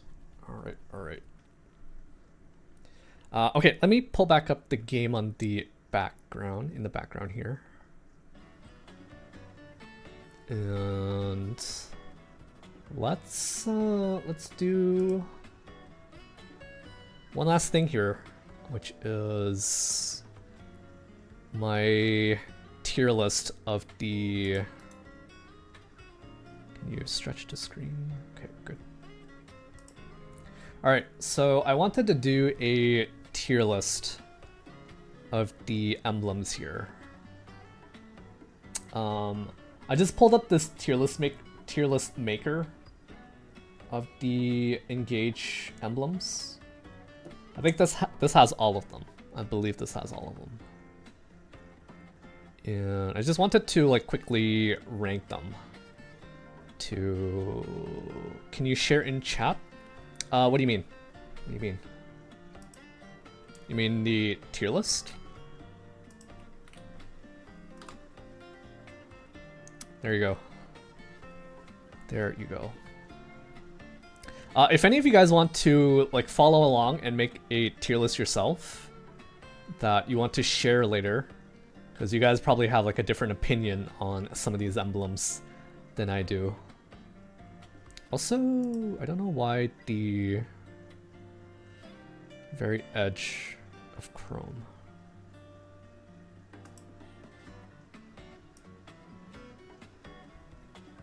Okay, there you go.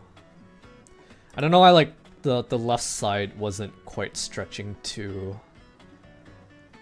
the edge of the screen there. But yeah, I posted the link into chat, so if you guys want to make a tier list as well. And like I said, you can share it. How can you share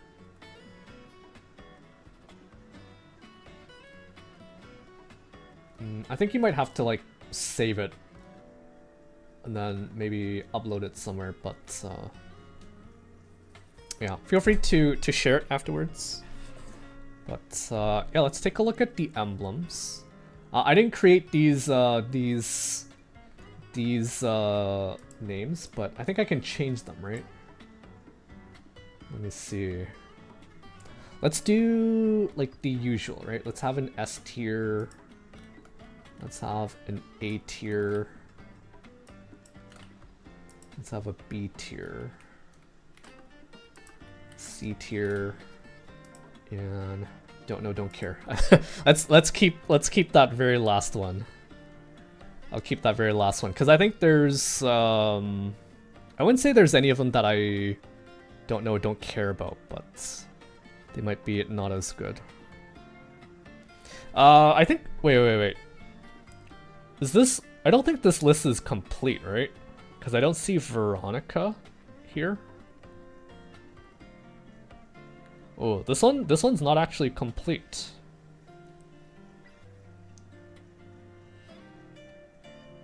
Yeah. This one doesn't have the all of the DLCs. So let me look for another one. Fire Emblem Engage. Emblems.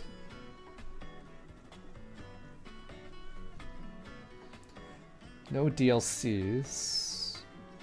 Emblems Engage.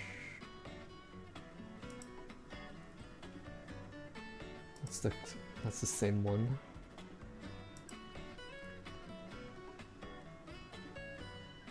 Oh, this one, does this one have everyone?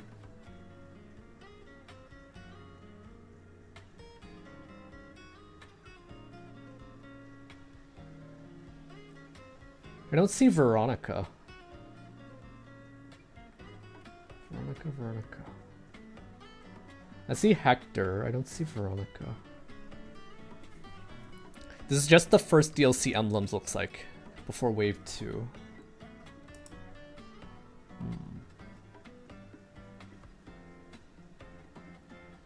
Sorry, I should have prepared for this better. Should have made my own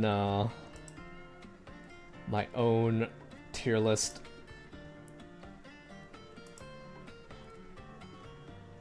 Okay. I think this one's more complete. Okay. I'll give you guys this link. Oh. I see two of them.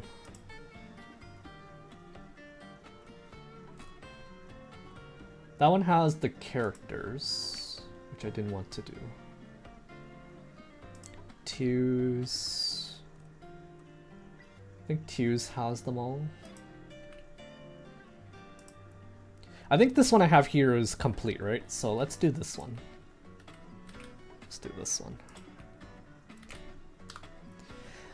Yours has characters and emblems. Yes, I did see that. And I don't think like I'm in a good position to really rank the characters themselves, because I obviously had like my favorites, and as much as I tried to use like everyone, I don't think I gave some of them like a fair shot to be good. So let's just do this one. This one has S, A, B, C, and D. So I think a lot of this I'm just gonna be winging and kind of calling from my memory here, because it has been a while since I played Engage. And even today we didn't exactly use all of the emblems. So yeah, I think we'll go from top left to right, and then we'll go until we finish off with Veronica here. So I think with Marth,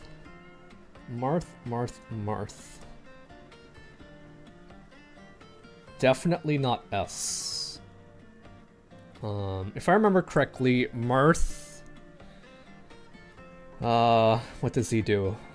What does he do? Ah, actually, I have the game open in the background, so I could take a look. Could take a look to see.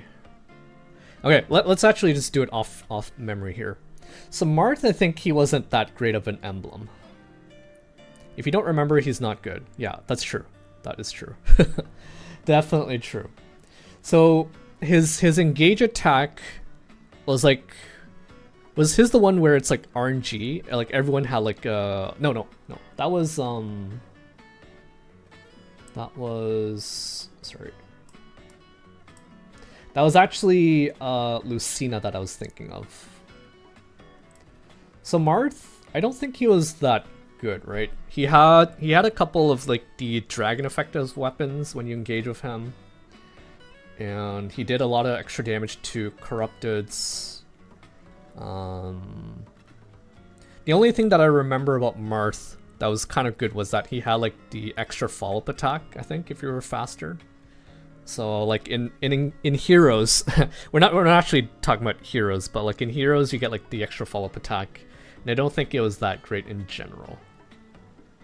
But like I think it was like thematically, Marth, your first emblem, I think he had some of that nostalgia factor there, but I think I'm gonna put him in maybe like C or B.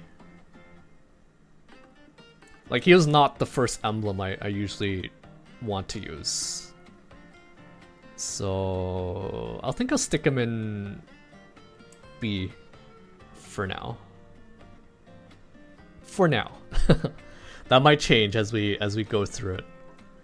What do you know? Marth being unremarkable. At least they represented him accurately. No, Marth belongs in the tier above C. Okay, we'll stick him in B for now. But yeah, I don't remember him. Like I said, he was not the first emblem I usually go and pick. Celica, I want to say she's pretty low for me. Her gimmick was being able to warp. In like the early chapters, I think I enjoyed using her. She was able to warp to the thieves and like one-shot them and take them out. But other than that, I don't think I really liked Celica. She had this gimmick where she can split her attack into two, but then you have your damage or something like that. Not that great. I think I put her below Marth. Because at least I think his emblem attack, his engage attack was like kind of good, right? Also with Celica, she had this what do you call it? She had this something about like eating the meals. Like you know when you cook meals in the Somnial, if you eat the meal, I think that recharges your engage meter. But like I don't think I ever used that at all in the entire playthrough. Like I always forget to pack the meal with someone who used Celica, so I think for me she's probably down here in C. Like these two probably can go together, but let's stick her in C. I guess Brave / Legendary Mars, okay, yeah. She's a cute emblem though, she is. Celica is cute. Cute. Sigurd. I think I'm gonna have to put him in like at least A. In A tier. The extra movement is really nice. Giving people canter is very, very nice. Override. Wait, what? Put what in the Discord? I can't figure out how to share my list via chat. Yeah, definitely come join us in Discord, Yuka. Come join us over in Discord. If all you want to do is just share your list, that's fine too. But if you check out my About page on Twitch, I think I have a link there to Discord. Actually, I think I have a link in... Oh yeah, we do. We do have a... I do have a command for that. I do indeed have a command for that. Okay, so yeah, feel free to share it. I'll check it out afterward as well. But I think I'm gonna put Sigurd in A. He's definitely... He has a lot of value. He makes... He's able to... I didn't do this, but I think I heard a couple of you guys say that you gave Sigurd to like an armor unit. So they basically move as fast as your other units. And Cantor basically lets them do like hit and run, right? So... I wouldn't put him in S. S, not. Definitely not S. I was kind of disappointed, a little disappointed with his engage attack though. Mostly because I didn't think to use heavy weapons with it, but I can see him doing like quite a lot of damage with the heavy weapons. Okay, next is Leaf, and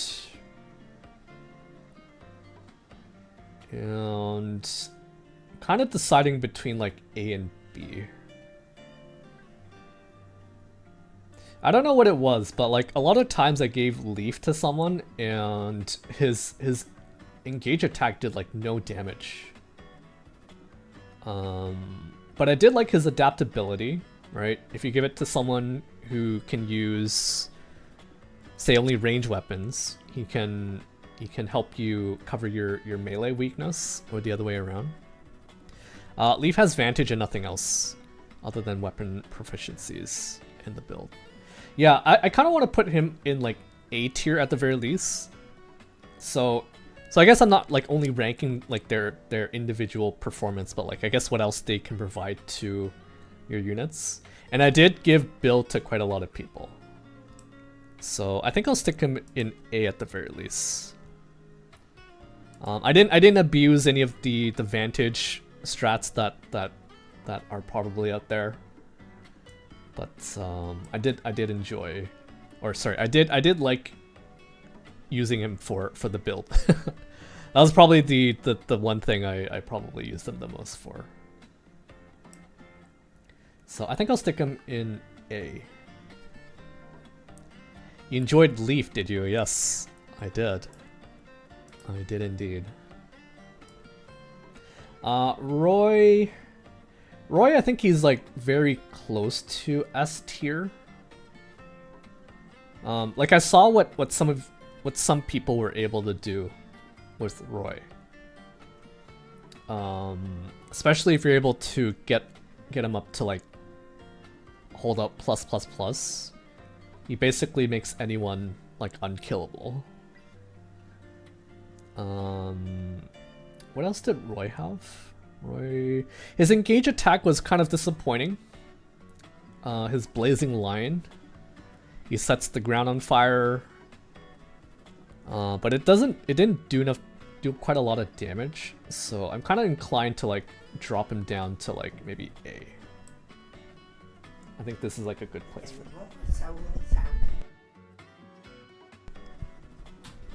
Sorry, I don't know if you guys heard my grandmother just now. I like how at home here, everyone just barges into my room. Let me see, can I? Okay, let's do that. Okay, sorry about that. Roy Emblem was my MVP in Xenologue chapters. Yes, yes. Especially, I think he was. I think for me, I liked putting him on Nil and Nell, right?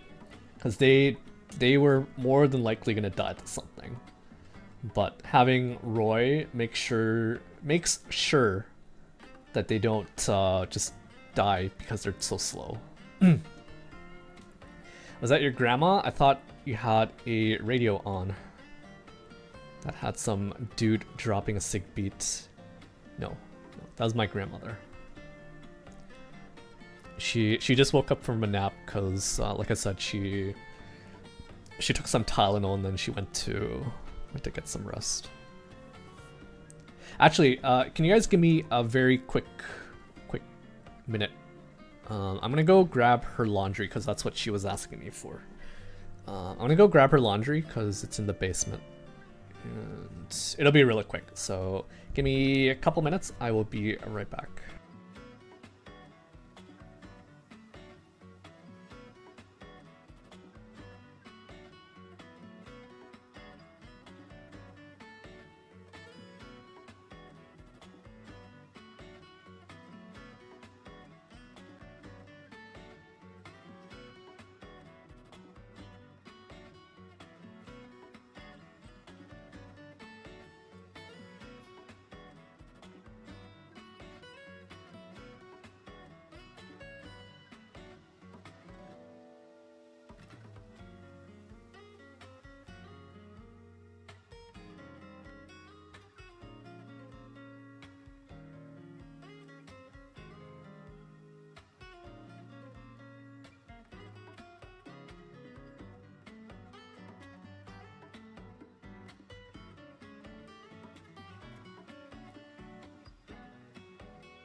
Alright, I'm back.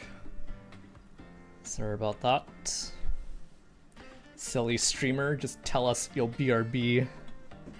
Assert dominance for Grammy. Yeah, I went to go grab her laundry really quickly. And also used the opportunity to go use the washroom really quickly. Because... yeah, I've been streaming the past, what, 4.5 hours? And I've been streaming standing up, by the way. I have a standing desk, and it's funny because, like, you would think that you get tired standing up streaming or just doing anything in general, but sometimes I just forget, or because after you do it for a while, it's almost like you forget you're standing. And I think it's healthy, right? Healthy. Squat redeem when? Oh my goodness. I could add it. Could add it. Yeah, no need for posture checks, cause I think I have good posture.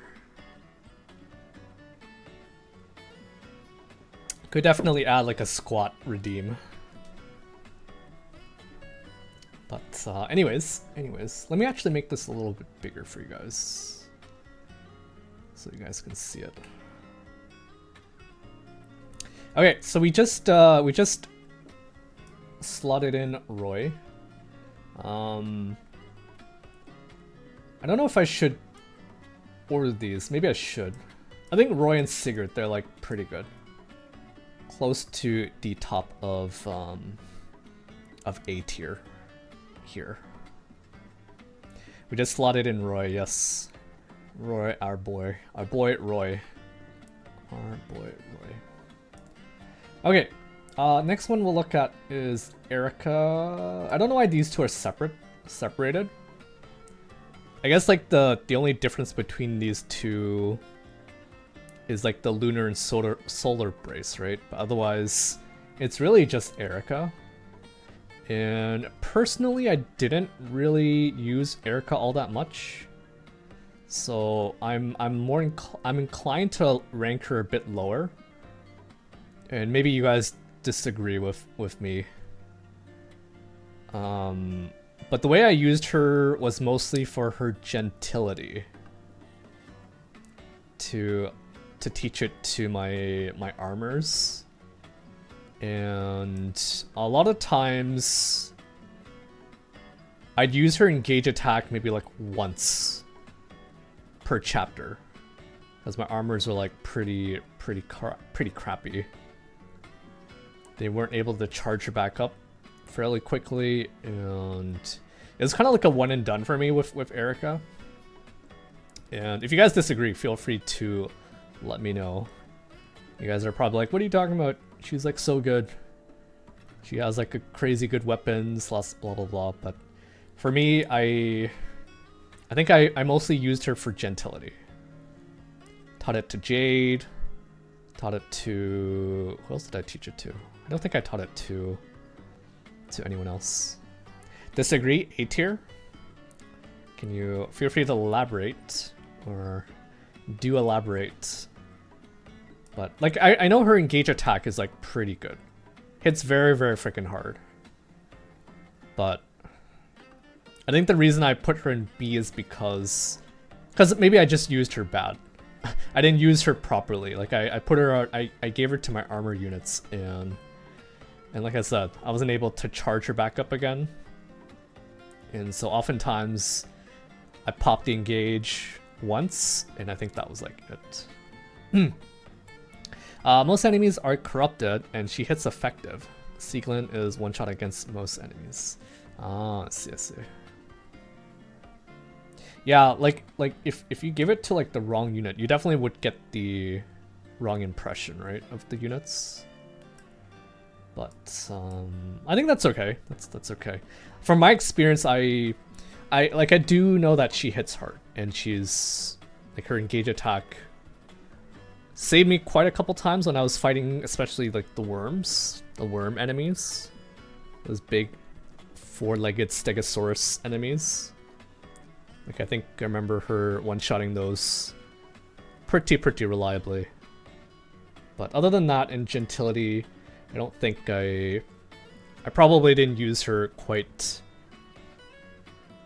the way some of you guys did. So I think I'll put her like top of B for the time being, but we could change that. I'll stick Ephraim down here as well, just because I think these two are basically the same, right? Basically the same. Even though like one of them is supposed to heal and one of them is supposed to do like more damage. I'll stick them here for the time being. Alright, Emblem Ike.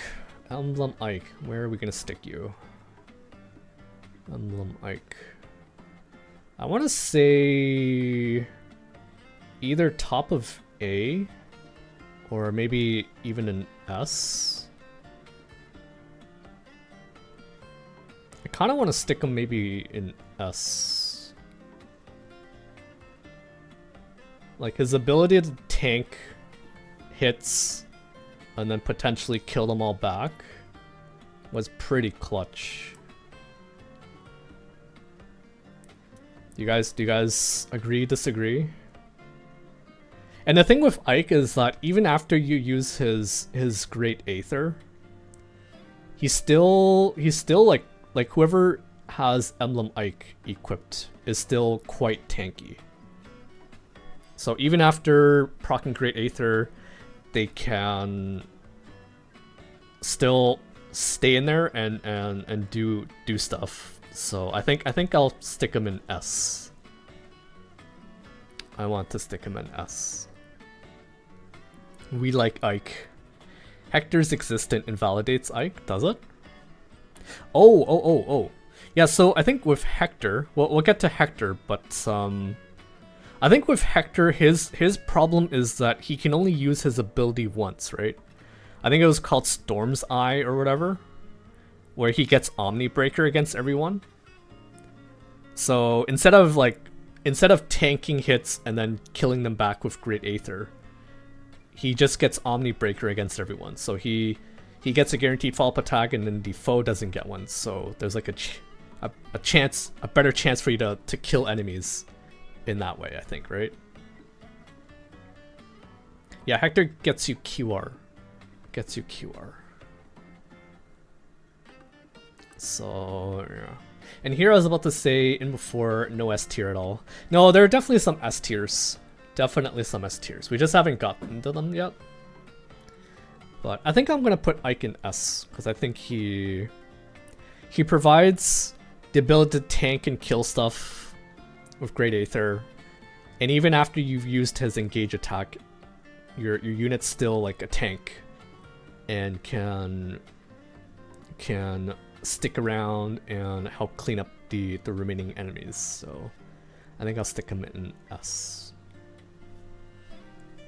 Micaiah. So Micaiah, if I hadn't if you told me to do the if you told me to do a tier list right after I've completed the main campaign, I think I would have put Micaiah pretty low. But I think I'm gonna stick Micaiah in S.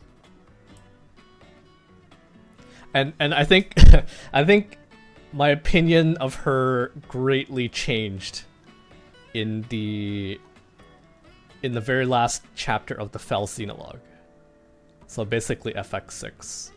It was basically, I think it was like almost impossible to do that chapter without Micaiah on the team and on someone who can use warp or rescue.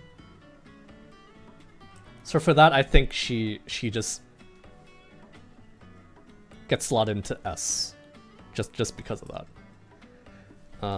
But like I said, for the if I hadn't played the Fell Xenologue, I think I would have rated her a little bit lower, because there was rarely many instances where I needed her staff range +1 ability.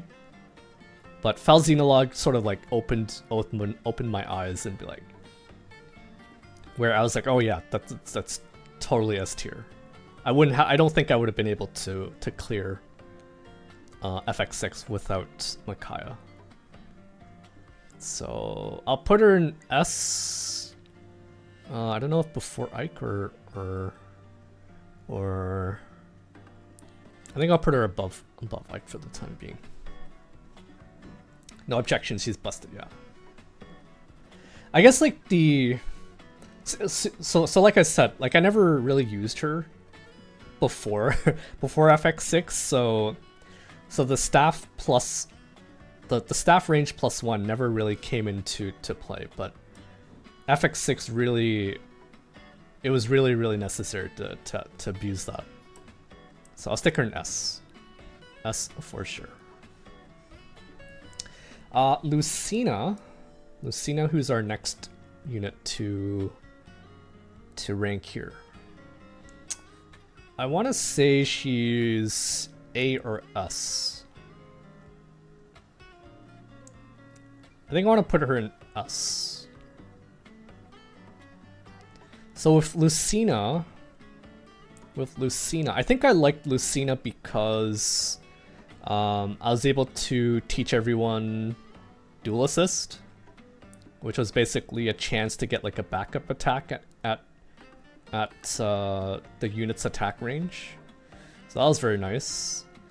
Her emblem attack, I guess it wasn't an attack, but she had the ability to protect allies. I heard that if you use her with Chi Adept or Martial Master, she basically has like 100% proc rate to protect her allies from the first attack. I mostly used her with Yunaka, and she had like an 80%, which was like good enough for me personally. So I want to put her in A. Sorry, not A, in S. Better than Ike or worse than Ike? I'm not really sure, but I want to put her in S. Actually, now that I think about it, she actually does have an engage attack, and that attack was like so poopy. So I think I'll put her lower than Ike because of that. Her engage attack was like so poopy. Everyone who is within like what 2 range of Lucina participates in battle, and everyone has like an 80% chance to hit. So that part I didn't like. So I think I'll rate her a little lower because of that. But she has like very good defensive abilities. She has like a very good she's very good at protecting her allies. But her engage attack was like very poopy, stinky. So I'll put her maybe in bottom of S. There's a strategy surrounding Lucina. Surround her of 1 to 2 range weapon users and use Bonded Shield. Now walk across the map as a death ball. Right. I think you also want to make sure those units are like decently fast, right? Otherwise, there's still the chance that you actually no. You can't do that, right, Yuka? You can surround her with 1 to 2 range weapon users, but then if the enemy has 2 range, they can technically just walk up and attack Lucina, the Lucina user, instead of the units surrounding her. I get what you're trying to get at. I get what you're trying to say. And that will work if you're walking up to like a bunch of like melee units, but if there's any range weapons involved, I think that strategy falls apart. I think. Fable says 100% proc rate, and you can avoid stack the Lucina users so they never get attacked. Case for the best emblem in the game for me. Can't trivialize mini-maps. Fair enough. I think you're sort of building on what Yuka said, right? This surround Lucina with units who can attack at melee and range, and you basically have like an invincible ball of units. Lucina has dual support skill, which can give up to plus 90 avoid, and can give a weapon plus 40 avoid. Let's see. In Maddening, they won't attack. The Lucina user is a Lear, and since he supports with everyone, and Lucina gives a void based on support, easy 0% hit rate. Right. You just need 1 to 2 range users, like a Mage Knight, and pop Lucina next to them. Enemies will all suicide into the Mage Knight. So does that apply to Maddening? Because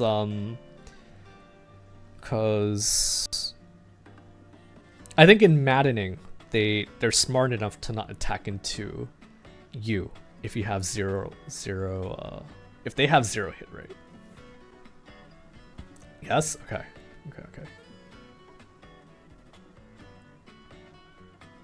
fair enough. Fair enough. I don't think I need to say too much about Corin, but for me, she's easily S tier. I mostly used Corin with my dragon characters, so Alir, Vale, and I think those are the only two dragon characters, right? And she just provides like so much freaking utility. The different veins she can proc that she can lay down. If you need to block people off, you can create some ice blocks. If you want to slow people down, you can lay down some flame veins. And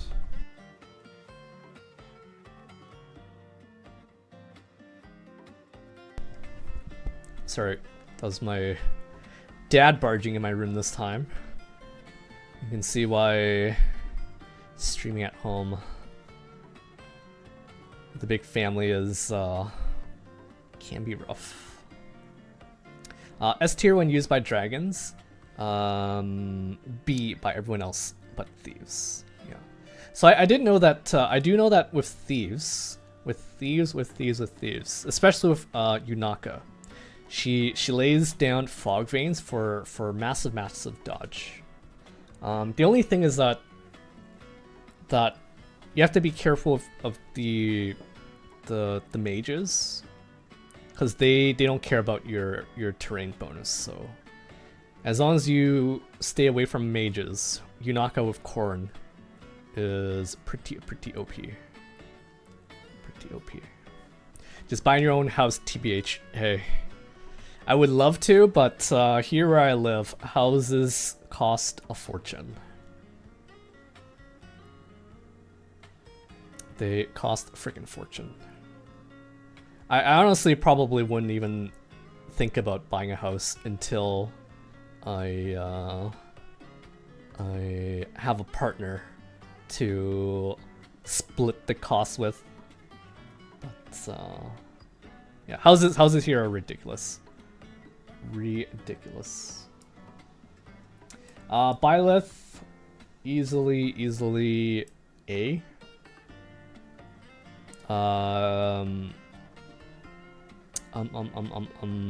Yeah, easily A, Byleth.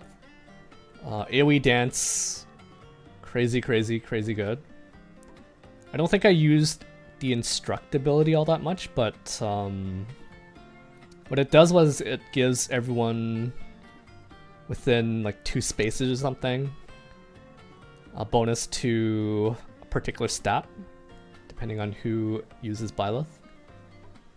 So we'll stick them in S, easily S. Like I think Corn and Byleth were easy placements. And if you guys had followed my playthrough, you'll notice how much I used those two. I just noticed there is an emblem missing on the list. Who would that be? Who would that be?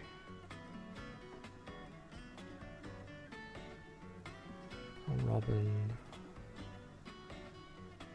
Is there one missing? Oh, Lynn. Lynn. Wow, I didn't even notice. Let's actually, okay, so I'm not gonna pull up another tier list here, but what we're gonna do is we're gonna treat female Alir as Lynn, because we played as male Alir, so we'll treat female Alir as Lynn. And for Lynn, I think I'm gonna put her in. I don't want to put her like up here, but she's like very close to S for me. I think I'll put Lynn. Again, this is Lynn. If you squint your eyes hard enough, you'll see Lynn. But I think I'll put Lynn like top of A. Like I think she's like very close to S Like her Astral Storm is obviously very good. She taught everyone speed +4, +5 when possible. And Speed Taker was incredibly clutch for the Fell Xenologue. So I think in that sense, I think I almost want to put her in S. Like Astral Storm, I think the only thing that's holding me back from putting her here is that Astral Storm doesn't necessarily do a lot of damage to certain units. Flyers, yes, she'll take down the flyers pretty easily.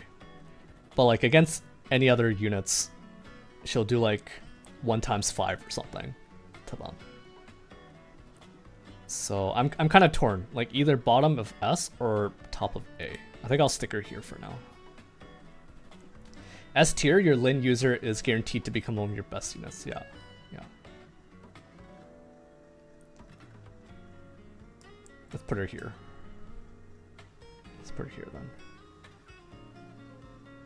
Trying to see. You're not squinting hard enough, Wanda. Close your eyes some more, and then maybe you'll see it. But yeah, I think I'll bump her up to bottom of S. Even if her Astral Storm wasn't good, I think the what do you call it? The Speed Taker. If it wasn't for Speed Taker, I don't think Fell Xenologue would have gone as smoothly. Because you really needed the speed to double everything.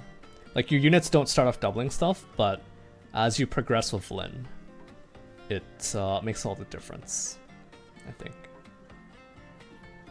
I benched Lin's emblem for most of the game unless I needed to snipe something. Yeah, the sniping was great, but I think the Speed Taker is probably the best part about Lin. Speed Taker and even like the extra speed you can get out of it. Or sorry, the speed skill itself.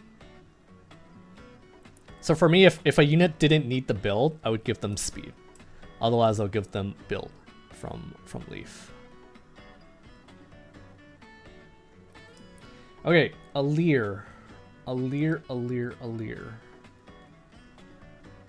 Alear, I think, is probably A or S. A or S. I didn't really do the Engage plus all that much in my playthrough, but the Dragon Blast was pretty good. Did a lot of damage. Gave people extra stats, so I think I can put them in like S maybe. Actually it was okay, so it was kind of annoying, right? If you do the Engage plus with Alear, they don't have access to whatever emblems the unit has. So A. I'll do A for Alear. Very good engage attack. Gives some stats to whoever they engage plus with. But at the same time, there's a downside to that, which is that they don't have access to whatever emblems they were originally equipped with. So I'll do A for Alear, top of A. But if you guys disagree, let me know. I'd be curious to hear what your thoughts as well. Tiki, I think I'm gonna put in A. Not A.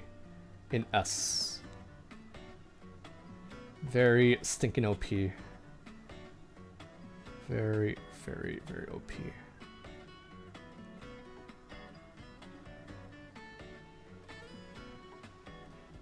I'm trying to decide where she should go here. Better than Lucina? Worse than Lucina? I'd say they're like kind of like equalish. I'll do like here. Here. So with Tiki, the Revive Crystal was super useful for keeping your units alive.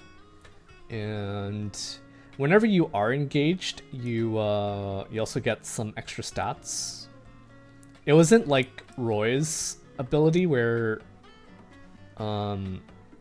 your level gets increased by what, 5 or so. So I don't think the stats are like guaranteed. For each level you get, it doesn't necessarily guarantee you stats, whereas I think Tiki does guarantee you the stats. So for that, I think I really liked Tiki. And it was nice that they actually gave us the ability to use the revive crystals. And not only does the AI get to abuse it, we also get to abuse it ourselves.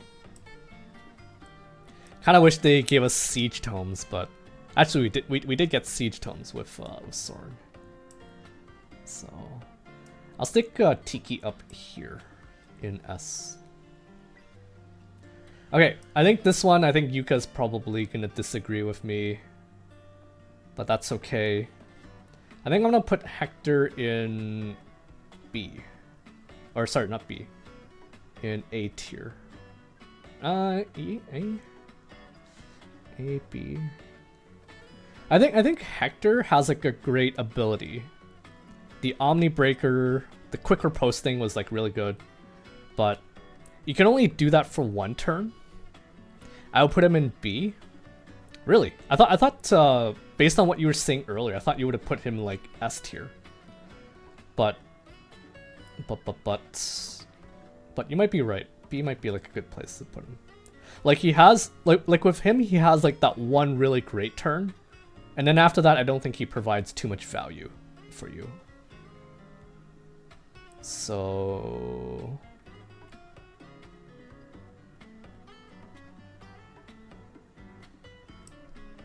B. Yeah, I think I'll put him in B as well. I just think Ike is D. Really? You think Ike is like down here? Really? Alright. Soren. Easily A. Sorry. In my mind, I'm like counting, or I'm like... yeah, I'm like counting from like A, B, C. But I keep forgetting that there's an S. Soren, I think I'm gonna put like very high. The assigned decoy was is stupid. It made like so many chapters more less sweaty because of it. Knowing that some of your squishy units are safe from getting attacked. Let's put him S. His engage attack wasn't that great, and I think for the most part that was because I usually paired him up with someone who had like low magic, but I could see like if you give it to like a magic user, the Cataclysm and the bolting probably would have come in handy a lot more. So I think I'll do like here for Soren. You can't just put everyone in S tier. That's not how it works. Fair point. Fair point. But this is my tier list, so I'll put everyone in S tier if I want. Okay. This one, I think I'm gonna put down here. These two down here. Of course you can. I think rather than seeing it as like S tier, it's just units that I really liked or maybe that I used a lot. Like, okay, so the thing about this tier list is that I obviously don't know all the ins and outs of each of the emblems. There's probably some mechanic in there that I never really used or abused. So if you don't agree, that's okay. This is mostly based on my experience with everybody here. So okay, so with Robin and Crom, I'm putting them in, I don't even know if I see Yuka says D. And I'm a little inclined to agree because aside from the stats that they give you, like they give you some pretty good stats. I think they give you like what, speed, dex, and attack. Like aside from that, I don't think they really did all that much. I think I will stick them in D. I remember I used them initially, when I was doing Fell Xenologue 6, and yeah, they really didn't do much for me. Even their engage attack. Maybe I'm not using it right, but it was like pretty wimpy. It was a pretty wimpy engage attack, and aside from the stats they give you from just having them equipped, they're really not that great. They weren't that great. Ado in trash tier, Dimitri in A, and Claude in A. We're jumping ahead here, Sinful. We are jumping ahead here. Camilla, I think Camilla, I'm gonna put her up here with Sigurd. The +1 move is nice. The flying movement is also real nice. I think I'm actually gonna put her. I think I'm gonna put her below Sigurd, because Sigurd just gives you the +1 move as long as you have him engaged. Sorry, not engaged. If you have him equipped, you get the +1 move. Whereas Camilla, you only get the +1 move and the ability to fly if you engage. But both of them are really good candidates to put on your dancers. I think towards the end I had Camilla glued to Cecil, so that if I need him to get somewhere really quickly. Actually, I'm actually gonna put her below Sigurd, because now that I remember it, now that I think about it, once you engage with Sigurd, you actually get even more movement. So if I had to put one of these two on a dancer or on Cecil, I think I would put Sigurd, because then your dance would be able to move like across the entire map to dance someone. So I'll stick her here. I didn't really like her. The other thing I didn't. Sorry, not the other thing, but the one thing I didn't like about Camilla was that her veins, her vein patterns were kind of wacky. For example, I think her flame veins, rather than setting them in front of you, she sets it around her, almost as if you want to go in. You want to fly into the enemy lines, and then you're hoping for the opponent to like walk into you or something. So because of that, I didn't really like her veins. She did have some like new ones, right? She had like the ice veins, or whatever you call them. And yeah. Also, her engage attack was kind of a problem, because she does like random tiles, random vein effects, and so you can't really plan stuff out with Camilla. Claude is S because complete damage immunity for entire enemy phase is busted. I don't think that's how it works, Nilla. I don't believe that's how it works. I think it's only for one combat. One combat. Because I remember trying. I remember yeeting. Who was it?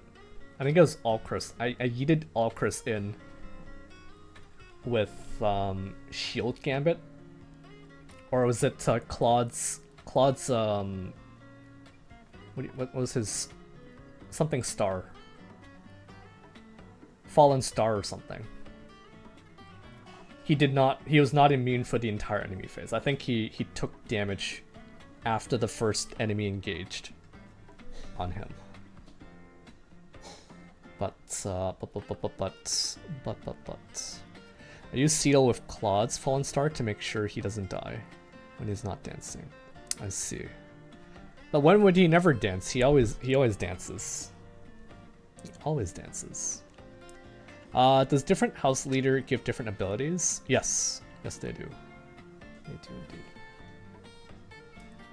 Okay, Edelgard I think is S.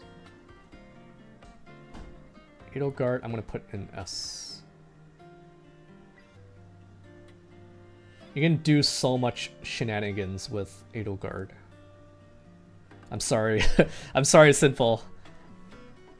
She was just that good. Raging Storm was very good. Although I didn't like that she was attacking with it was with Amir, right? Amir. So it was like a smash weapon, so the opponent gets to hit you first before you get to whack them back. But the ability to attack and get another action is ridiculous. Ridiculous. I'll put her like here maybe.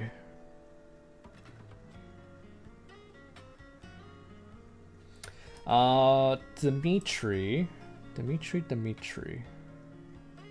I think his gimmick was the ability to double the attack of your weapon.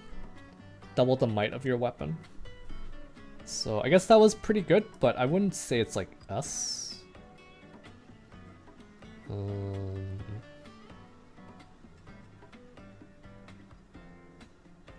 Was there anything else that Dimitri did? I think he just hits really freaking hard, right?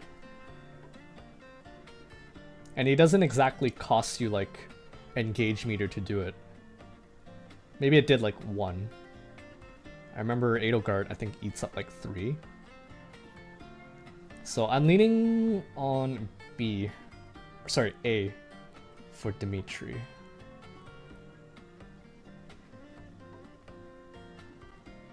I think it was like a very high crit rate too, wasn't it? High hit, high crit for his aired bar.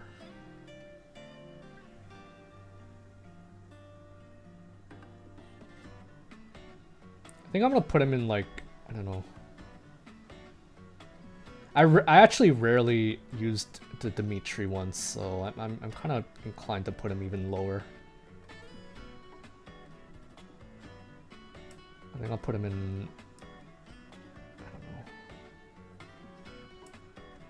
B. I will put him in B. Dimitri also has hit and run or something. Did he? I don't remember him having hit and run.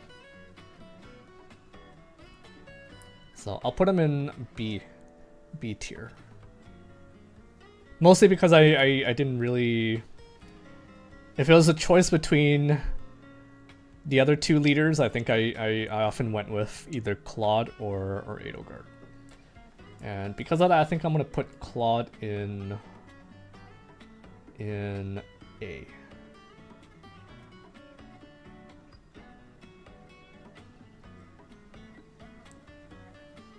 Gambit.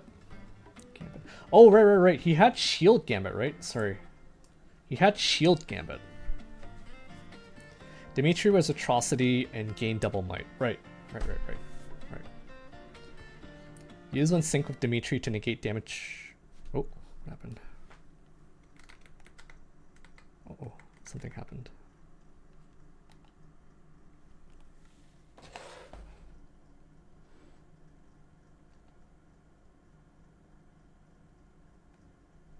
Game. Game.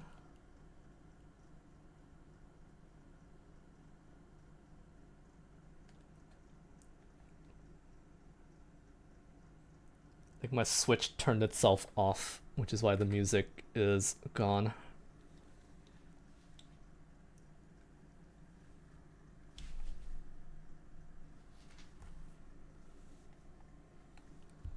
Okay, give me 1 second. Let me look for an Engage tune. Engage Samuel.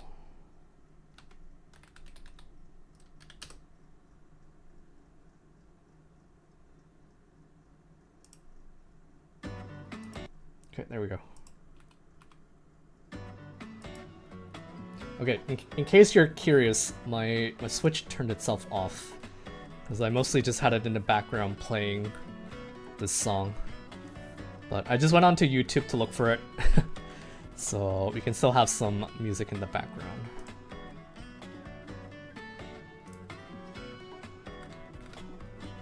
Okay, wonder what I was thinking about. Gambit wasn't engaged skill. Shield Gambit. I think I'm still gonna put Dimitri down in B though. Again, mostly because I would often use Edelgard first, and then switch to shooting someone down with Claude. Claude was pretty good. Pretty good.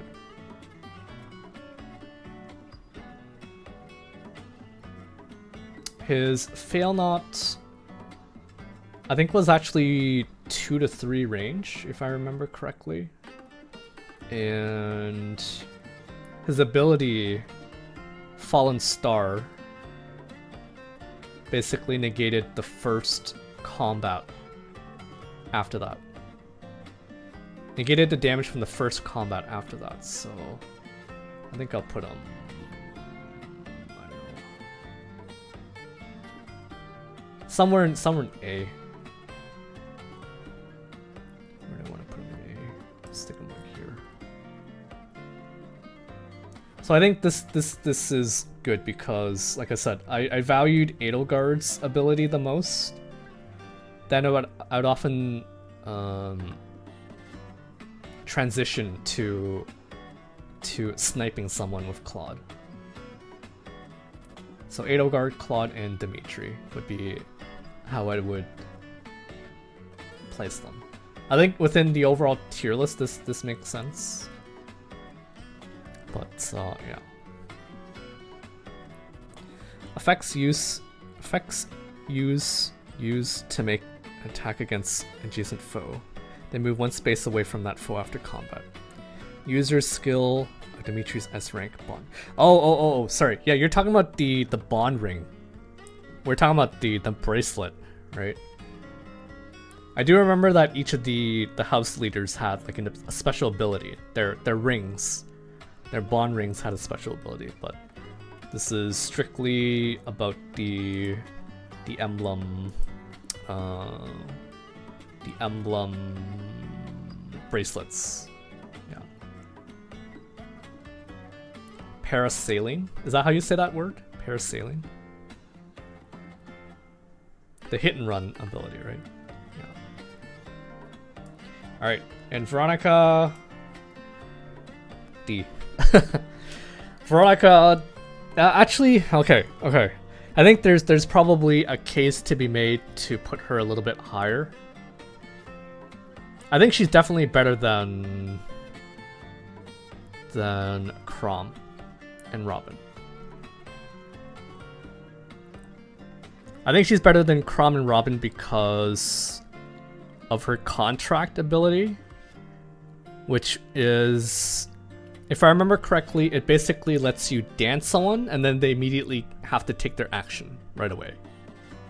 So in some of the strats that we saw today where it was like a one-turn clear of certain chapters, they abuse that quite a lot. I didn't use that very much, so that's why I don't want to rate them all that high.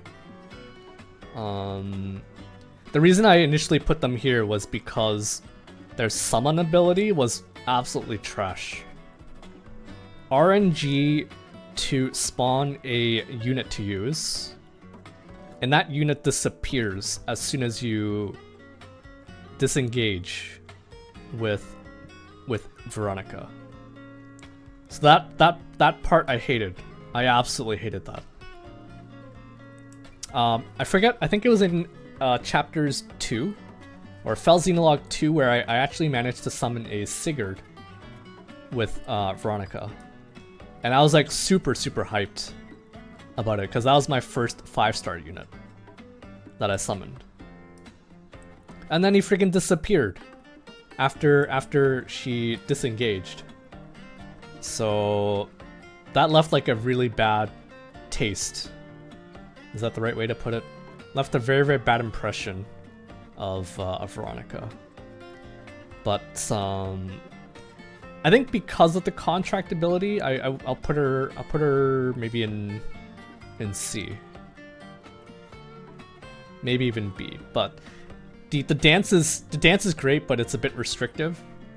That unit can't move around anymore. They have to like attack right away, which can be good if you need to clean up some units. If a unit wasn't able to finish to clear everything up. So I think I'll put her in C, probably. Veronica's entirely dependent on when you get her. Her SP gain skill is so good when you have her early game, but doesn't matter late game. Yeah, so for me that didn't matter because I had completed the main campaign already, and I didn't exactly need SP. I got a decent amount of the SP books from the well, so you're right. Like depending on when I got her, if I had played the game with DLC, I probably would have want to try to complete her paralogue as soon as possible. I think that's one thing I wish they changed with Engage. They should have given you the ability to refund skills. Refund, like, even if not 100%, maybe like 50% of the SP you spent on skills. That way you can quickly try out different builds. But I'm thinking IS's mentality there was, oh, you could just like, if you don't like what you use, just load like a previous save file or something and you can teach them something else. But I didn't like that. I did not like that. Like we can refund dragon flowers in Fae. Yeah, one day we'll be able to do that. One day. Then you've got Fortify Plus, which heals HP and status effects within 7 spaces. Nice. Prizal Plus is good on every attacking unit too, especially Smash Weapon users. Oh yeah, that's a good point. That's a good point. I think I sort of explained why I didn't like Smash Weapons. I didn't like that people get to attack you first, but I didn't think about using it with Reprisal. I didn't think about using it with stuff like Override, where your opponents don't even get to hit you. You just straight up get like a higher. It's just used to get you to hit harder, right? With your Override. Book of Worlds goes crazy if Veronica user spends a couple turns just waiting. I never really understood what the Book of Worlds did. It supposedly did something different every turn, but I don't think I noticed the effects even when the enemies were using the Book of Worlds. Discord?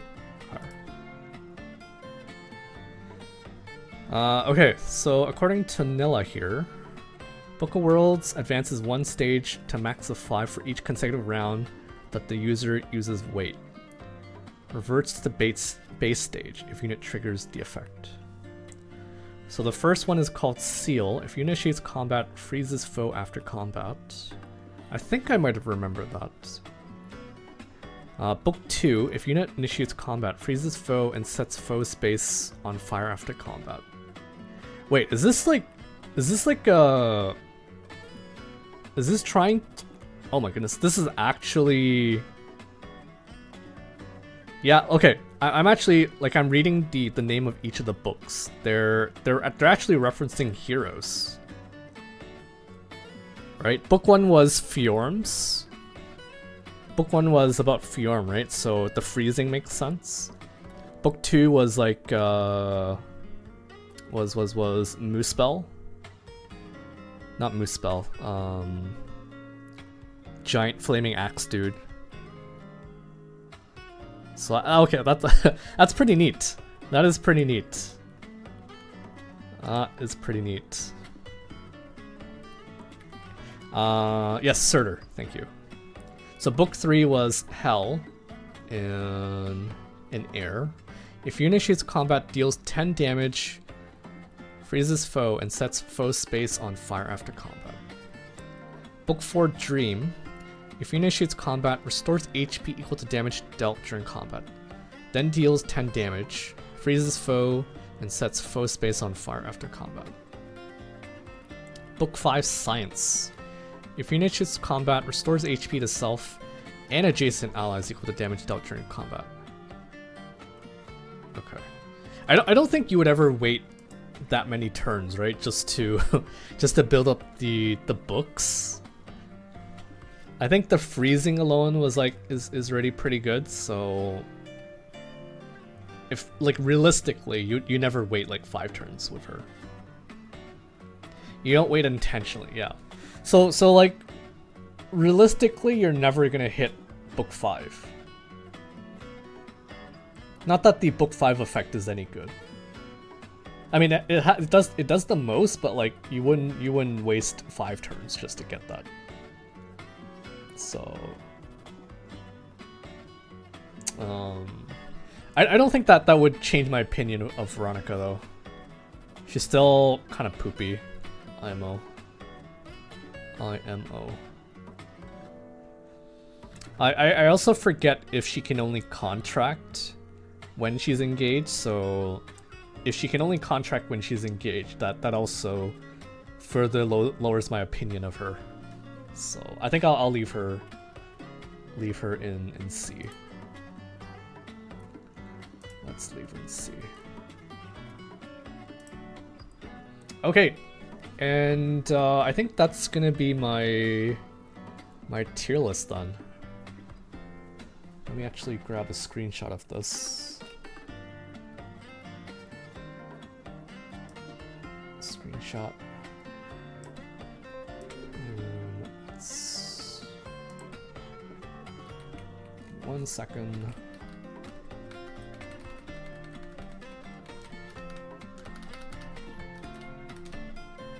Okay. Tier list. You guys may agree, may disagree with my placements. These are based off of... mostly based off of like how much I use them, how much I like them. And I'm gonna post this in Discord. Alright. I don't think I saw you post your tier list, Yuka, but feel free to share yours in Discord. I'd love to check it out.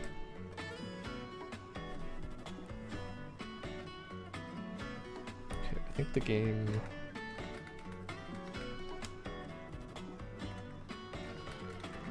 oh god. Oh god.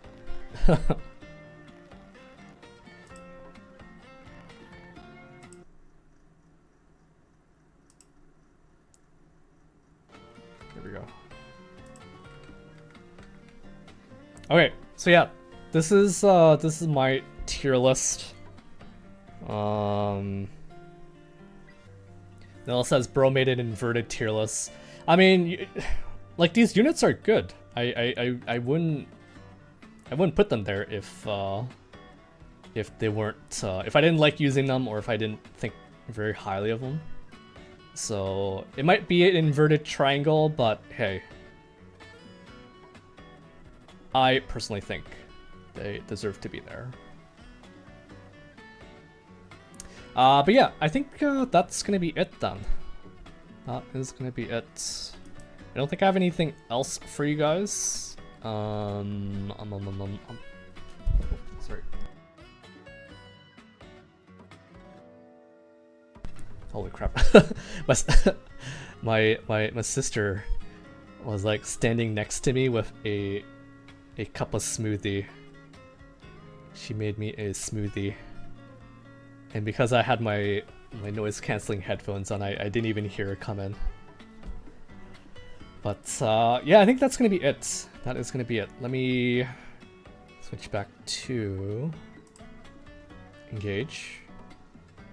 We're back in Engage for the last time. Last time. New games you looking forward to? So like I said, I'm gonna be doing. I'm gonna be playing Shadows of Valentia next. I will let you guys know. So if you guys hang out in my hero stream, I'll update you. I'll update you when I plan to start that.